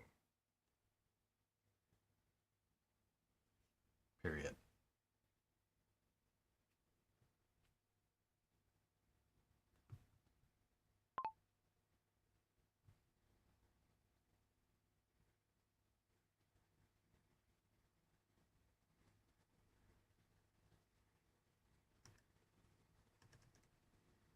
Vital specialist roles. And finally, the seventh point, maybe the most important for long-term play, design perpetual goals. Think beyond static gear.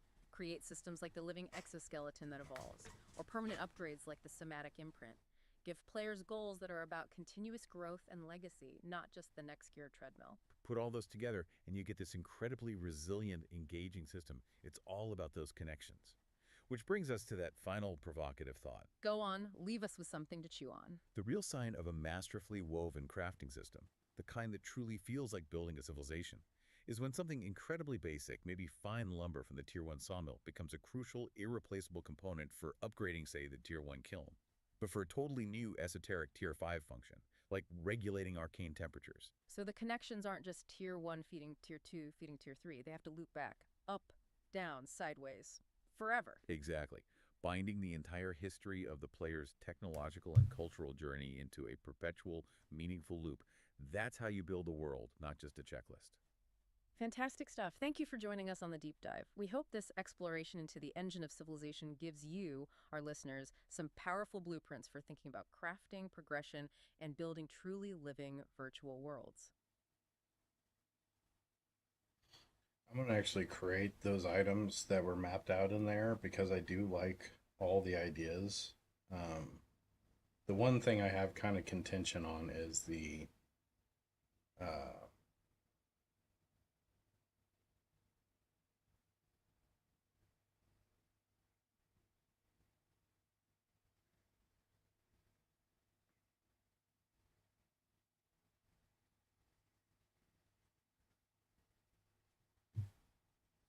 small improvement. Replace repeated folder creation code with a helper that ensures folder tree exists using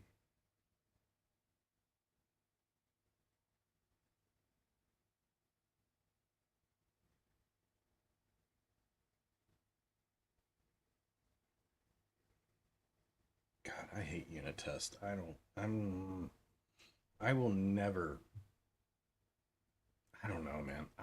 I've been on a lot of complex projects. I've done a lot of things.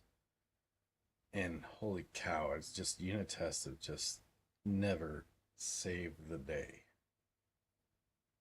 I mean, the only time unit tests come in handy is when they break because of a change, which again is part of why you would use them. But chip is going to break anyways. You would have found that in testing. Yeah, I shouldn't bring up my hatred of unit tests. There's some big advocates for them. I have not seen it. I've not seen the value add.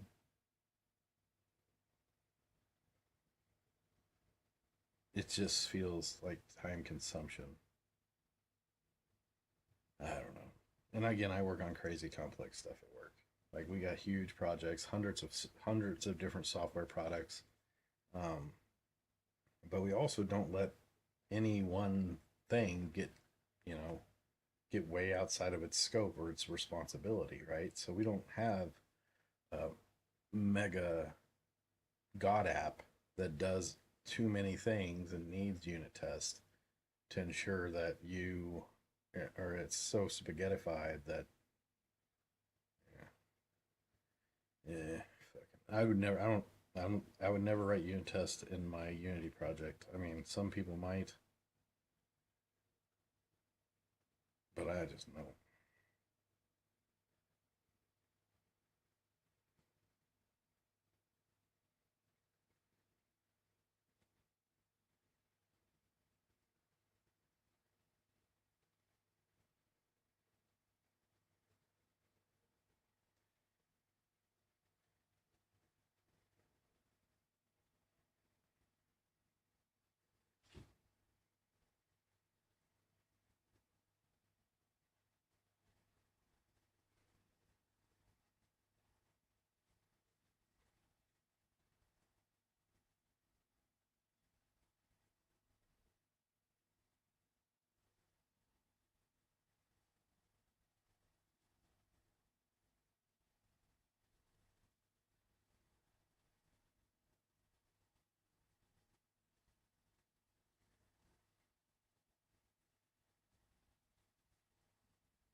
Let's test out delete.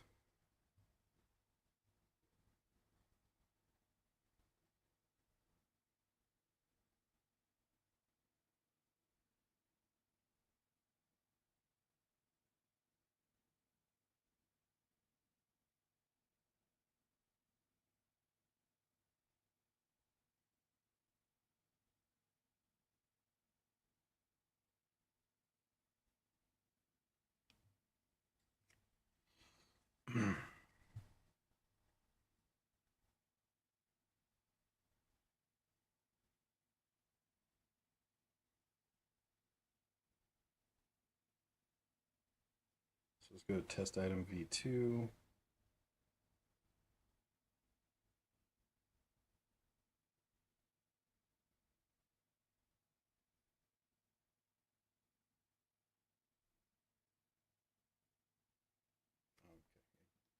Give us the prompt. This can't be undone.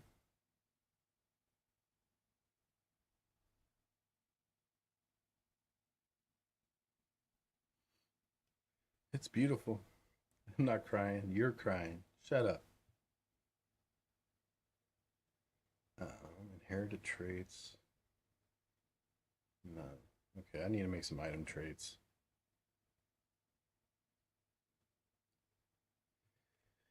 But what, how are traits different than properties? Properties could be the traits. Whatever. Recipes need an enumeration for category. I hate that it's a string. Not good. That's going to be changed next. Let's rename a test item v3.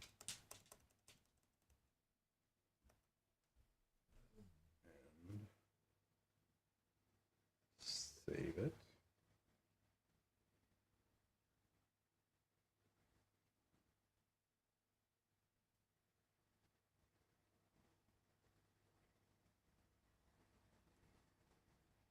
Script should be read-only. I don't know why the fuck that's not read-only. That could lead to weirdness. Uh-oh, we got an error.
Let's create a new item.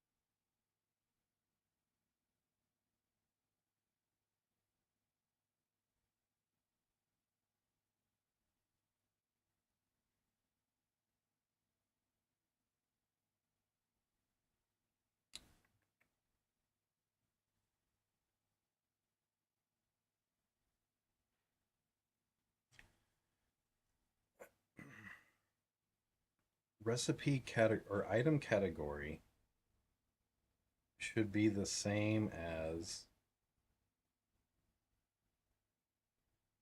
the recipe category should be the item category. Why would I have both?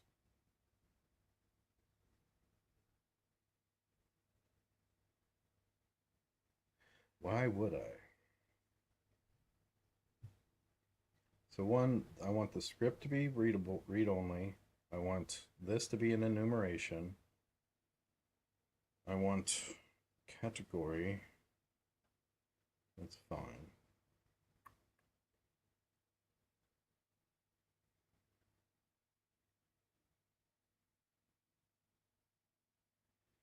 I want to create, okay, world object. I want to make that real quick. We're gonna, this is gonna be so badass, dude. Like, by the time I'm done with it, oh lordy. Item creation's gonna be a breeze. World objects.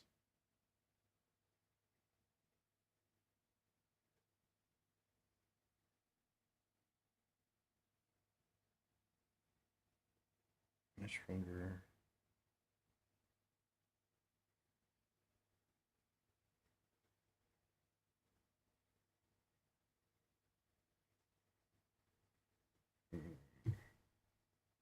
Placeable prefab.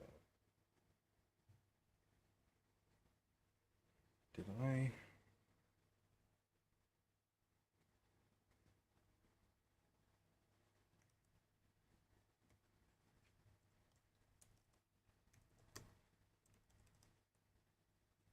Interaction.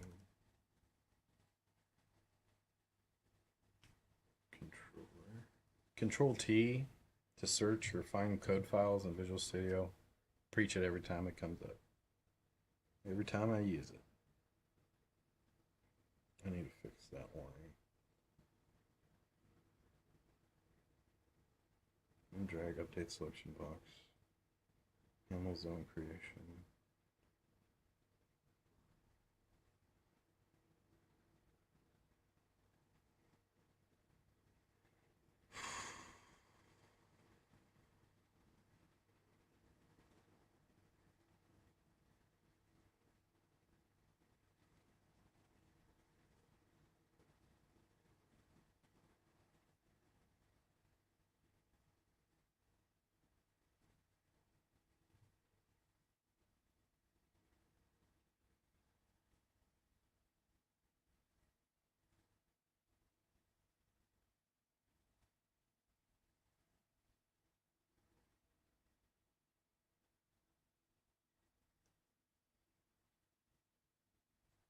World object definition.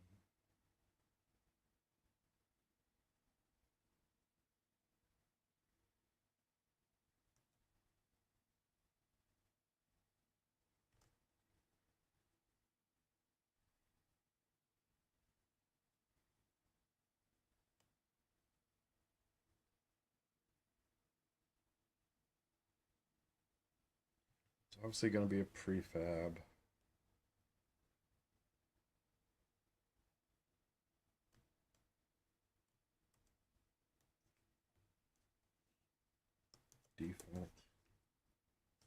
Default world.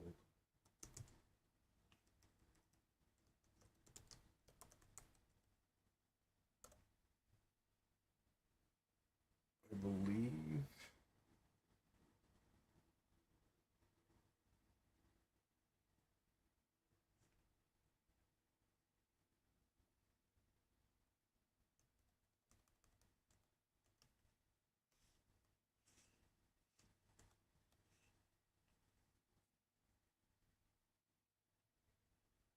I'm not going to get any fancier.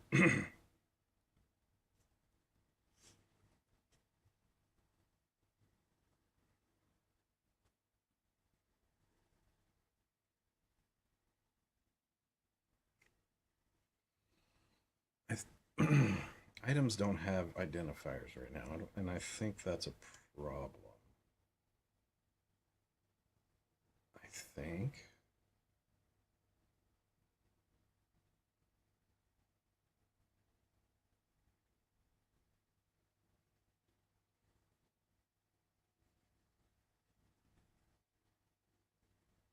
Is it a problem? Do I need? They're scriptable objects, and the scriptable objects will have a GUID. So if I need an ID, I could go off of that.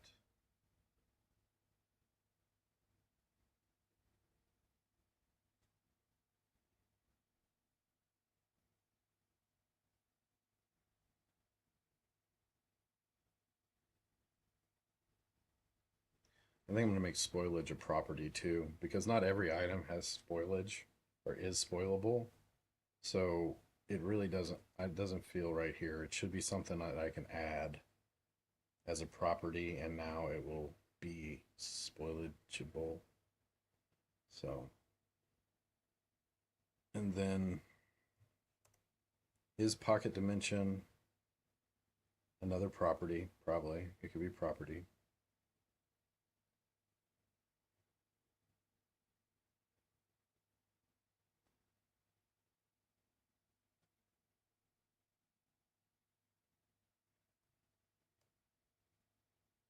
Recipe definition also should be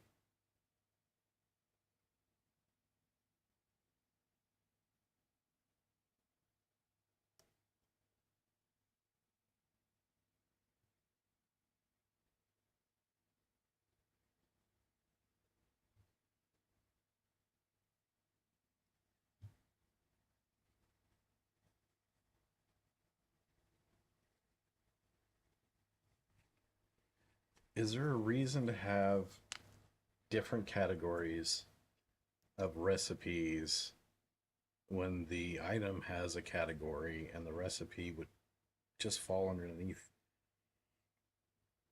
that category?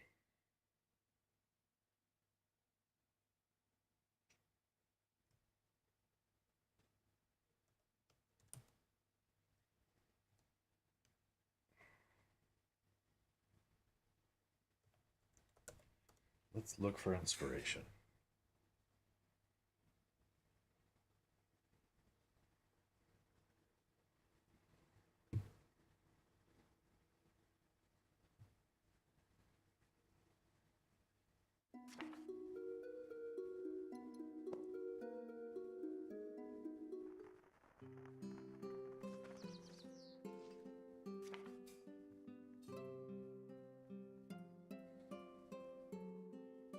Junk.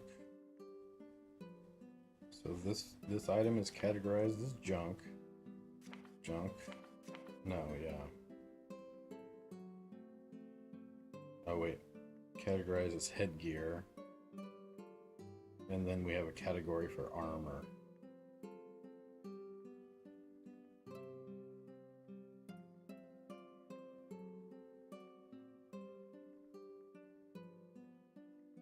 Crafting results may vary.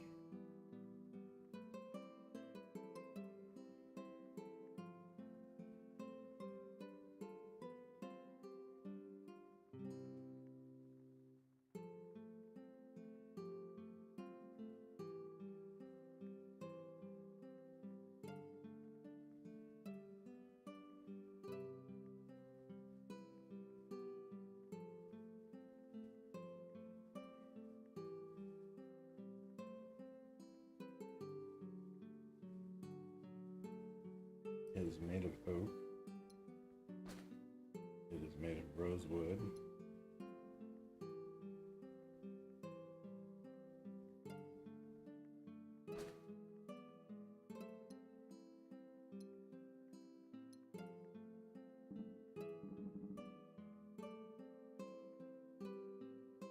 You can put a rune on a bucket.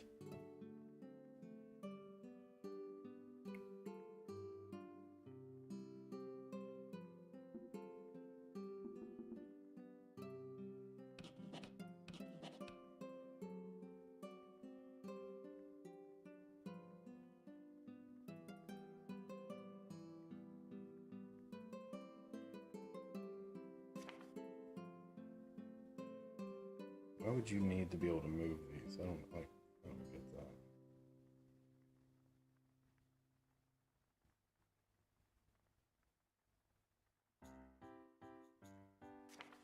Alright. That song's so catchy. So we do need an enumeration.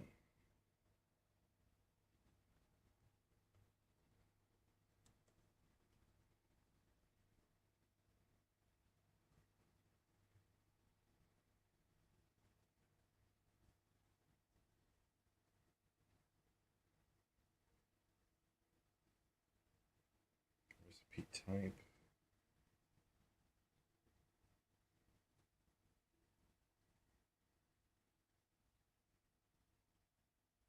Def.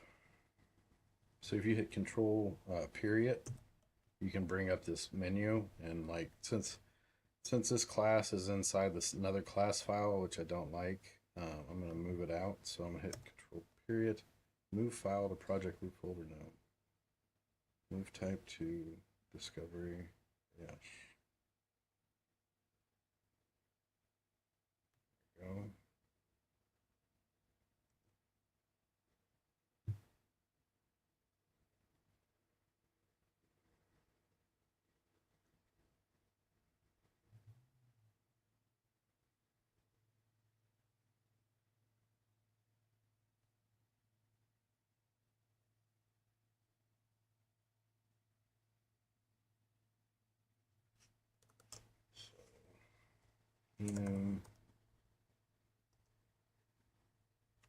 Normal blueprint special. Oh, wait. What the fuck?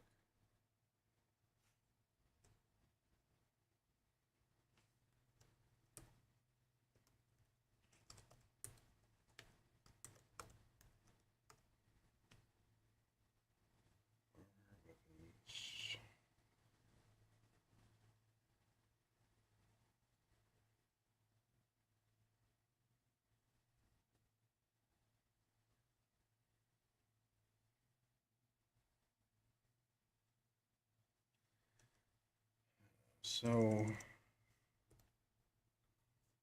weapons is kind of broad because if you look here,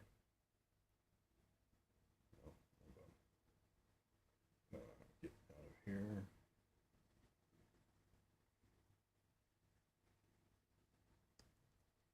If I hit play, like I guess there's not going to be one station that just makes weapons, right? But here, my example, I've got stabs broken down by the weapon or the type, and then all axes, blah blah blah. Oh.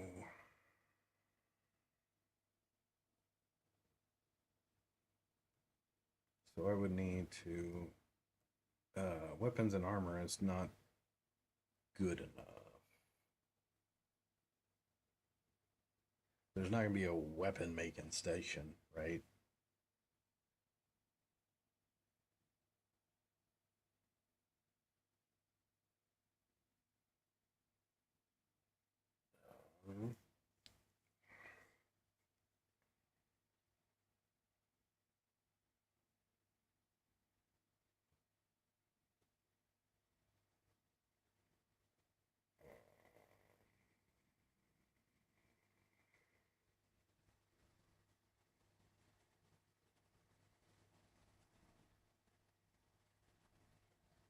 Armor would filter down.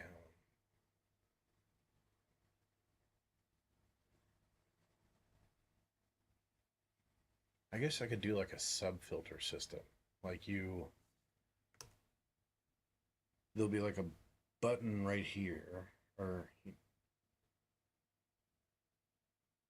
this would be weapons, and then you could click a button to sub filter that.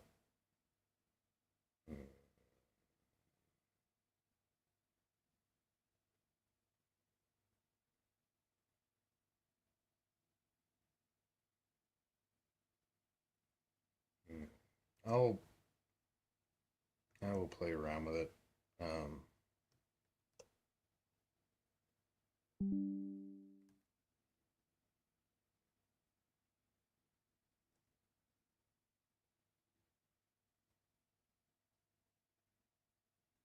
Now, all should not be a recipe category because that is basically give me all of the things in the station. And it is not, there's not going to be items that are categorized or recipes that are categorized as all.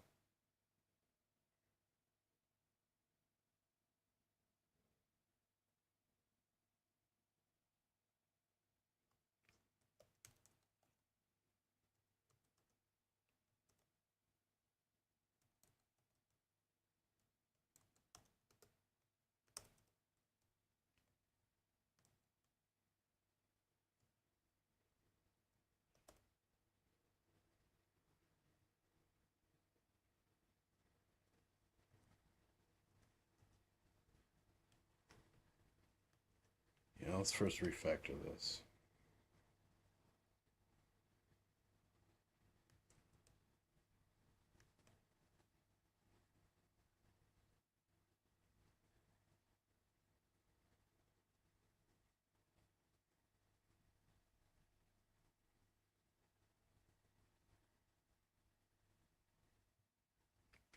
Implemented the item and recipe deletion in the item editor window.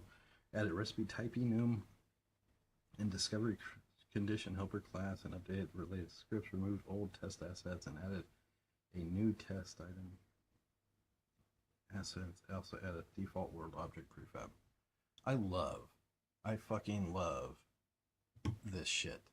Like, this is a Copilot commit notes. So basically, so you can say, hey, analyze this change set, and it creates notes, and it nails it 99% of the time, and it saves me from fucking typing, dude. And again, I've wrote software for decades at this point, and the biggest win I think of AI is the amount of time on carpal tunnel and repetitive stress injury, not having to type as much, and I can just guide and review. like I do at work a lot of times with interns and shit, or other team members, not just interns. And I've been doing this stuff for decades, man. Like, and again, like if you're new to programming and stuff, there's merit. I mean, always try to do it yourself or write it out. Don't let it write it out. You do it. Use it as a learning guide, to teach you and then to review what you're doing and shit. Like, that's another merit. Like, anyone that's wanting to learn, basically you can kind of use it as a learning guide instead of, but if you basically just say, hey, give me this script, and you cut and paste the whole thing and you don't know what any of it does, I'm not buying yourself anything when you don't know programming already. So I would always advocate you use like the guided learning or the learning stuff, to where you can tell what you're wanting to learn and it'll help you through that, because there's probably too much. It's too easy to fall into the rhythm of have it generate something, you copy paste it, it works, but you don't know how the hell it works as a new programmer. But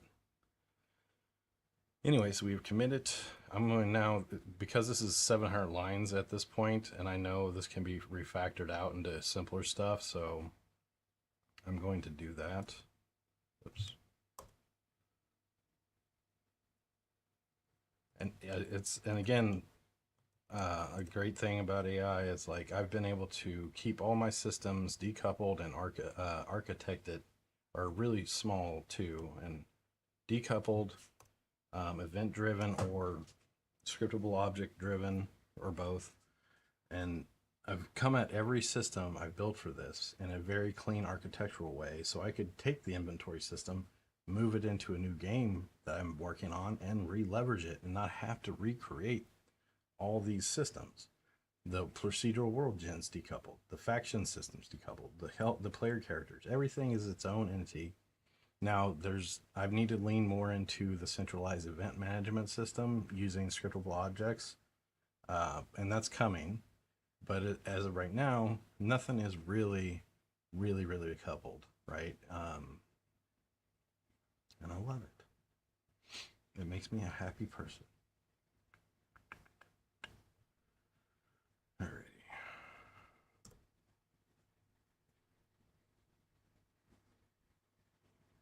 Now, world objects. I don't know about if I think I have enough information on the world object to be fine.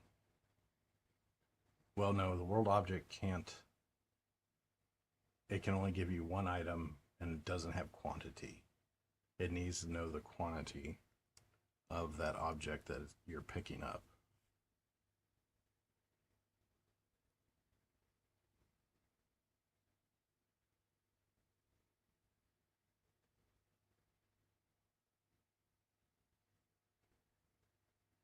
I'm going to move the box collider and mesh collider down below. So the parent object is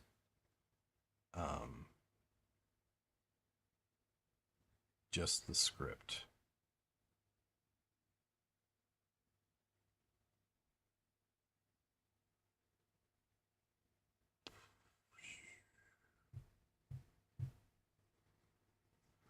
Now, hold on.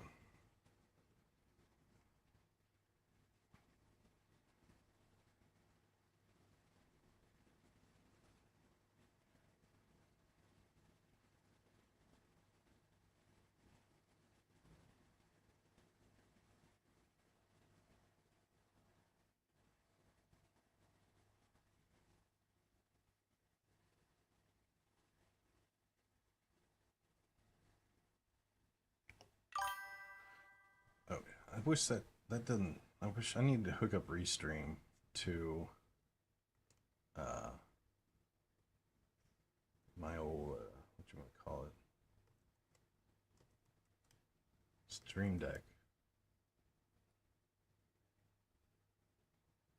Here's my link tree if you'd like to join Discord. I knowledge dump in Discord all day long. I post videos, tutorials. I post my thoughts and progress as I'm going. I just, nerd dump a lot of stuff in there. So it's just ADHD dumping on you. If you enjoy that kind of thing, come on in.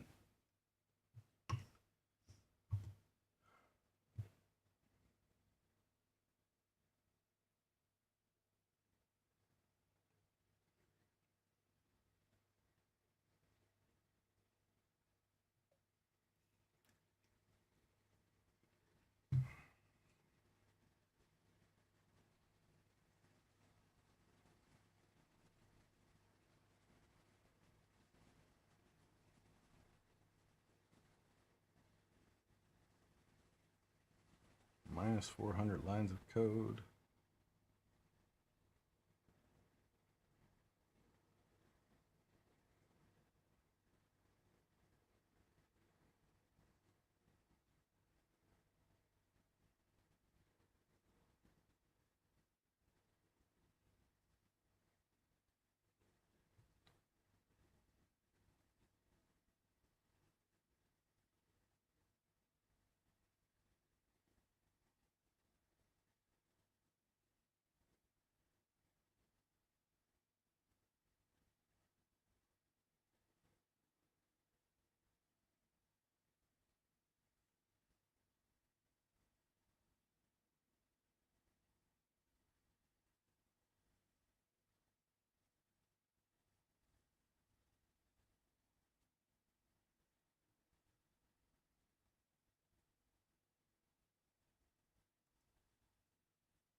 Oh, neat. That was a warning I was gonna go fix, and I fixed it in this step.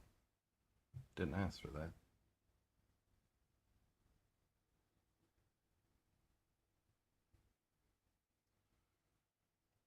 Okay.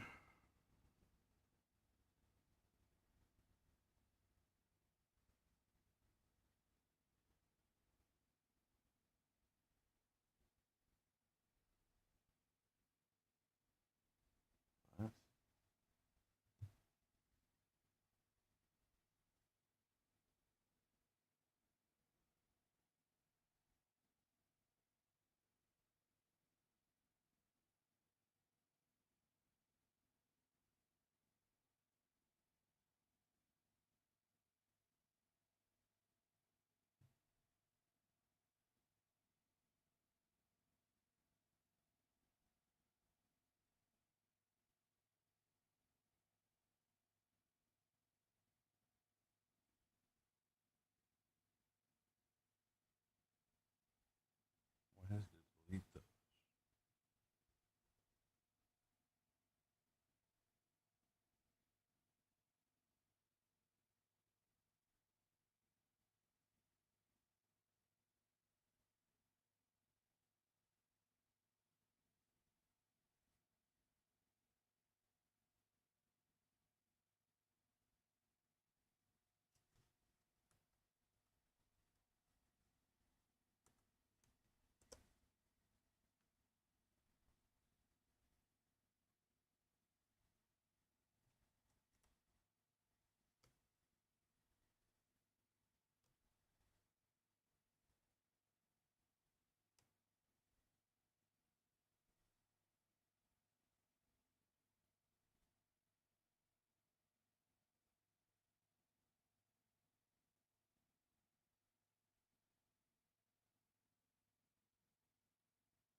Hey Linux, what's up, man? How you doing out there in YouTube land?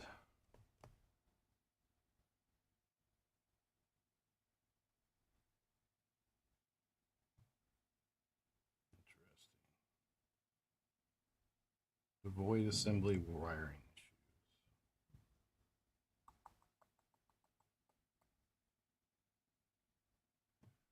issues. I've been working on my old Vigi game.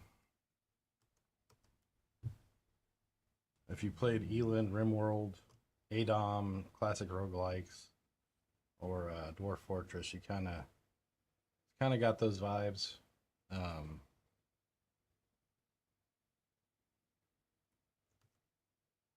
why would it do? Or I remember something about editor scripts and referencing other classes and stuff, but I don't believe it would be that big a deal.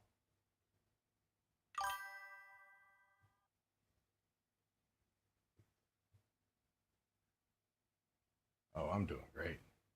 I wish it was still Saturday or Friday and had more of the weekend. I might call in tomorrow. I got 2 comp days off last week because I've been on the road for work a lot and doing just a lot of stuff. So it's on a 4-day weekend for me, and I'm just not ready to go back. Been grinding through the video game. I'm creating the item editor screen or GUI for the game to allow me to quickly, when I create an item, I can create all aspects of it along with the recipe and save it to the project. So it goes from menuing through a bunch of stuff and right clicking and creating and whatnot to one individual interface to handle that. Let's just see if this works. I was refactoring it out here. So right now I set up all these crafting stations, and now I've got to the point where I need to let me show you what the game kind of looks like without all out of this test scene. I'm going for kind of an Octopath Traveler like vibe. So this is kind of a graphical test scene right here for what I'm going for. You got your Octopath Traveler. These sprites here are temporary, but just kind of show what it's going to be 2.5D like Octopath Traveler, and they call that 2D HD, but it's 2.5D with some post-processing effects, so you can give it a fancy title all you want. It does. I think the legally mandated 4-day weekends. Henry Ford is who got us, who gave us the 5-day work week. Bastard. Here's some other stuff. Like I don't have a game name yet, so I just put game name TBD. I really gotta get a name. Here's a procedural world generation. So like Rimworld, you will when you create a new game, it'll generate a planet, and all that geographical data is used for the local map generation. Wonder if this shows. That's going to look a lot better once I add some effects and post-processing. Right now, it's pretty just bare bones-ish. Where else we got? I'll show you like the character creation screen and stuff. If you played Rimworld, you'll know kind of what's going on. But here's my item editor that I'm making. So here it's like a sword, and it's got its recipe right here. I can add different properties to it. I can set all the properties, the weight, the value, all the things I need to create an item for the game are encapsulated in this screen. Whereas before, I would have to come down here and I'd be like, go into the data folder, be like item def, create items, item def, then fill that out, set it all up, then I have to come create the properties for it, and then item, properties, blah, blah, blah, and then fill that out, and then I would go to the recipes, and then right click it, create items, recipe, or crafting, where is it? Forget where that was at again. But you see how time consuming this could be. Where is, hold on, it's gonna bug me now.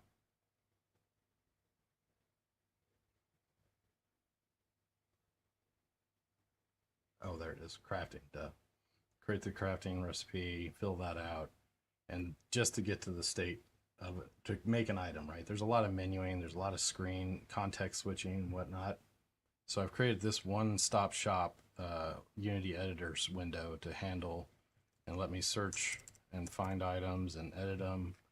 I love it. It's going to make creating all the different items that are needed for this process here to test out the crafting early and mid and end game features so much easier. I'm paying it forward. This is quality of life for me, not the players. I'm important too, damn it.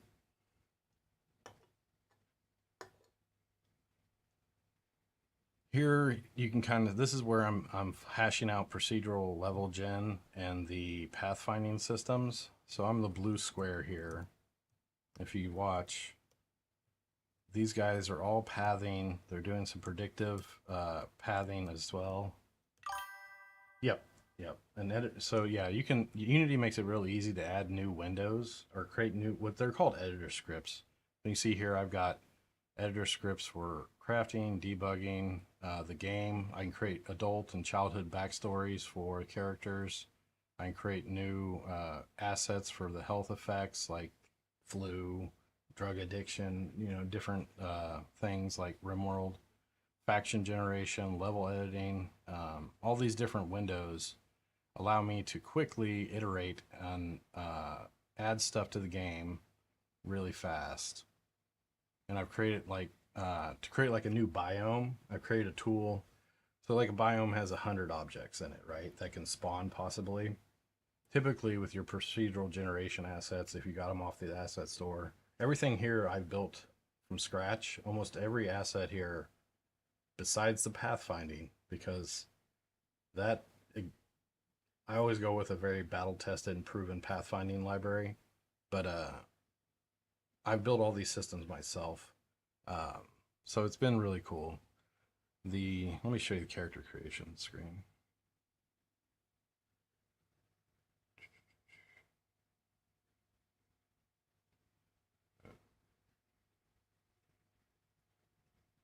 Let me save real quick.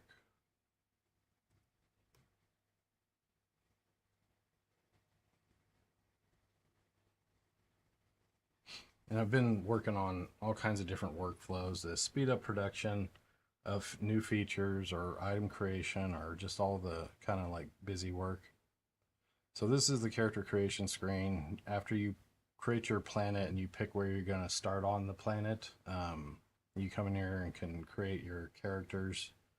It has every character has a childhood and adulthood backstory, and they factor into your stats and your starting skills. Then you have traits and then stuff you're incapable of. Like, so this guy is a pacifist, essentially. He's incapable of violence, which is the main protagonist. You're going to control one character, but you're going to have colonists or residents or whatever you want to call them in your town or colony. So it's like it's a colony sim, life sim kind of game. You can pick your different things here. This screen's not 100% done, but it's there. The bones are there. Here's the procedural world gen. It's still, it has some work still to be done, like the road and river generations where I kind of stopped off at. So if I go over here, hit F. So now if I click on here, one sec, forgot, I gotta fix this triplanar shader someday. So I just clicked on like a temperate forest area. And this is basically this represents the noise that was used, the Perlin noise in the procedural generation. It represents it for the section of the world I just clicked on. So now if I click on like a hilly mountainous area, you can see it's more noisy. And I'm just using Perlin noise and a couple other algorithms for proc gen. So like these white peaks are the highest elevation. Yeah, see, it's the noise is much greater there.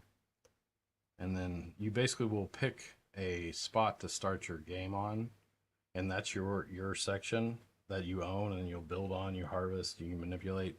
But then you can travel outside of the your map. You'll come back outside of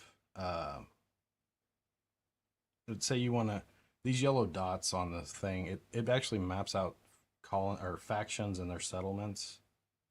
on the world map. Are they all in the Arctic? So like this yellow dot is a settlement from another faction. It needs to spawn more. And the road generation, as you can see, is fucking, it's building across oceans, man. The engineering that would be needed for this. So road generation, river generation is where I'm gonna come when I come back to World Gen, is where I'm gonna improve things a lot.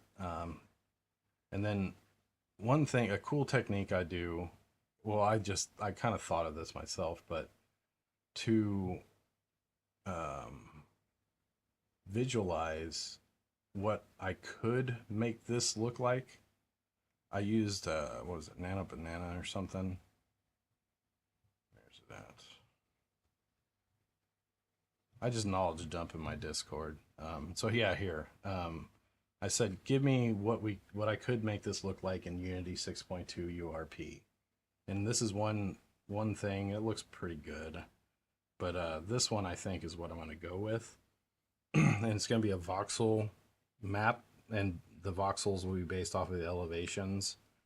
And then I'm going to have like clouds going around it, and you got the space background. Like, so that's kind of what it could look like there for that point of it. But you know.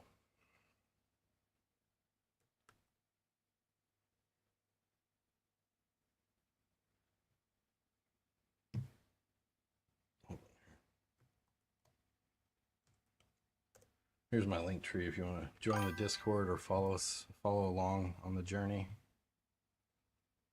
This is I'm only 4 months into, or 4 weeks, sorry, 4 weeks into this project. I started on the 4th of last month, and I've, the systems that I've built and different workflows that I've come up with have really, one is kind of a case study project. I'm going to use it I'm doing a keynote speech in November at one of the top colleges in the world about AI and all these different systems that I've built out or used. And then what is it? So it's been nuts what I've accomplished in 4 weeks, and it's all been architecturally from the get-go. I made things decoupled, event-driven, data-driven with scriptable objects. So the whole game is kind of designer-friendly, and someone who isn't a programmer, say I had someone on the team with me, they could add new objects or new items, new races, classes, all that stuff, because it's data driven. And you don't have to go edit the code to add new stuff and all, et cetera, et cetera, et cetera. But again, it's just nuts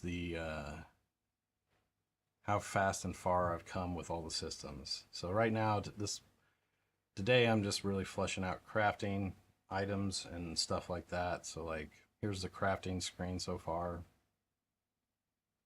And every crafting station will bring up this screen with their recipes.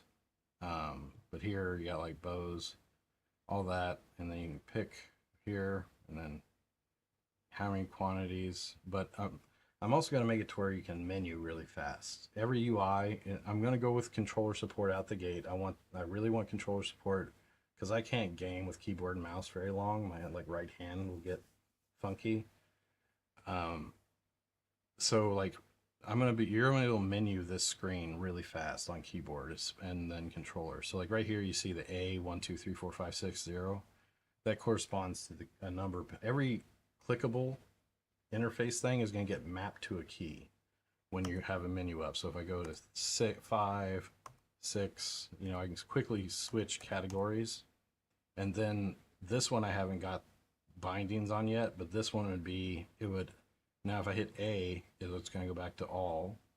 And then these would have like Q, W, E, R, T. And I'm going to try to focus to keep it all on the left side of the keyboard. So you just, with one hand, you'll be able to work this menu and like real quick. So I could go, okay, I want 5, and then I would hit Q for the hammer. And then if I don't edit the quantity, I would just hit C, and then it would make the hammer. Or if I wanted to edit the quantity, I think that's going to be Z and X to increase the quantity with your left hand. So, and I'm going to design every menu like that. and I've got an idea for how that's going to work with controllers too, because controller support in these sim games or these games with a lot of depth and a lot of stuff, it's always a stickler. Like Rimworld and Elin. Elin does decent on controller support, but still not, just not, you know, the easiest way. Or there's a lot of stuff you just end up using keyboard and mouse. And then like Dwarf Fortress, or no, a lot of these things don't have controller support. So I'm one of the big goals is I'm going to make this a very controller friendly game, which means I could port it to console a lot easier. But like on the controller, I'm basically the same system, but you're going to use like this screen. You could pull the left trigger, and then all the A1 through 0 will actually show a glyph from the controller, like X, A, B, whatever, except for the close menu button. And that way you can quickly menu with the controller too.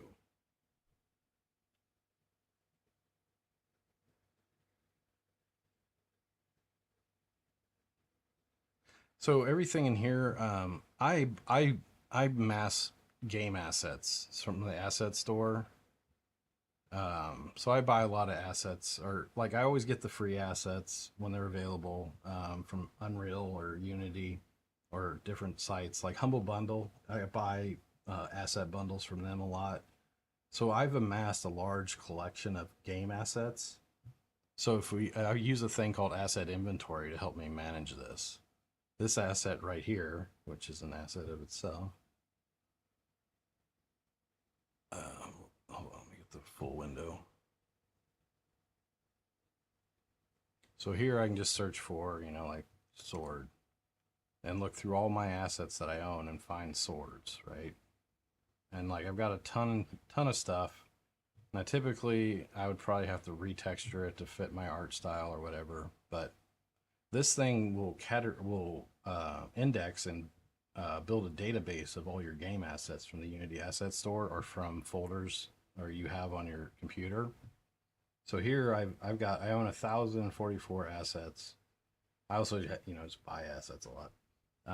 And that total items index is 900,034 objects, files. So that's code, images, textures, models, sound effects, fonts, shaders, materials, audio, documents. So that's one way that I get stuff for the game. But again, obviously certain assets aren't going to mix with certain assets. So I will retexture them, or like take the texture and like put it in my style.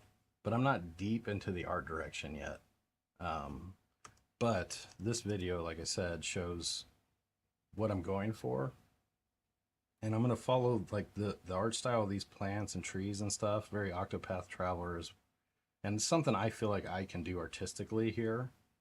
Now, like these sprites here are just temporary stand-in sprites, but Octopath Traveler has like little SNES characters, really tiny sprites. They look good, but I might go with a more detailed sprite.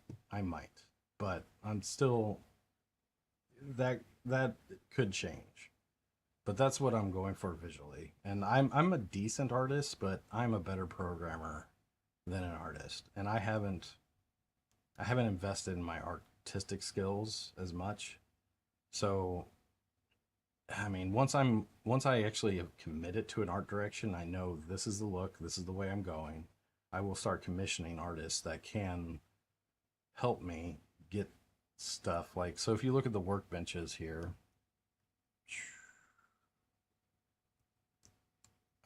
they're more detailed than I'm probably going to go for. Now they work, I mean, so, and they look good and everything, but I would most likely have an artist retexture these, or I will retexture them to fit the art style. Because the shape, whatever, as long as I got a 3D model of the shape that I'm looking for, like a workbench or whatever, cool. Because I can retexture it to match the art style. Now, like this asset, I love it. It's basically a workbench asset. It's very modular. And you can create tons of different new workbenches just with different parts of it. So like You know, delete this guy. Oops. Like, you can make your own workbenches from this asset pack because it has tons of models to do that. And like, see here, this is from an asset pack that's lower quality than these. These are too much quality. They have a higher polygon count, which I'm not. I mean, they're decently optimized, actually. I think most of the polygon count on these guys comes from just having tons of props. Like here, that's these. Yeah, this guy, way too many. This one's probably a good chunk of the vertices. All these others are actually not bad.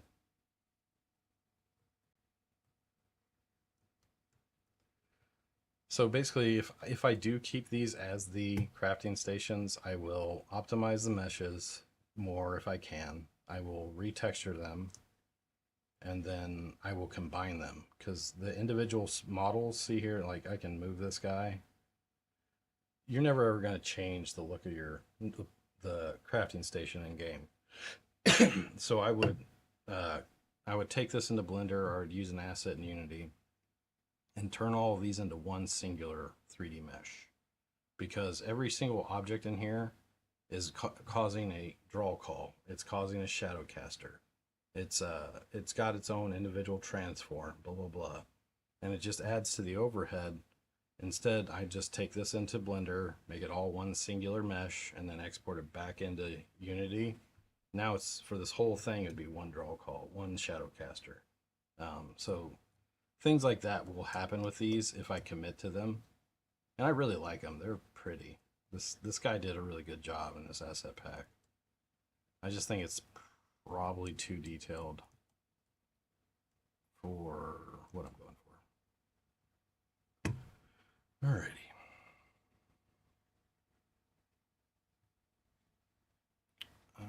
What am I doing? Back to item editor. Do you do game dev, or you program at all?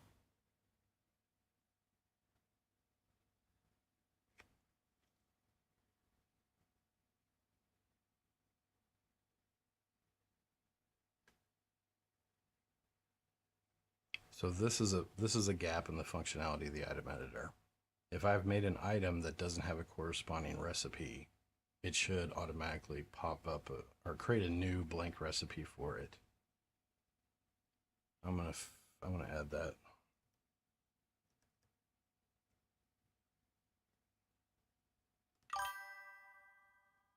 Oh yeah, programming is my passion. It's my love. This is a good time to learn, man. Like with the freaking AI and stuff, you can have it kind of like help you understand chunks of code, or like you can use the guided learning to help it kind of like help you learn stuff. Actually, if you're trying to learn Unity, actually what I recommend right now, if you got 25 bones, hold on. I think it might be the last day for it. So if you go, Humble Bundle is a great place to find assets for video games. Okay, it's still here. 21 hours and this will be gone. Or no, wait, right here. Learn Unity. So this course right here, I bought it on Udemy for, I can't remember how much. I caught it on sale. But when I was trying to do Unity, I was trying to do all these things. I didn't know all of the inner workings of Unity. I mean, I was getting along fine, but I was like, all right, you know what? I'm gonna pause and I'm gonna do a course that basically does a small game from start to finish for the most part. And so I did this course here, and basically created like Hello and welcome. I'm your XCOM Code game, Monkey, the ragdolls, physics, and tons more. So if an you're past XCOM the type game beginner here. stage and you want So I did this Udemy course all the way, and I got my certificate. And after that, I just had a very rock solid understanding of all the things that I hadn't touched yet, or so I would recommend this. This here is probably a great $25 because you get all these courses to learn with, from Blender to Unity course. Actually, I want that one. I know how to do this, but I bet you there's some stuff in here that I don't know yet.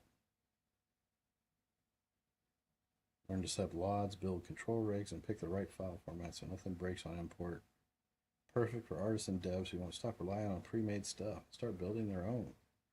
So if you just stop and do one of these courses, and if the course lines up with a video game you're trying to build, which this one kind of does, you can once you've completed it, you can just take that project and continue it, with the knowledge that you've gained through the course. So that's, I think, my biggest recommendation. But with AI, again, if there's a chunk of code you don't understand, you can ask it to explain it or comment, like give it a class file and say, completely comment this class, explain everything about it, or just have it kind of explain stuff to you. And I just highly recommend it, man. Like, grinding away, just Googling, all that, it works too, but ultimately, and like, see here, this is a deep research document I did for my crafting system to kind of think through early game, mid game, and end game, and how to keep all the crafting stations kind of relevant throughout the entire game, and just different ways to make it more engaging and whatnot. So I did this research report last night, and the way you do research reports is like you click here on deep research, and then you just type in a topic you want to know about or want to research, and then you hit enter, and then it'll start a report. So it built this report. I read the report, which again, I'm going to actually implement this, the items it's talking about and the progression paths here in just a minute, now that the item editor is pretty much nearly done. But if you can see, like here, I love deep research because it helps me learn. I have so many deep research reports. All this is just deep research of me checking out, learning new things, or asking about what's the best approach to this? How does this work? Or here's a system I want to make. Give me a project plan to make it. So like, let's see here.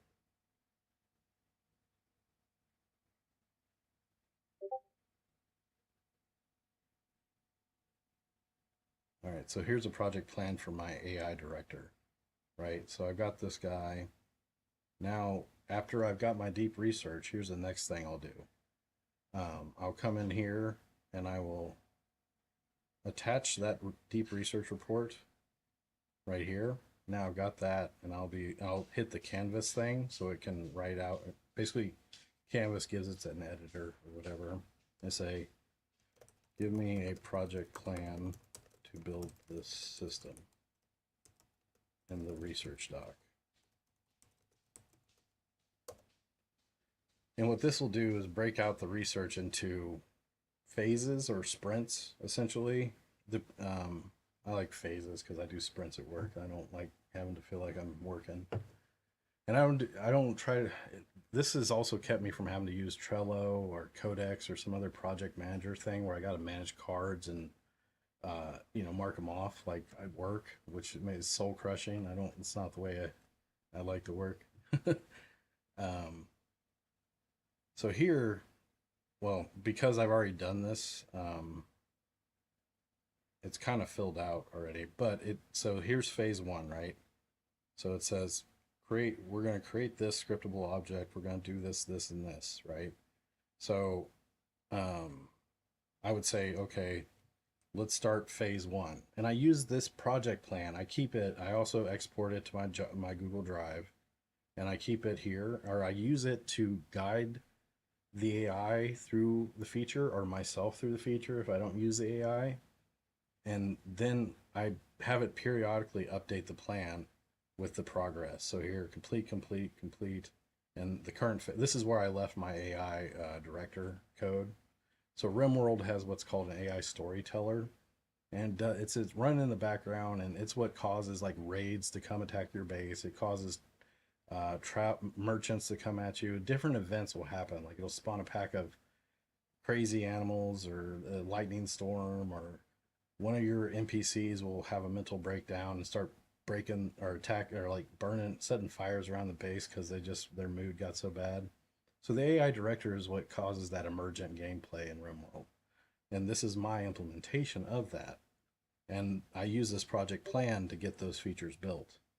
And that's, that's kind of the workflow that I've been doing for this game project.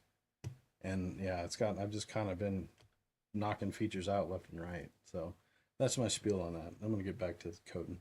So,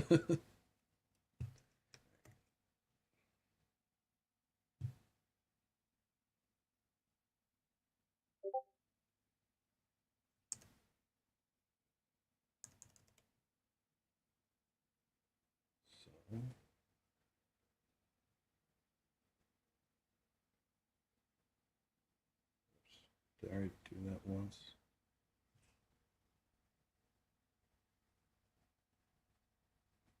Here.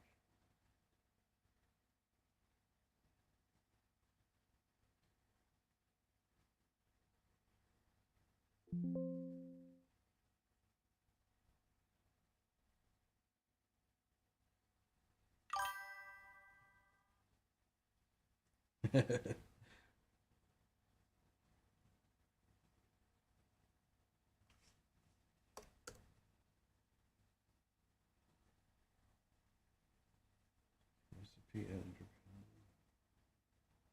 Test M setup.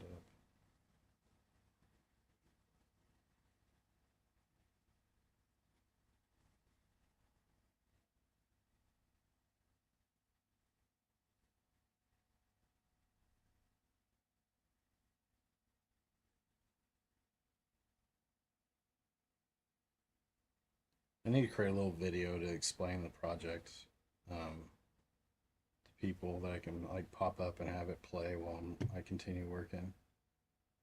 I'm not like there's a ton of people that really come to my stream yet or anything, but I saw another game dev who had a pretty good following, and that was how he, instead of having to go through that spiel about the game, he could kind of point him at that or play it over here.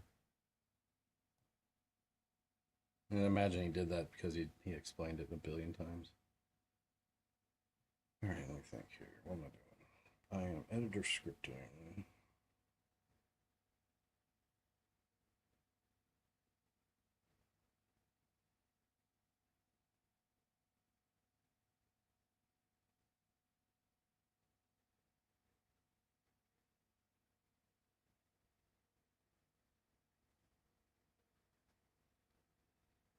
So this class is getting long in the tooth, so I refactored it into separate classes, and now I'm going to move them into their own files.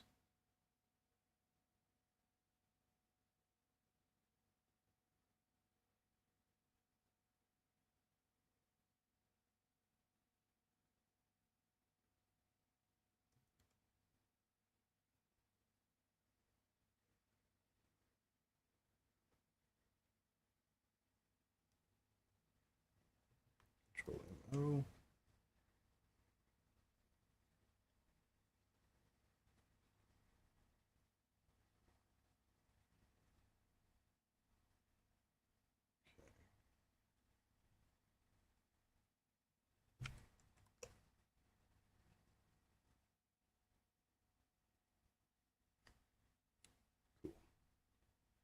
Now we went from, yeah.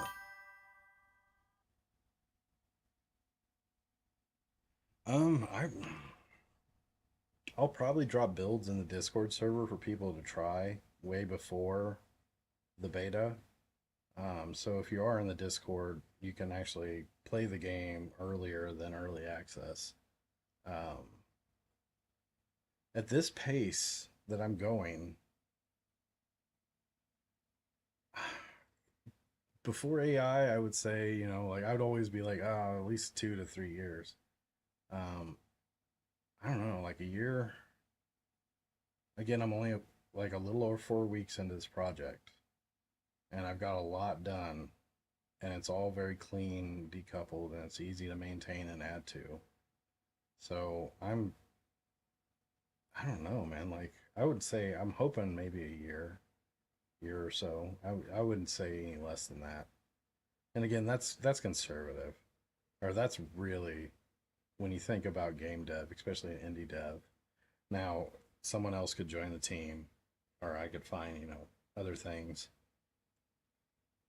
I think a big hurdle I got to accomplish or get past is one, if I have to stop and start doing all the artwork and stuff if I can't find an artist to commission that is because if I'm going to commission the game art, it's going to be at volume. So like I can't pay like $150-$200 per character design and stuff like. So I need that's another factor in my art design. If I go with too detailed of stuff, and it's going to be hard, it's going to take an artist or me even longer to create new content for it, right? And that's one thing I'm trying to avoid. So Elin, like if you look at Elin and Rimworld, so let's look at Rimworld real quick. They have a very basic 2D art style, and they don't. I could create the assets like this myself easy, but like if I went with a higher detailed sprite, and again, older roguelikes and stuff, I'm not going to go with a heavy animation thing. I'm going to really focus on gameplay and the fun and the emergent gameplay. So like Rimworld, start a new colony. Here's your AI storyteller, Randy Random, Blood and Dust, reloading time. Here's your create world, so you can, there's factions that are pre-generated, and then you can add extra factions if you want. So I'm now going to generate the planet like I showed you. So if you think about what I just showed you about and where my progress is in the game too, as a whole.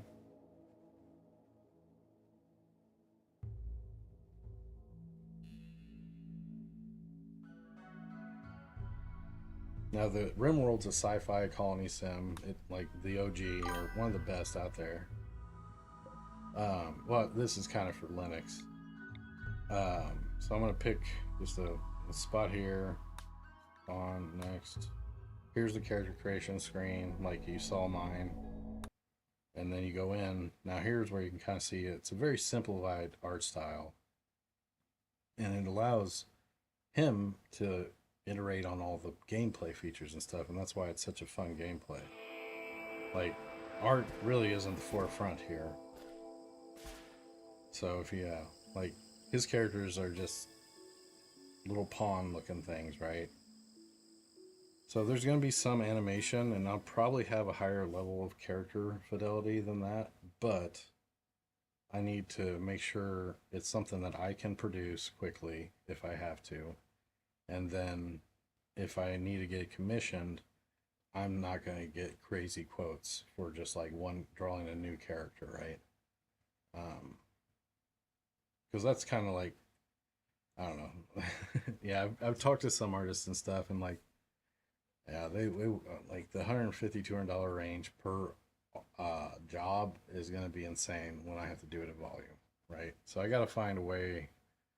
I'm thinking through that all, and most likely I'm going to do the art in the end. I have a Wacom tablet. I have all the art products and software and know-how. I can 3D model. I can work Blender. So that's not where my soul is or what I love doing. I love developing way more than that. And again, I think I have trouble when it comes to feel and art direction. I don't know. But anyways, yeah, that's basically it. So I'm hoping a year and a half I have a beta out, but I will be dropping builds in the Discord for people to try out.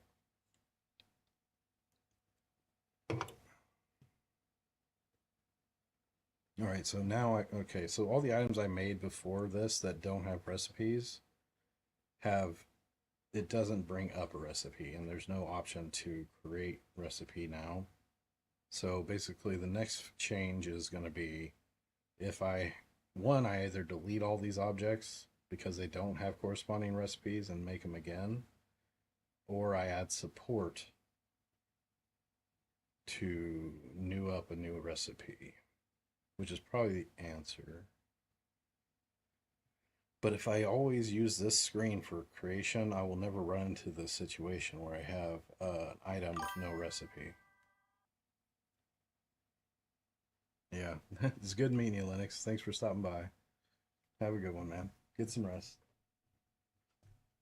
I don't know if I should eat this anymore.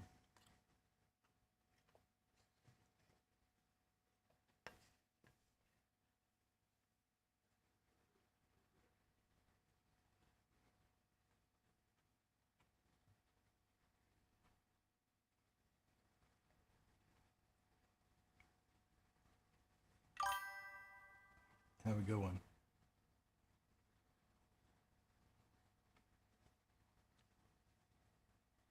Hit that subscribe and like button. It can't run Linux? What the hell? Why not?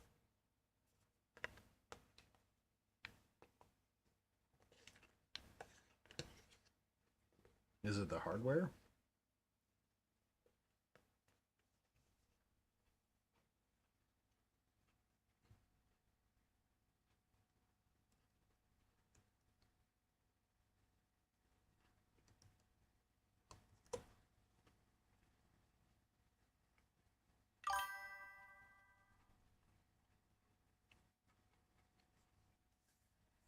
Is it an Apple device?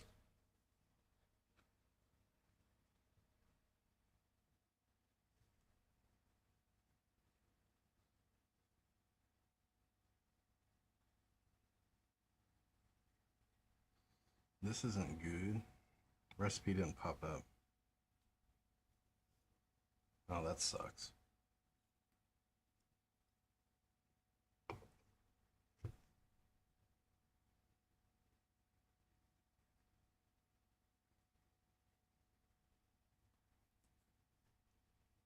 Let me close this window and reopen just to make sure I'm not dealing with a in-memory issue.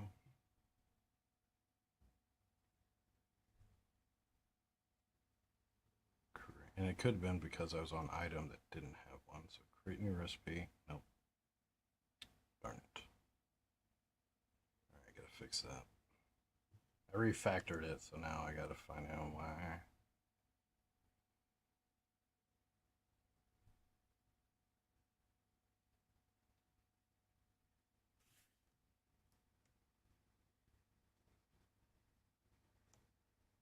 Yep. The refactor went too far. So basically it says, if I don't find it, return a null, which is not right.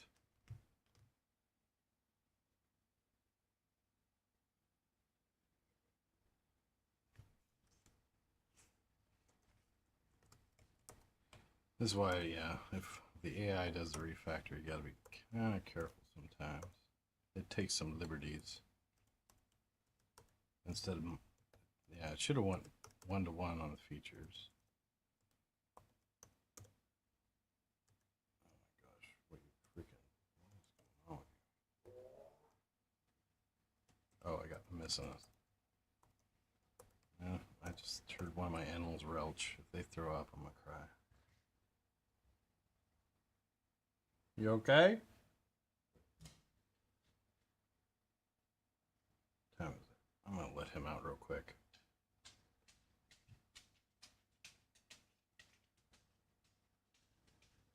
I'll be right back. I'll let the dog out.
If it is not equal to null,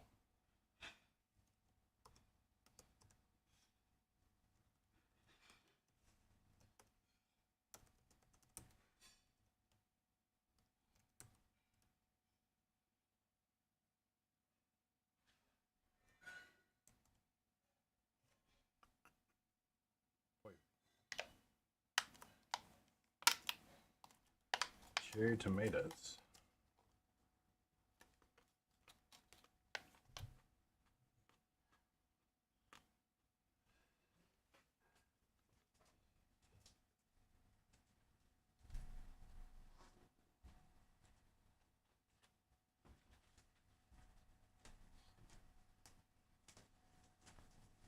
I eat so healthy now, but I just eat too often. I'm always hungry. Okay, so that should fix that issue. Let's see if it does.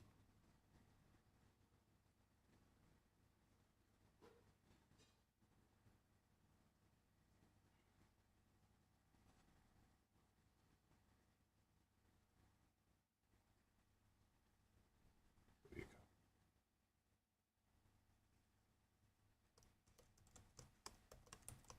go. V4. Property, no errors. The property updates with the name. I gotta get rid of save recipe because I cannot think of a reason why I'd want this button here.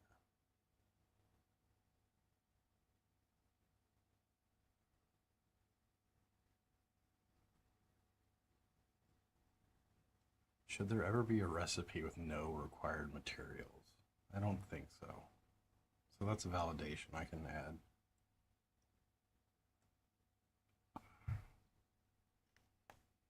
My work laptop at work, it has shitty battery. At least my current one. I've got a brand new one. It's a lot better. But letting go of the old laptop is hard to do.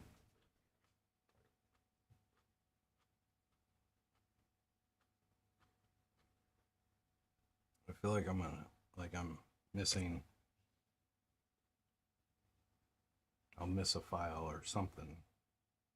I gotta let go. I gotta let it go. It's like on its last legs, anyways. All right, I'm gonna hit save.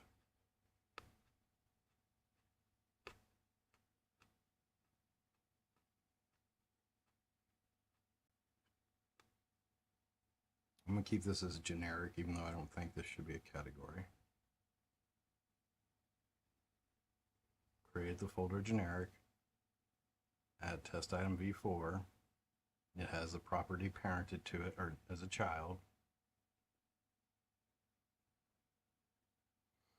And the recipe will be in a generic folder. Booyaka. All right, we're back in business. Now for a recipe that never, or an item that never had a recipe.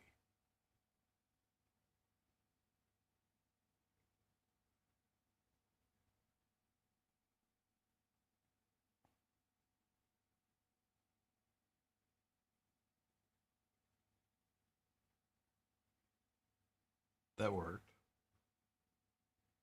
But this brings up a thing. Like, so I think I need to strip this, though. I need to leave item name with spaces, whatever because this is going to be what is used in the game. And I don't really have an issue with spaces in the asset names, but no, I do. I do. So if I save this guy now,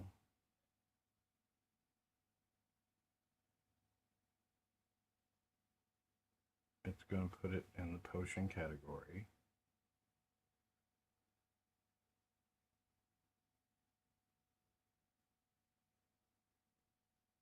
Yeah, it's got spaces. Yeah, okay, I'm going to fix that.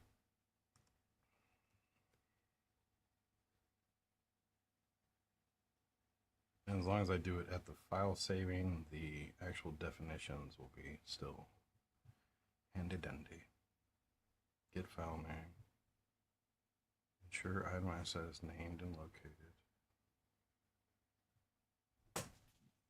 Crap. This also has impacts on the renaming process.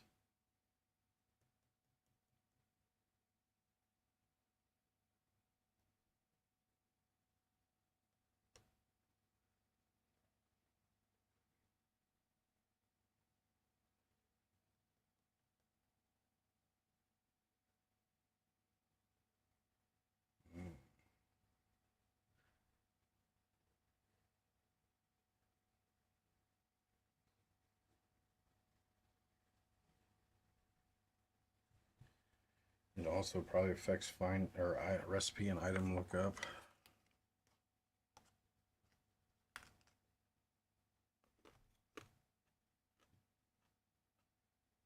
Not going to be a simple fix, but it has to happen.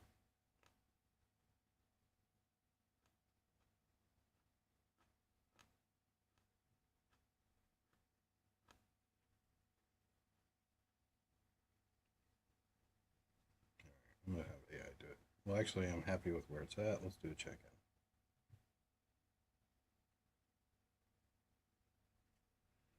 Let me delete the test items real quick.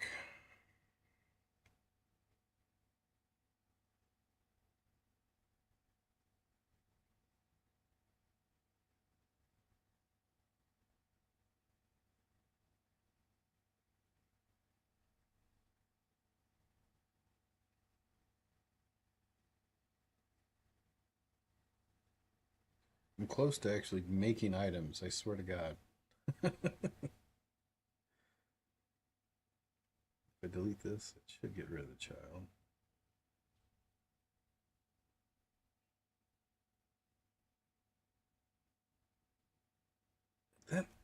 That's weird to me, actually, because now I'm thinking about it. How the hell does this work? Because that's not a folder. And I don't think I can take, like, if I go to prefabs, I think this is a specific feature of scriptable objects. Let me just go find a prefab. I'm going to copy paste this guy. Copy paste.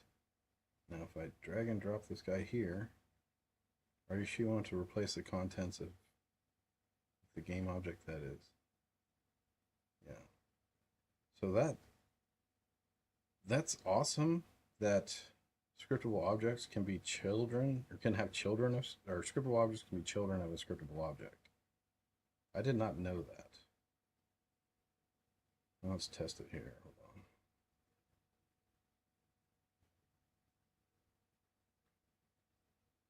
on. No, I can't drag and drop that. I can't. What the fuck? How is this possible?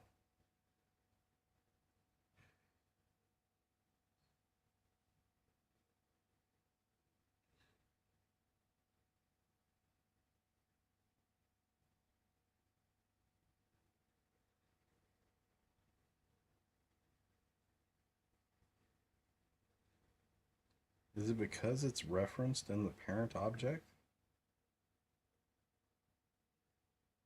Let me see if I can drag it out of it. Nope.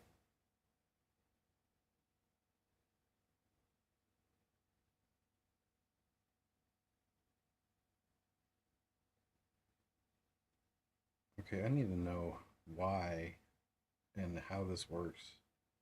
I'm worried it's going to cause issues.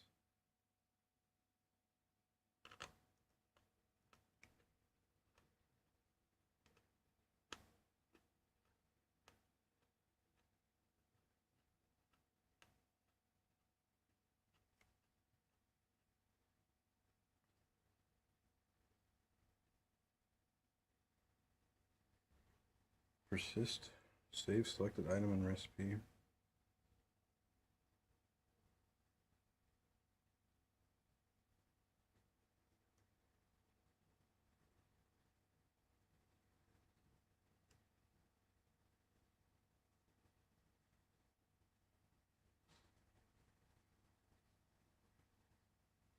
So the add object to asset.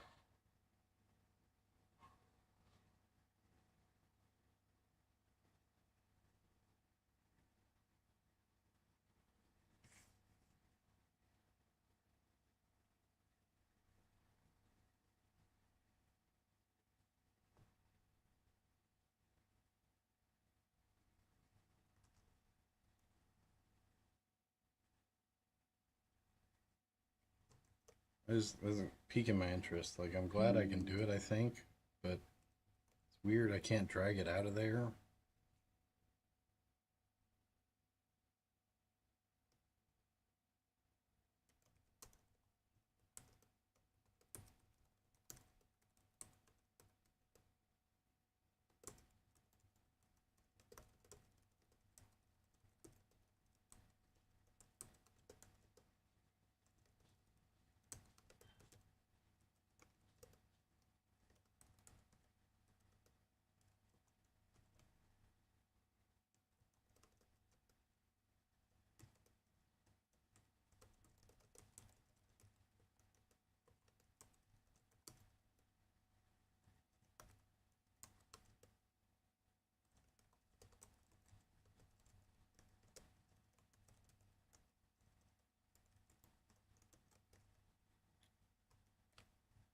So one thing I do is go to C# editor, scripts, editor, items.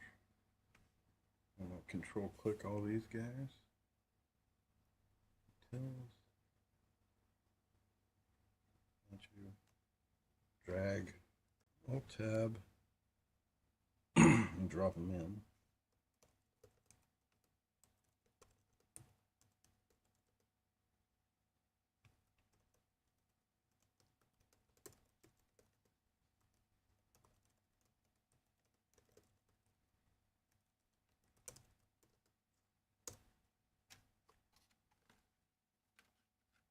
I'm sure it's fine, but I'd like to understand why it's possible, because I can't drag a scriptable object to be a child of another scriptable object in the editor, and I can't drag that property out of that scriptable object.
Okay, badass.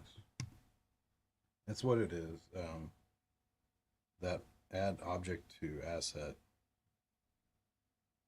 So they're saved in the same asset file, which I'm fine with for this because it's scriptable objects, and I don't need to.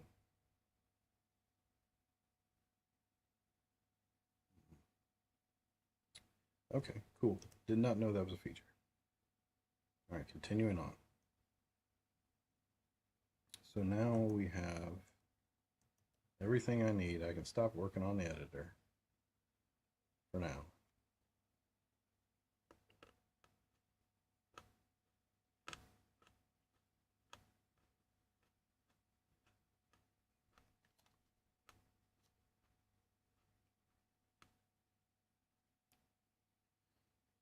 I guess there are items like the apple wouldn't have a recipe, right? Because you can't make an apple. So the need for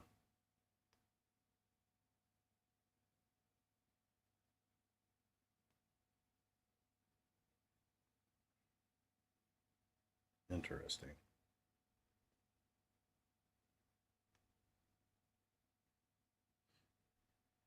So for items that come from sources in the world, harvestable sources. So like you can't make iron ore. You can't make a lot of the things that you gather from the world. So the mandate that every item has a recipe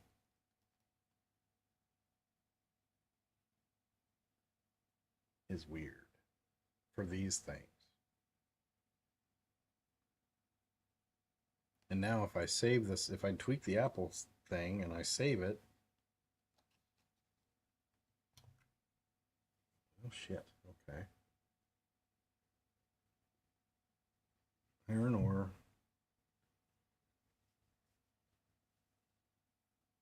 Like raw meat that you get from an animal. Can't make that. You can't make leather. You got to get that.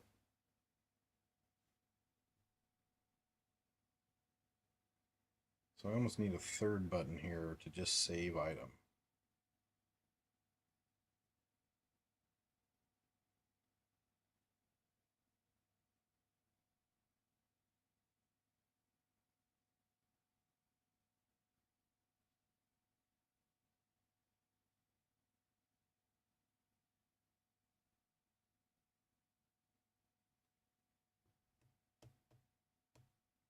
Required skill also needs to be an enumeration as well as this. This is not good, not good.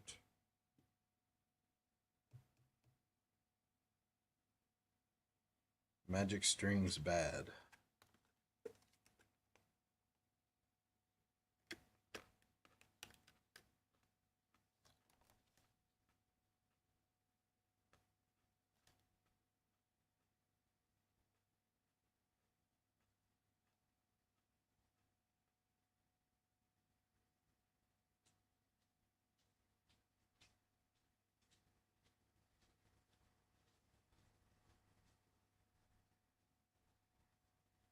Now I can have a flag on the item definition that says doesn't have recipe, or I can make this editor window just allow saving of the item. And but again, like say someone else is working this, they would think that, oh, gotta have a recipe because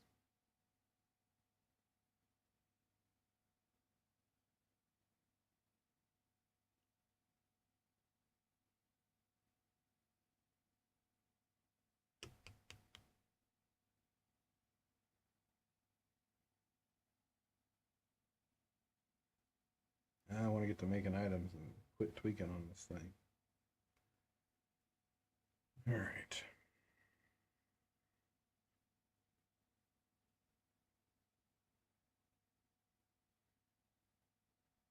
I'll come back to that. I want to add a to-do.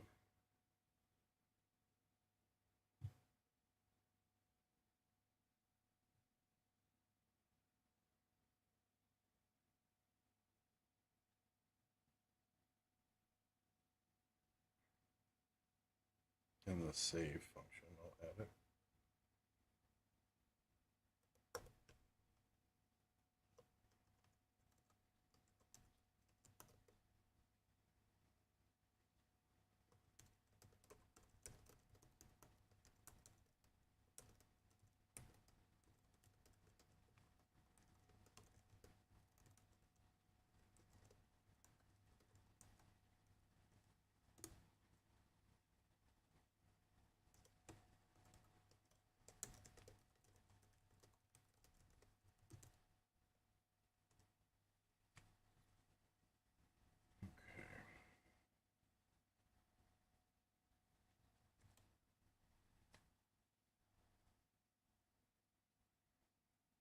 So I'm going to create the items from the research report because I like them and they all would sound like good items. So what I will do is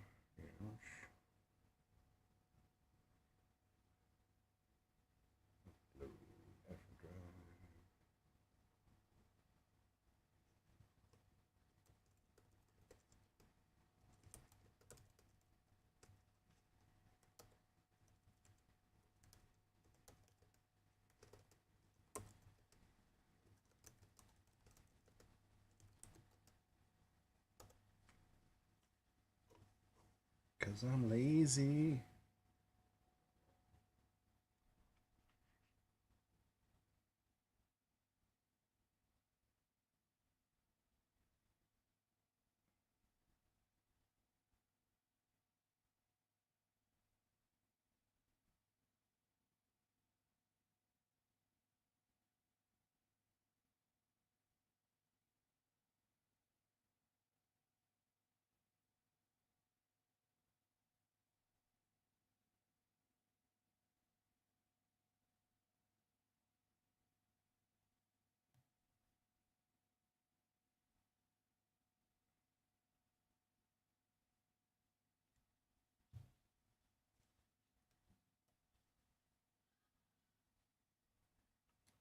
Jess is home.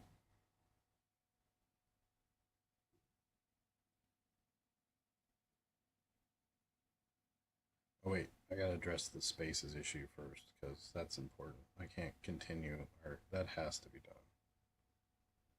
So,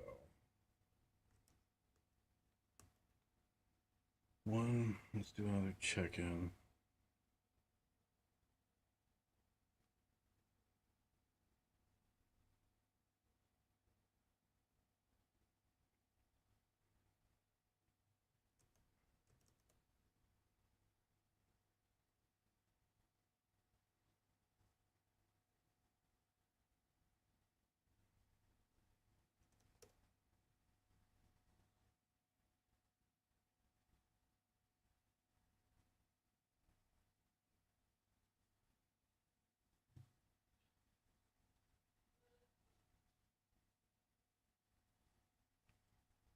I'll be right back. There we go. I'll just wait till.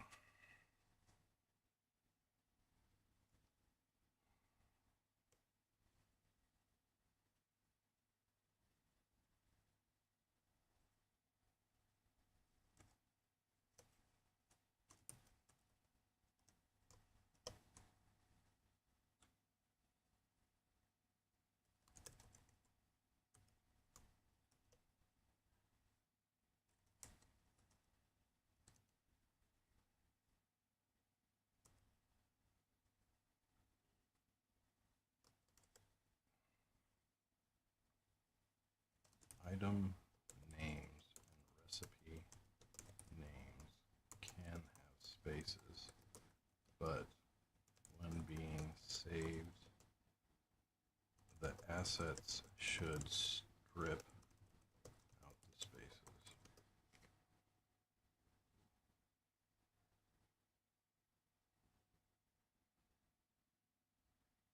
How do I account for that on the opposite side during lookup?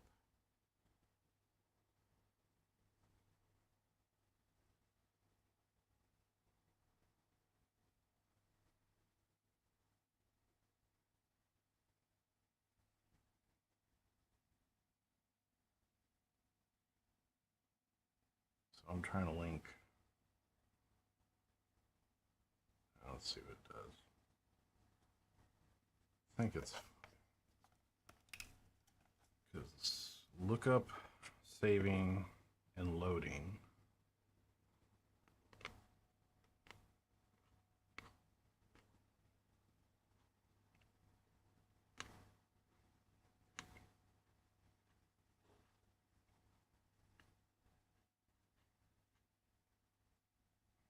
I might have to just let it keep spaces.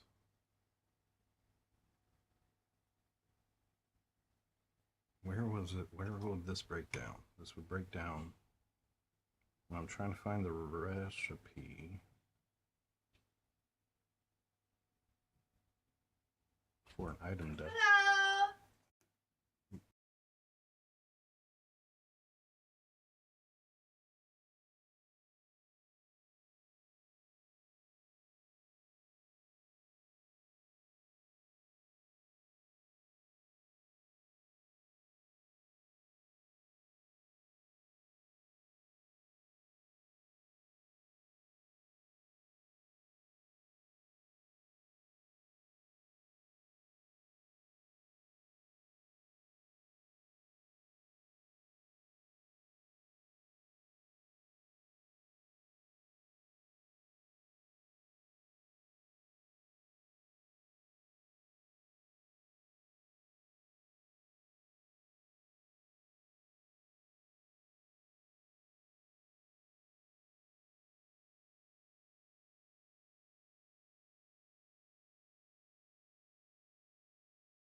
Alrighty.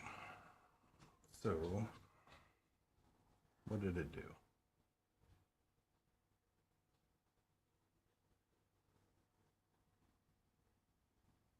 Only 8 lines of code. Seems interesting. Desired file name. Desired file name.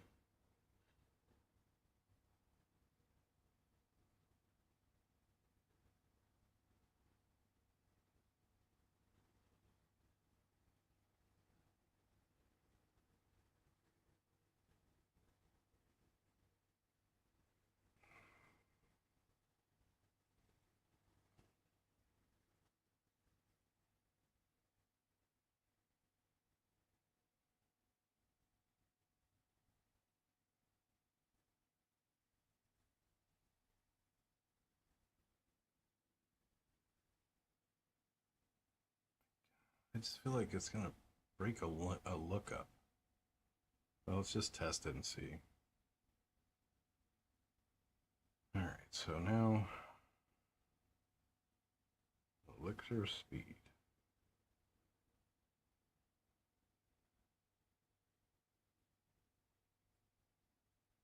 This would be at the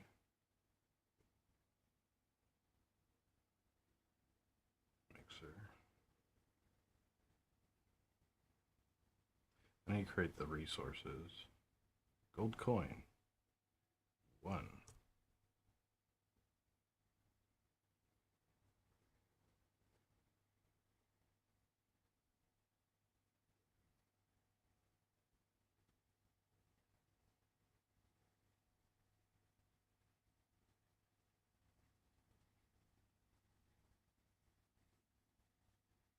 Elixir speed.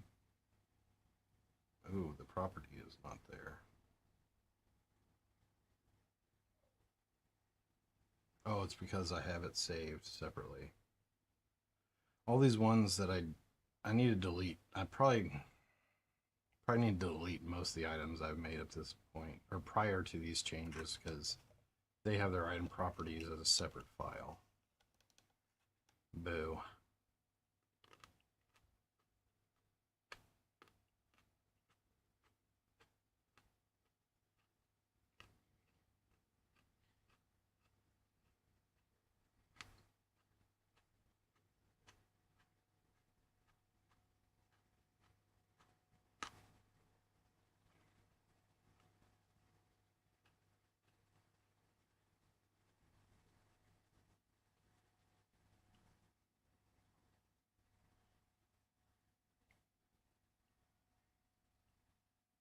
But it did save the property. Well, actually, let me change the property. Okay, that works. If the recipe is good, we are good.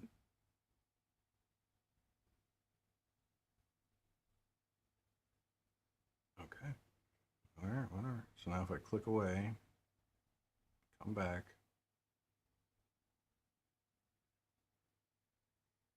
Okay.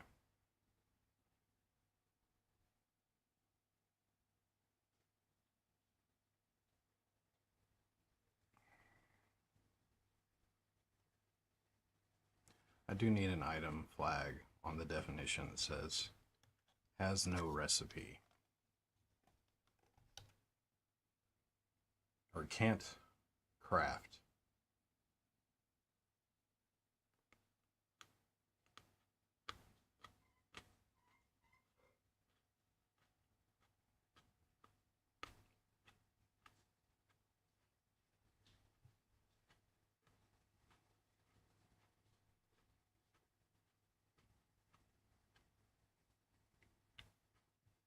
All right, let's clean up. Let's do some cleanup here. Delete the potions folder.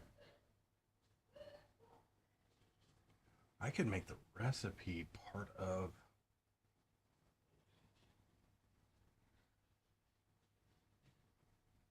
the item definition, and everything is right there. No need for multiple folders.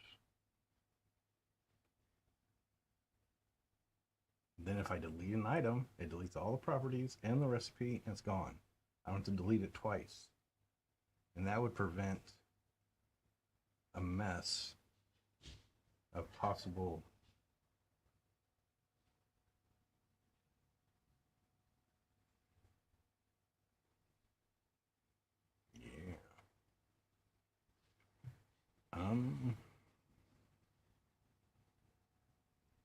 I'm gonna add that to my to-do.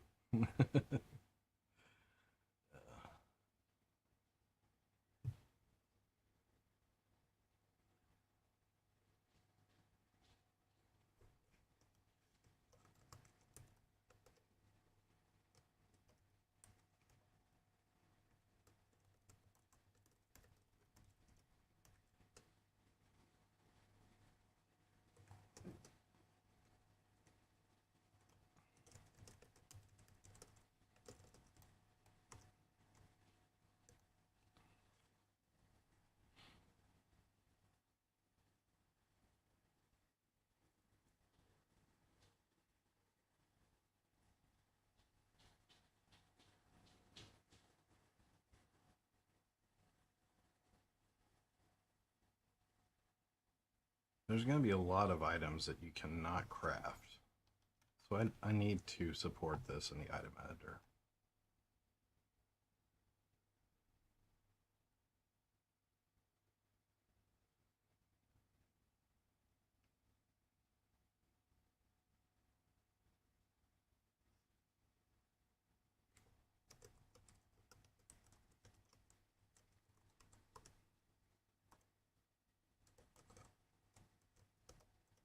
If it is true, also clear the recipe panel.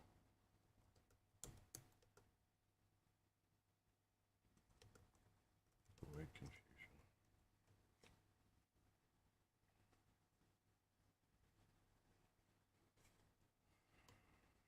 I'm just going to go ahead and do these.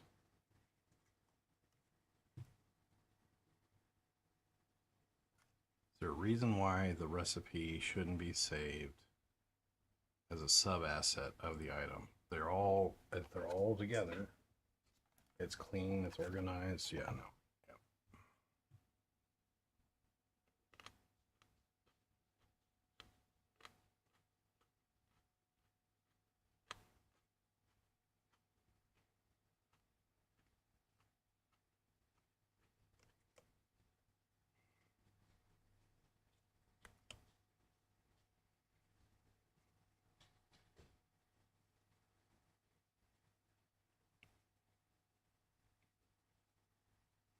When creating or renaming or removing, oh, I didn't test renaming.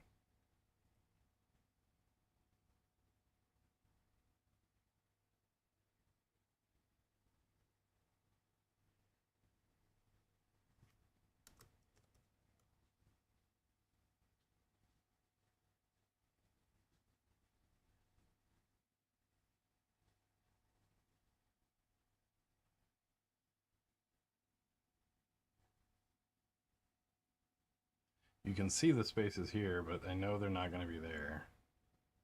I'm just being nitpicky at this point.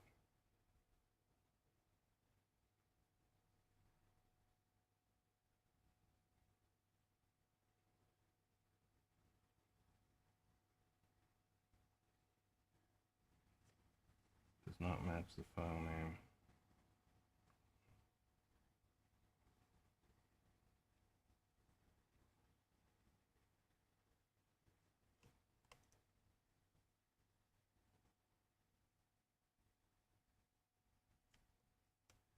So you can highlight a section of code and reference that highlight.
So the name down here is not, okay, looking good.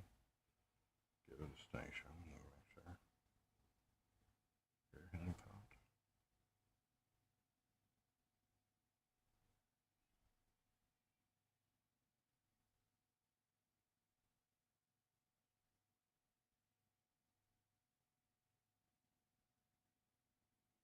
Crap, it's got stupid.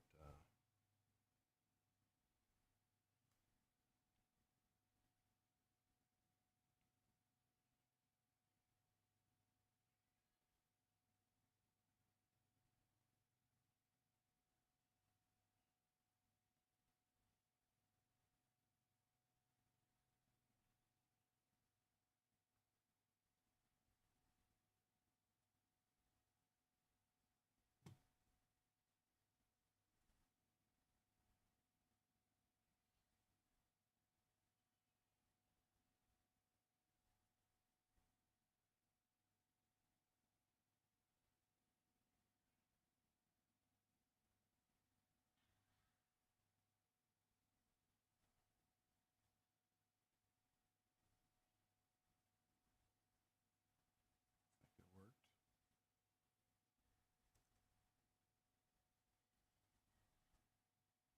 No errors. Renamed. Renamed. And renamed.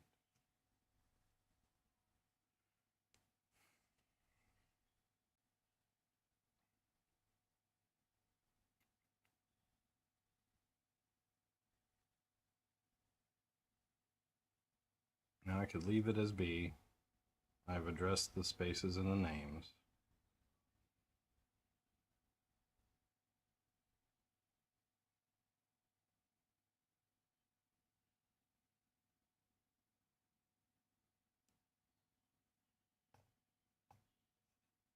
I'm going to go ahead and finish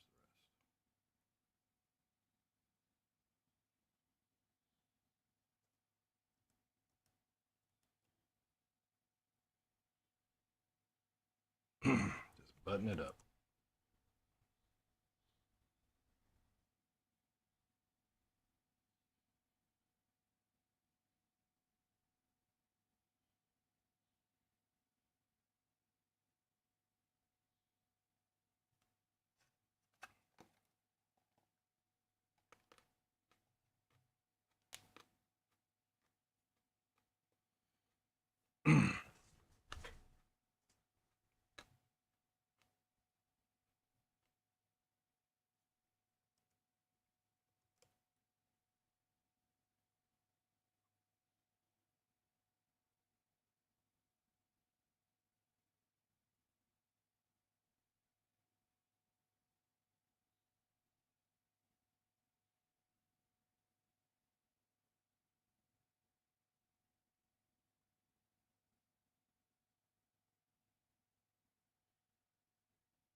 After this, I'm going to stop working on the item editor window and make items. I swear to everything.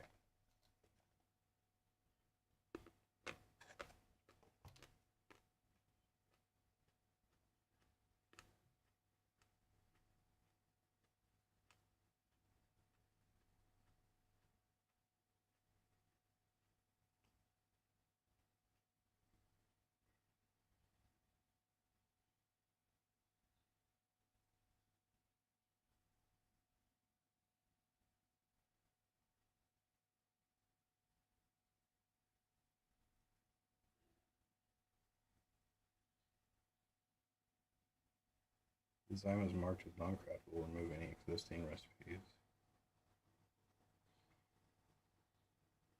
Good, good, good.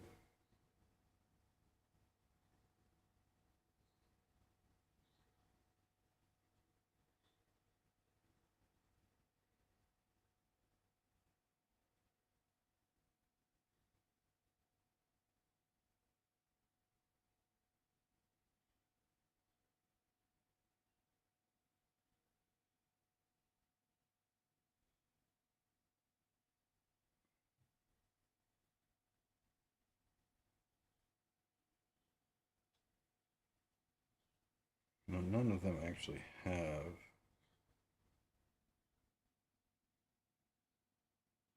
Now I've saved the recipe for an apple.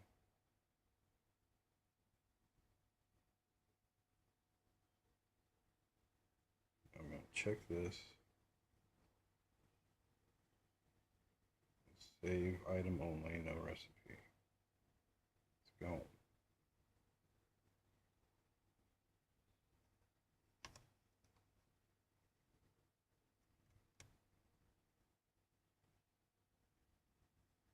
And it still can be confusing, but I know that what to do.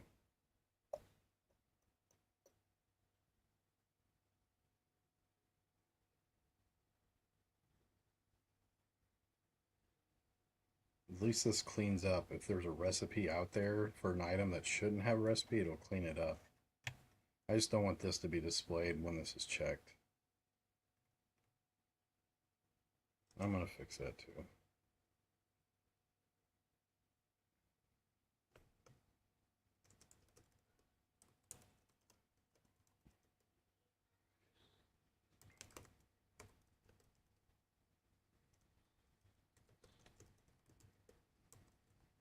No, I'm done. I'm done editing. I'm done editing. We're going to check in. We're going to make items. I can do this later. Spend all the time on quality of life for me. I do want to delete a lot of stuff that's in here. So all these properties can go.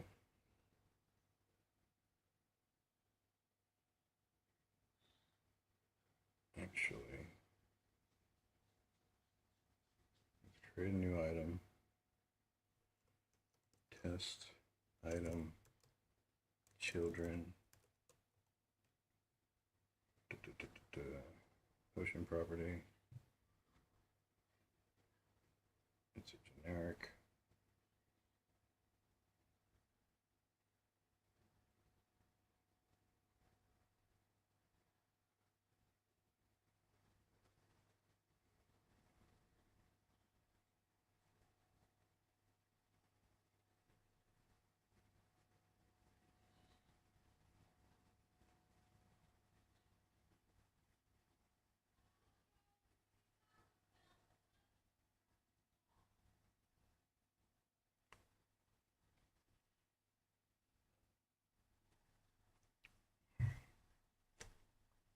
It didn't save it as a child.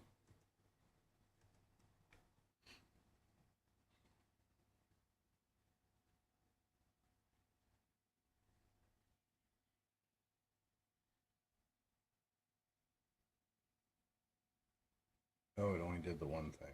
Okay.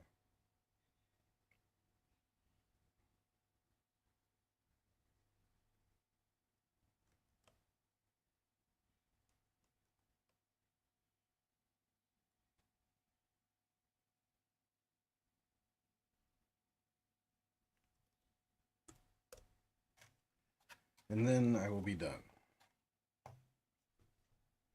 Now I'm going to have one source of truth for an item in the fucking project window. The item definition will contain its properties and its scriptable objects for that and its recipe scriptable object.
hope this works.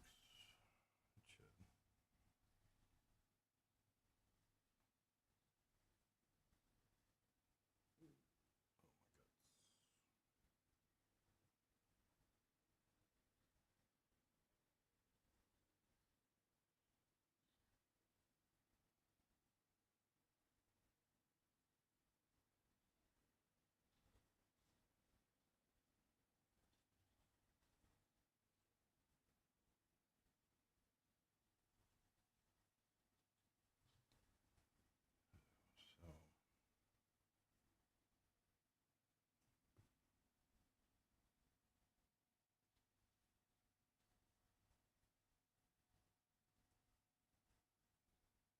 So oh, I hate to do it.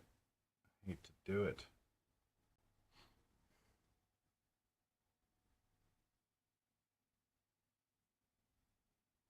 I'm gonna have to remake everything.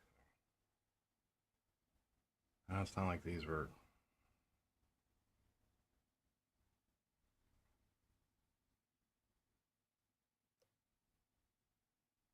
Actually, let's test some. So, fire sword.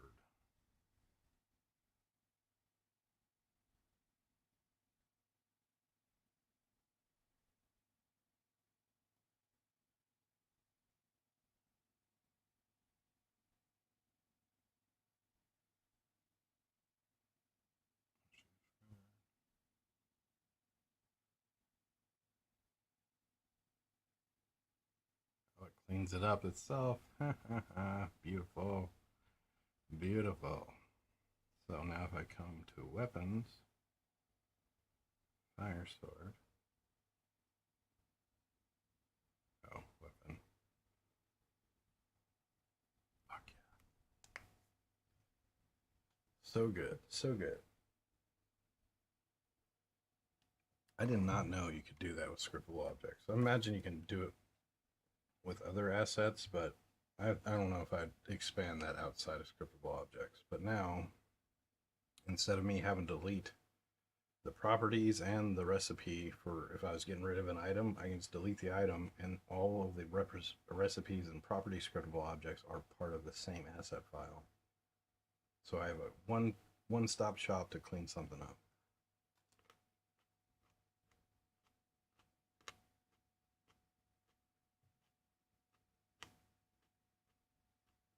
Let's create a new item. Tester.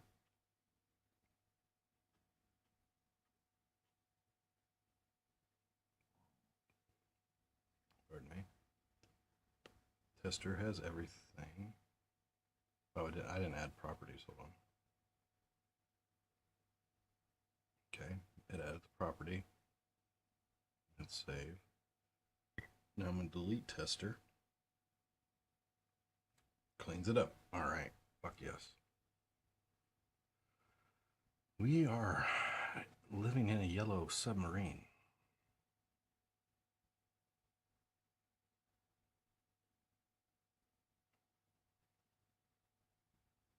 Okay, now it's time to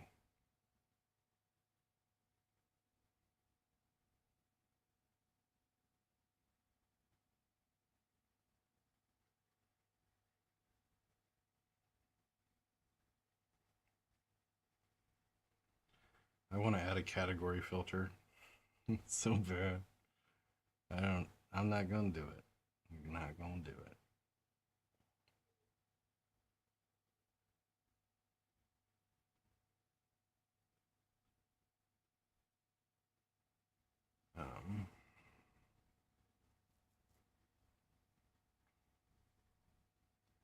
Let's create these items just so we have them.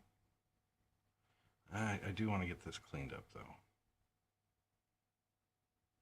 And all I gotta do is pretty much just come, I just gotta click on them and hit save. And it'll get rid of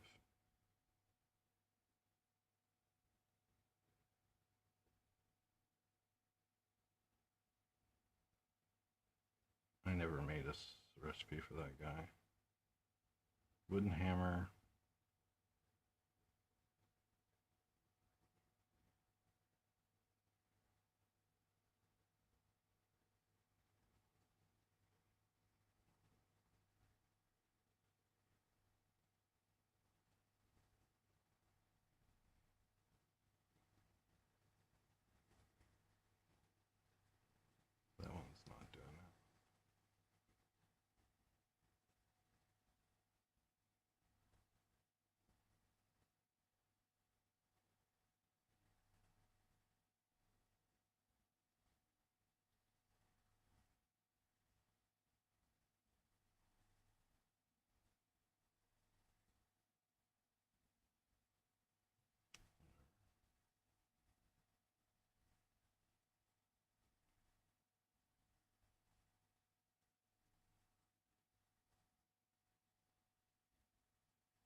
expand the enumeration for weapons.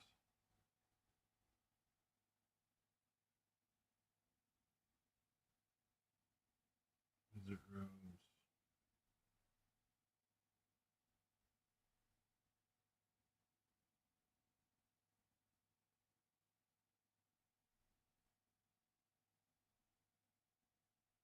Delete you.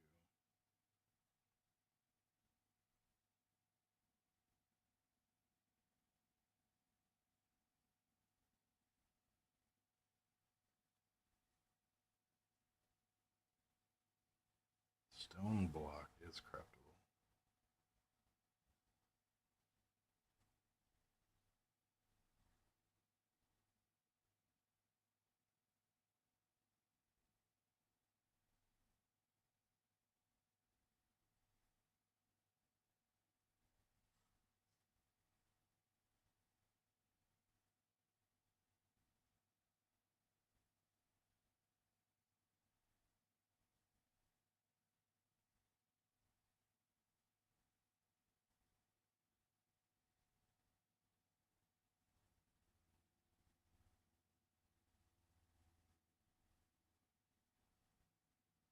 You cannot craft rot.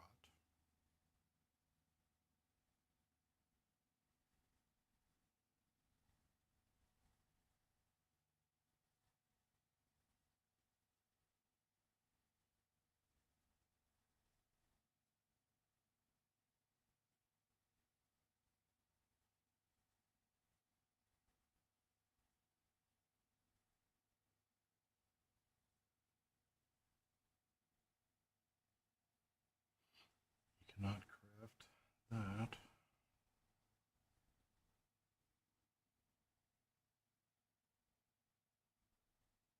There's that warning I still need to address, but it doesn't appear to be messing with anything.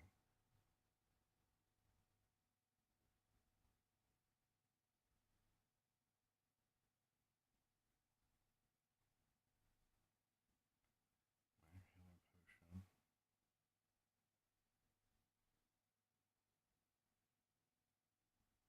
Mana potion.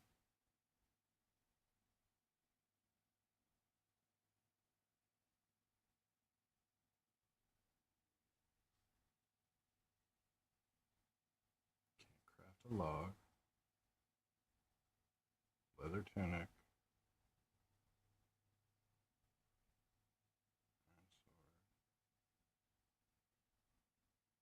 Iron sword. Iron spear. I gotta update that enumeration.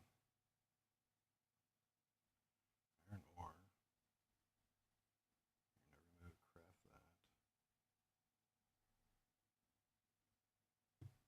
Iron helm.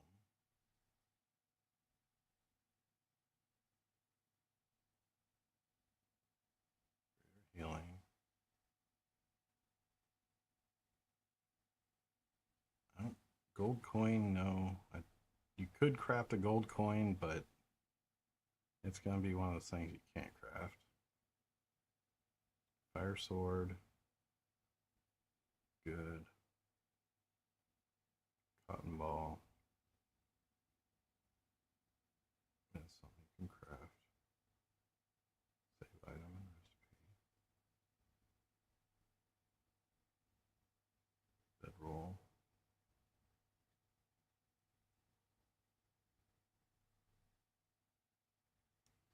Alrighty.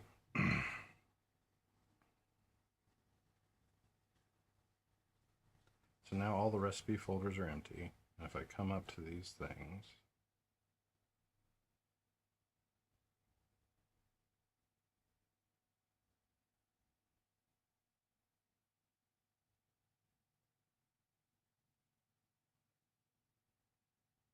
God, this is so clean.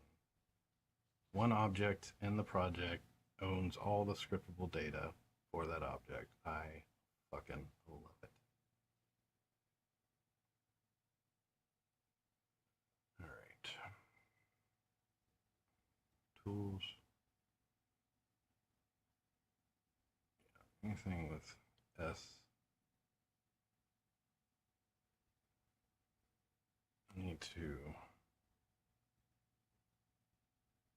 I need to expand the enumeration for one.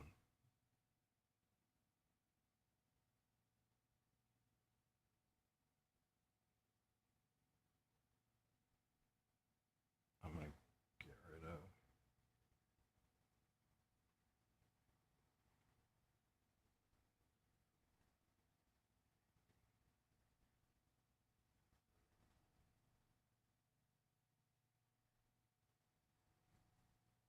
Chainmail vest.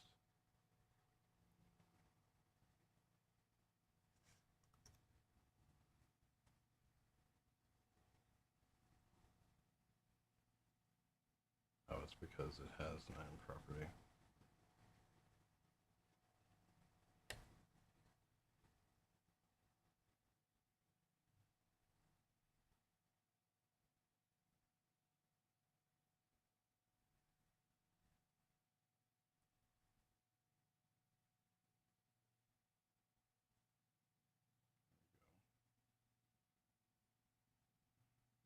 Home.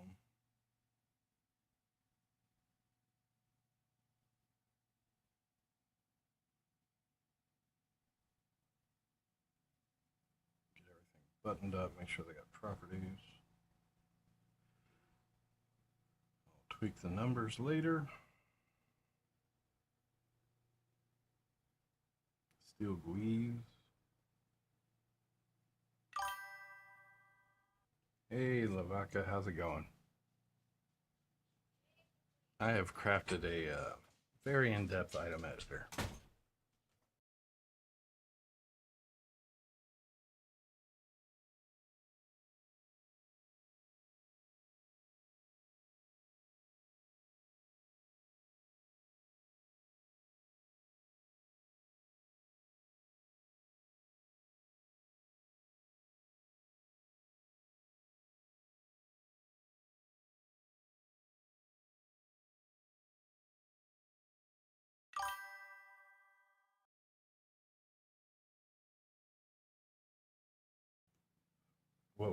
What was nothing? What?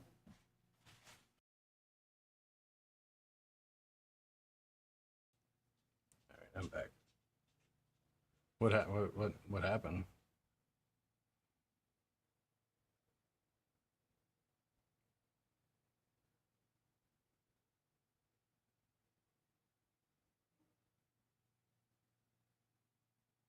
Did it finally work or?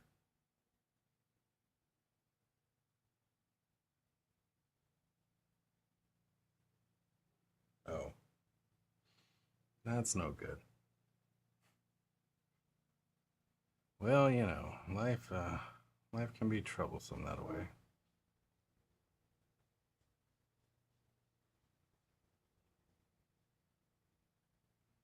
I've made a very in-depth item editor.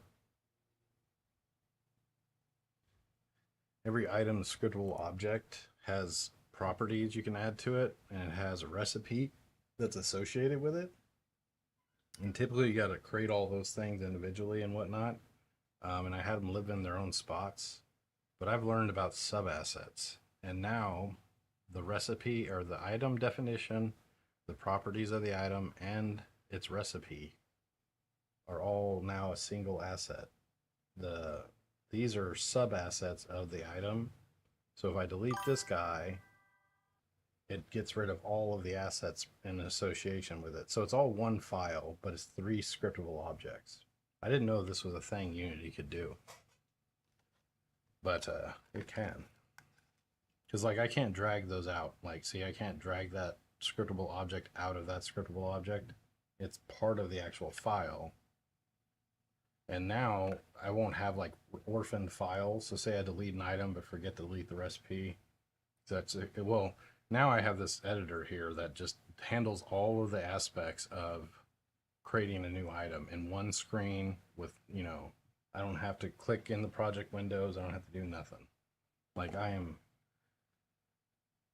so in love with this thing.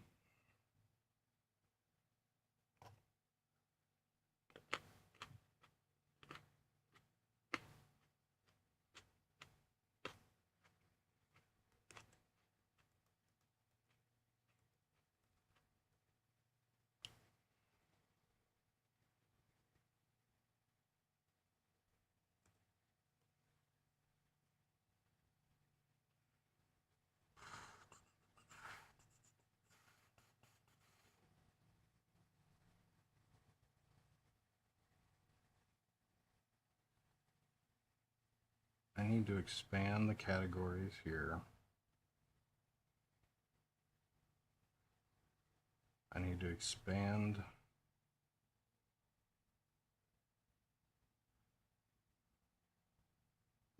head, chest, legs, feet, hands, shield, armor slot. Will accessory be considered armor? Rings.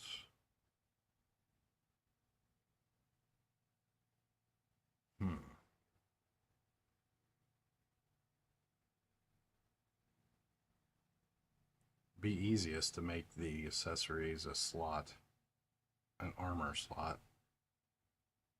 It should have been, I should have named this equipment.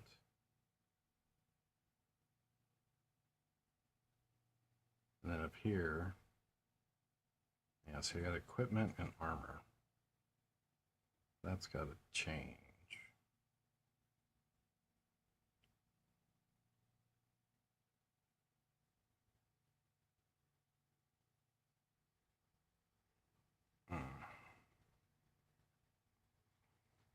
I've been going at it hard today. I'm on 7 hours. But I've got like, oh man, like I did a lot of research about like in game, like early, mid, and end game crafting and all that, and like how to really, I don't know, expand the idea and keep it fun and keep things viable and still need it. So here's my little test scene right now. So I got all the crafting stations that I'm currently planning right here. And now I'm going to create the items and whatnot.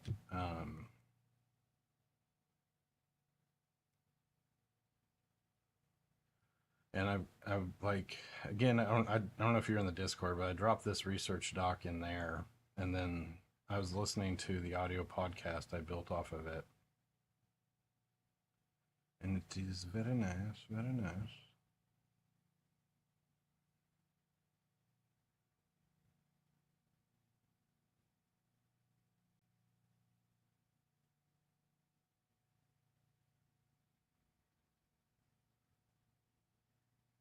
So right now I'm going to work on creating items, a set of items that is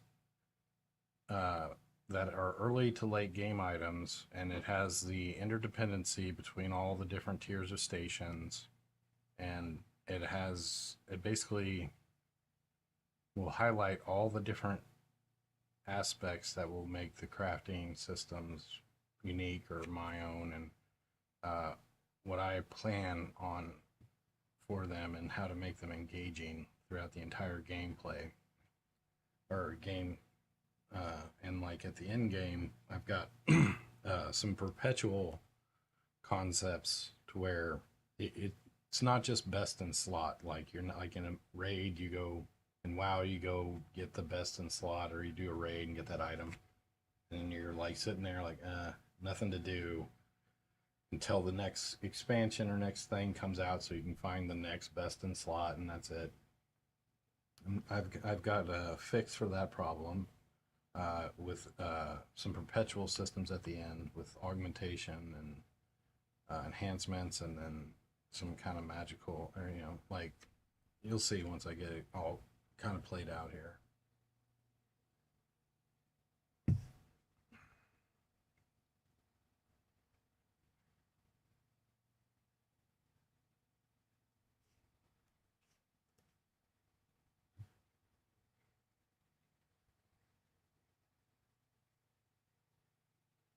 This is so fucking cool, dude. And having all the scriptable objects for a certain thing all together and nicely organized. I can stay in one folder and work them all.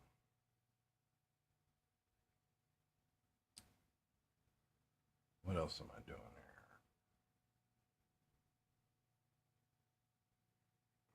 I don't know why that's in there. Gotta fix that.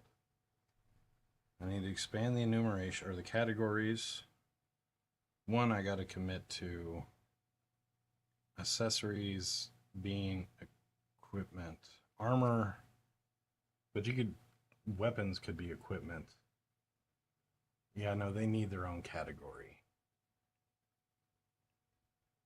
Because if everything's equipment, then all the accessories are going to get lumped in with all the armor, and all the weapons would also get under that category, and that's not what I want.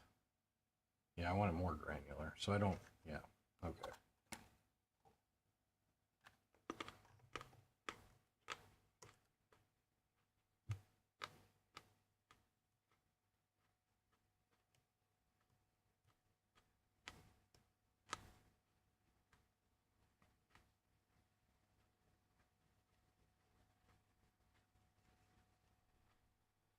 I thought I had this listed out, or I already thought I did this.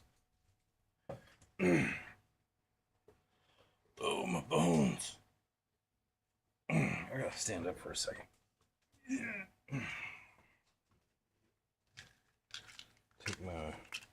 Don't die on my medications. No, I'm fine now. It's fine.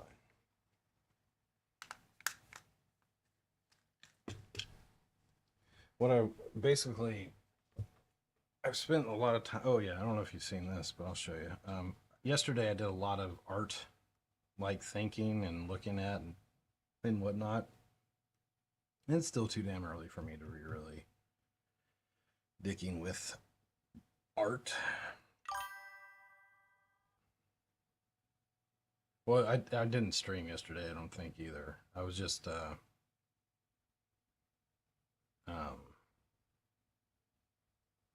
I was just browsing assets and whatnot. But here's where this is kind of the vibe I'm going for. Right here. This kind of speaks to it. And again, Octopath Traveler and the 2D HD 2.5D approach is what I'm going for. And I think I've got it real close. But I'm still just too early. I just should be working on systems and quit worrying about art. I shouldn't have added all these fancy stations that may not end up being, well, I'm not committed to them because that adds a lot of assets to the project that I don't know if I'll keep. I'll probably keep them. They are nice. But I could have just done cubes with text over it for this. I didn't need to do this. But now I got a bunch of textures and materials and stuff. They're cool looking. I like them. They're going to have to be retextured though. They're just too clean for that look I just showed you. But again, I need to stop worrying about art. Once the systems are there and the gameplay loop is flowing, I'll worry about art. No. No, I'm not using any Cynthia assets typically anymore. They're just overused. Like, I may use a prop from their stuff, but I won't use their characters. It's just too many games out there now, and it's too identifiable. Like, I want my own style. I don't want people to just be like, oh, Cynthia.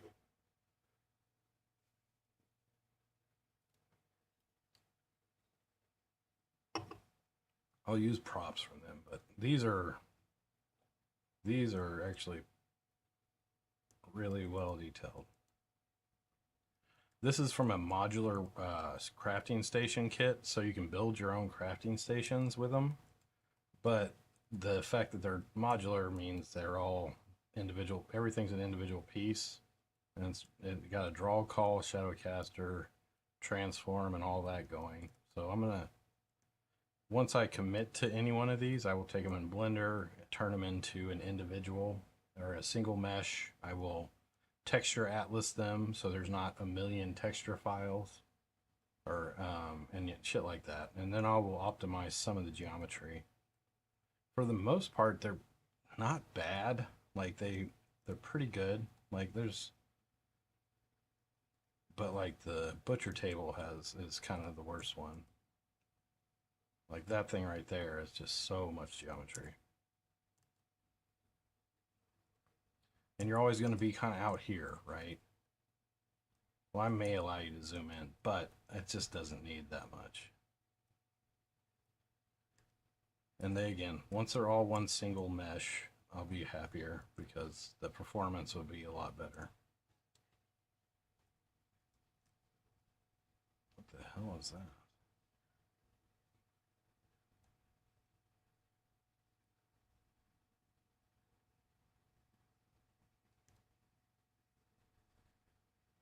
It's not as bad as it looked in the wireframe. Looked bad.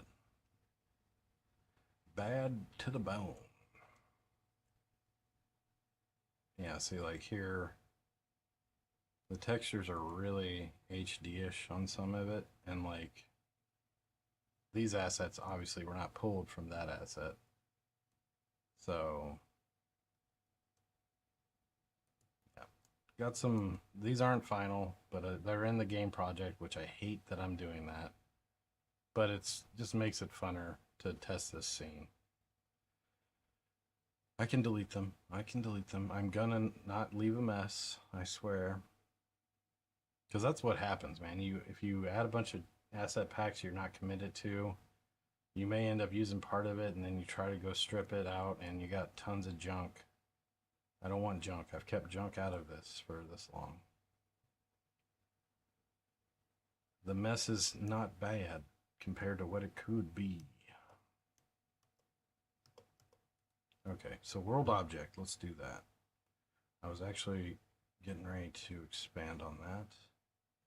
So every item has a placeable prefab, and the item editor window is gonna, by default, load this up with a default world object that will be configured. It will copy it and then configure it for this guy, and then save that world object as the name, this item world object.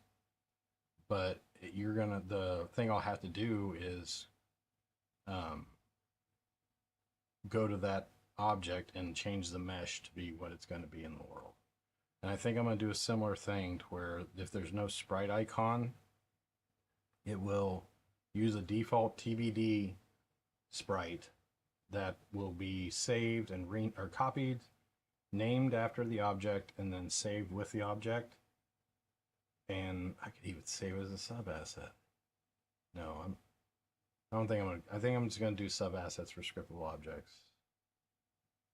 Although, no, I'm not doing that. So basically, this form right here saves me, because like for me to create an object, right, I gotta go right click, create items, item def, then click on rename it, then click and set it up, then right click, create items, and then whatever properties I'm going to associate with that item, I got to create that, name it, save it, and they can have multiple properties. And then after that, I would go right click, crafting, recipe, and then create the recipe. Like everything is done in one screen, and it's even going to handle defaulting the sprite if it doesn't have one, and the world placeable object. So it basically takes item creation from this whole tons of clicks and navigation and a lot of context switching to this one screen, man. I'm very, very proud of this item editor screen. It's gonna make, because again, creating items is it could be one of the most tedious data inputty parts of the game, and now it's a lot of the tedium is extracted away. And I love this editor screen. I'm gonna marry this editor screen. So let's get back to work.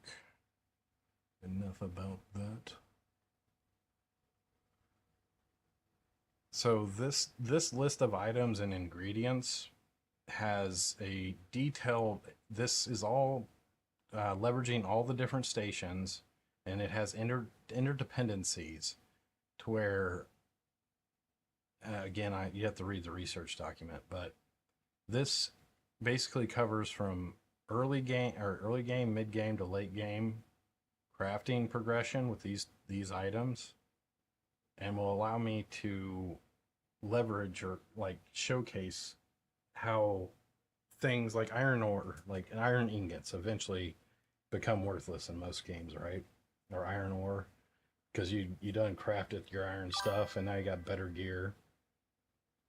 So you would this part of this solves that, because iron ore, instead of making ingots, you can crush it up for an in-game item that is very important to some of the in-game potions or something like that.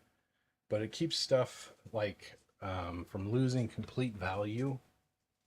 It solves the in-game, like, like, oh, I've done everything, whatever. There's perpetual systems at the end of the crafting. So you got your living exoskeleton, which is like made out of monsters, and then you can use it.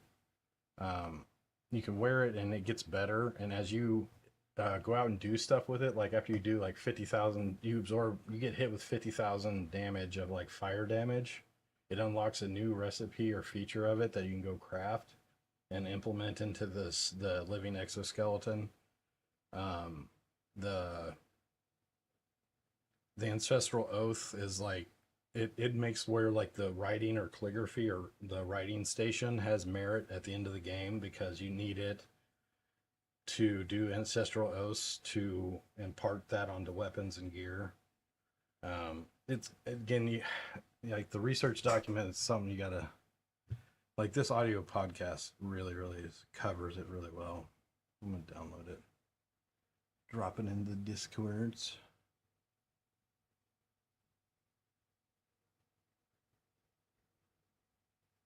Oops, wrong channel.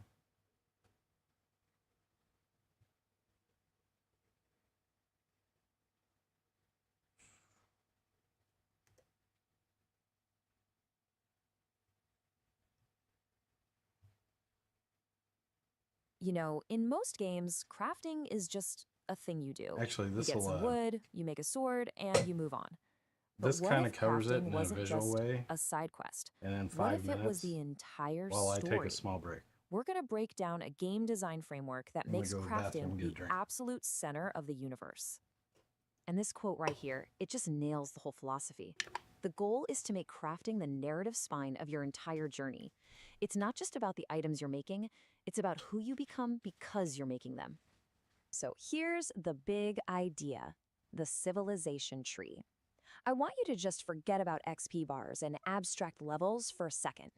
In this system, your level, your power, is something you can actually see and touch. It's the collection of crafting stations you've built and mastered. Your progress is measured by your creations. Think of your whole journey like a ladder of creation. You start at the bottom, just trying to survive, maybe sharpening a rock, but by the time you get to the top, you're literally mastering the fabric of reality itself. It's a heck of a climb. And that climb is broken down into these 5 distinct tiers. You've got survival, artisan, scholarly, industrial, and finally, esoteric or apex tier. Each one is a massive leap forward, kind of like how a real society evolves. So let's start at the very beginning. Tier 1, simple survival. This is where everyone starts out. You know the deal. You're cold, you're hungry, you're probably getting chased by something. Crafting here is all about one thing, not dying. And the crafting stations reflect that perfectly. You get a butcher stall to handle whatever you manage to hunt, a cooking pot so you can actually eat it, a basic workbench for your first tools and weapons, and a kiln for firing clay. Every single thing you make has an immediate, obvious purpose. Okay, so once you've figured out how to not starve, that's when things get really interesting. Tiers 2 through 4 are all about building an actual civilization. This is where you go from a lone survivor to a true powerhouse. This middle chunk is where you see this incredible evolution. The artisan tier is all about skill. Think blacksmithing, making things that are refined and built to last. Then you hit the scholarly tier, and the focus shifts to knowledge, art, and alchemy. Finally, the industrial tier brings in mass production and even early biotech. You basically go from craftsman to scholar to industrialist. And here are some classic examples. Tier 2 gives you the blacksmithing table, right? A huge step up. Tier 3, you get a writing tool. which is all about knowledge. And by Tier 4, you're at a machining table, building complex machines. Each one isn't just a new crafting menu, it's like a whole new era for you. Okay, but this is probably the most important question in this whole design. So you can build new stuff, great, but what does that really get you? Why is this the central pillar of the game? And the answer is simple, but it's profound. Unlocking a new crafting tier isn't just a small upgrade, it is the one and only key that unlocks the rest of the game. This is the absolute game changer. Your ability to craft a better boat isn't just about having a boat. It's what lets you cross the ocean to discover a new continent and kick off the next chapter of the main story. Maybe mastering alchemy is the only way you can brew a potion to survive the toxic swamp that's blocking your path. Your crafting level is your access to the world. And if you follow that path all the way to its ultimate conclusion, you end up here, at Tier 5. This is where crafting stops being about wood and stone and starts being about rewriting the fundamental laws of the universe. This isn't just endgame crafting anymore. This is the apex of creation. You've gone from just trying to survive in the world to actively shaping it. This is the ultimate payoff. And just look at what you get to play with here. We're talking an ancient anvil to forge legendary weapons tied to your story choices, a gene manipulation station to literally rewrite your own DNA for permanent buffs. This is crafting on a cosmic scale. This comparison just says it all, doesn't it? You start with one goal, don't starve, and you make a stone axe.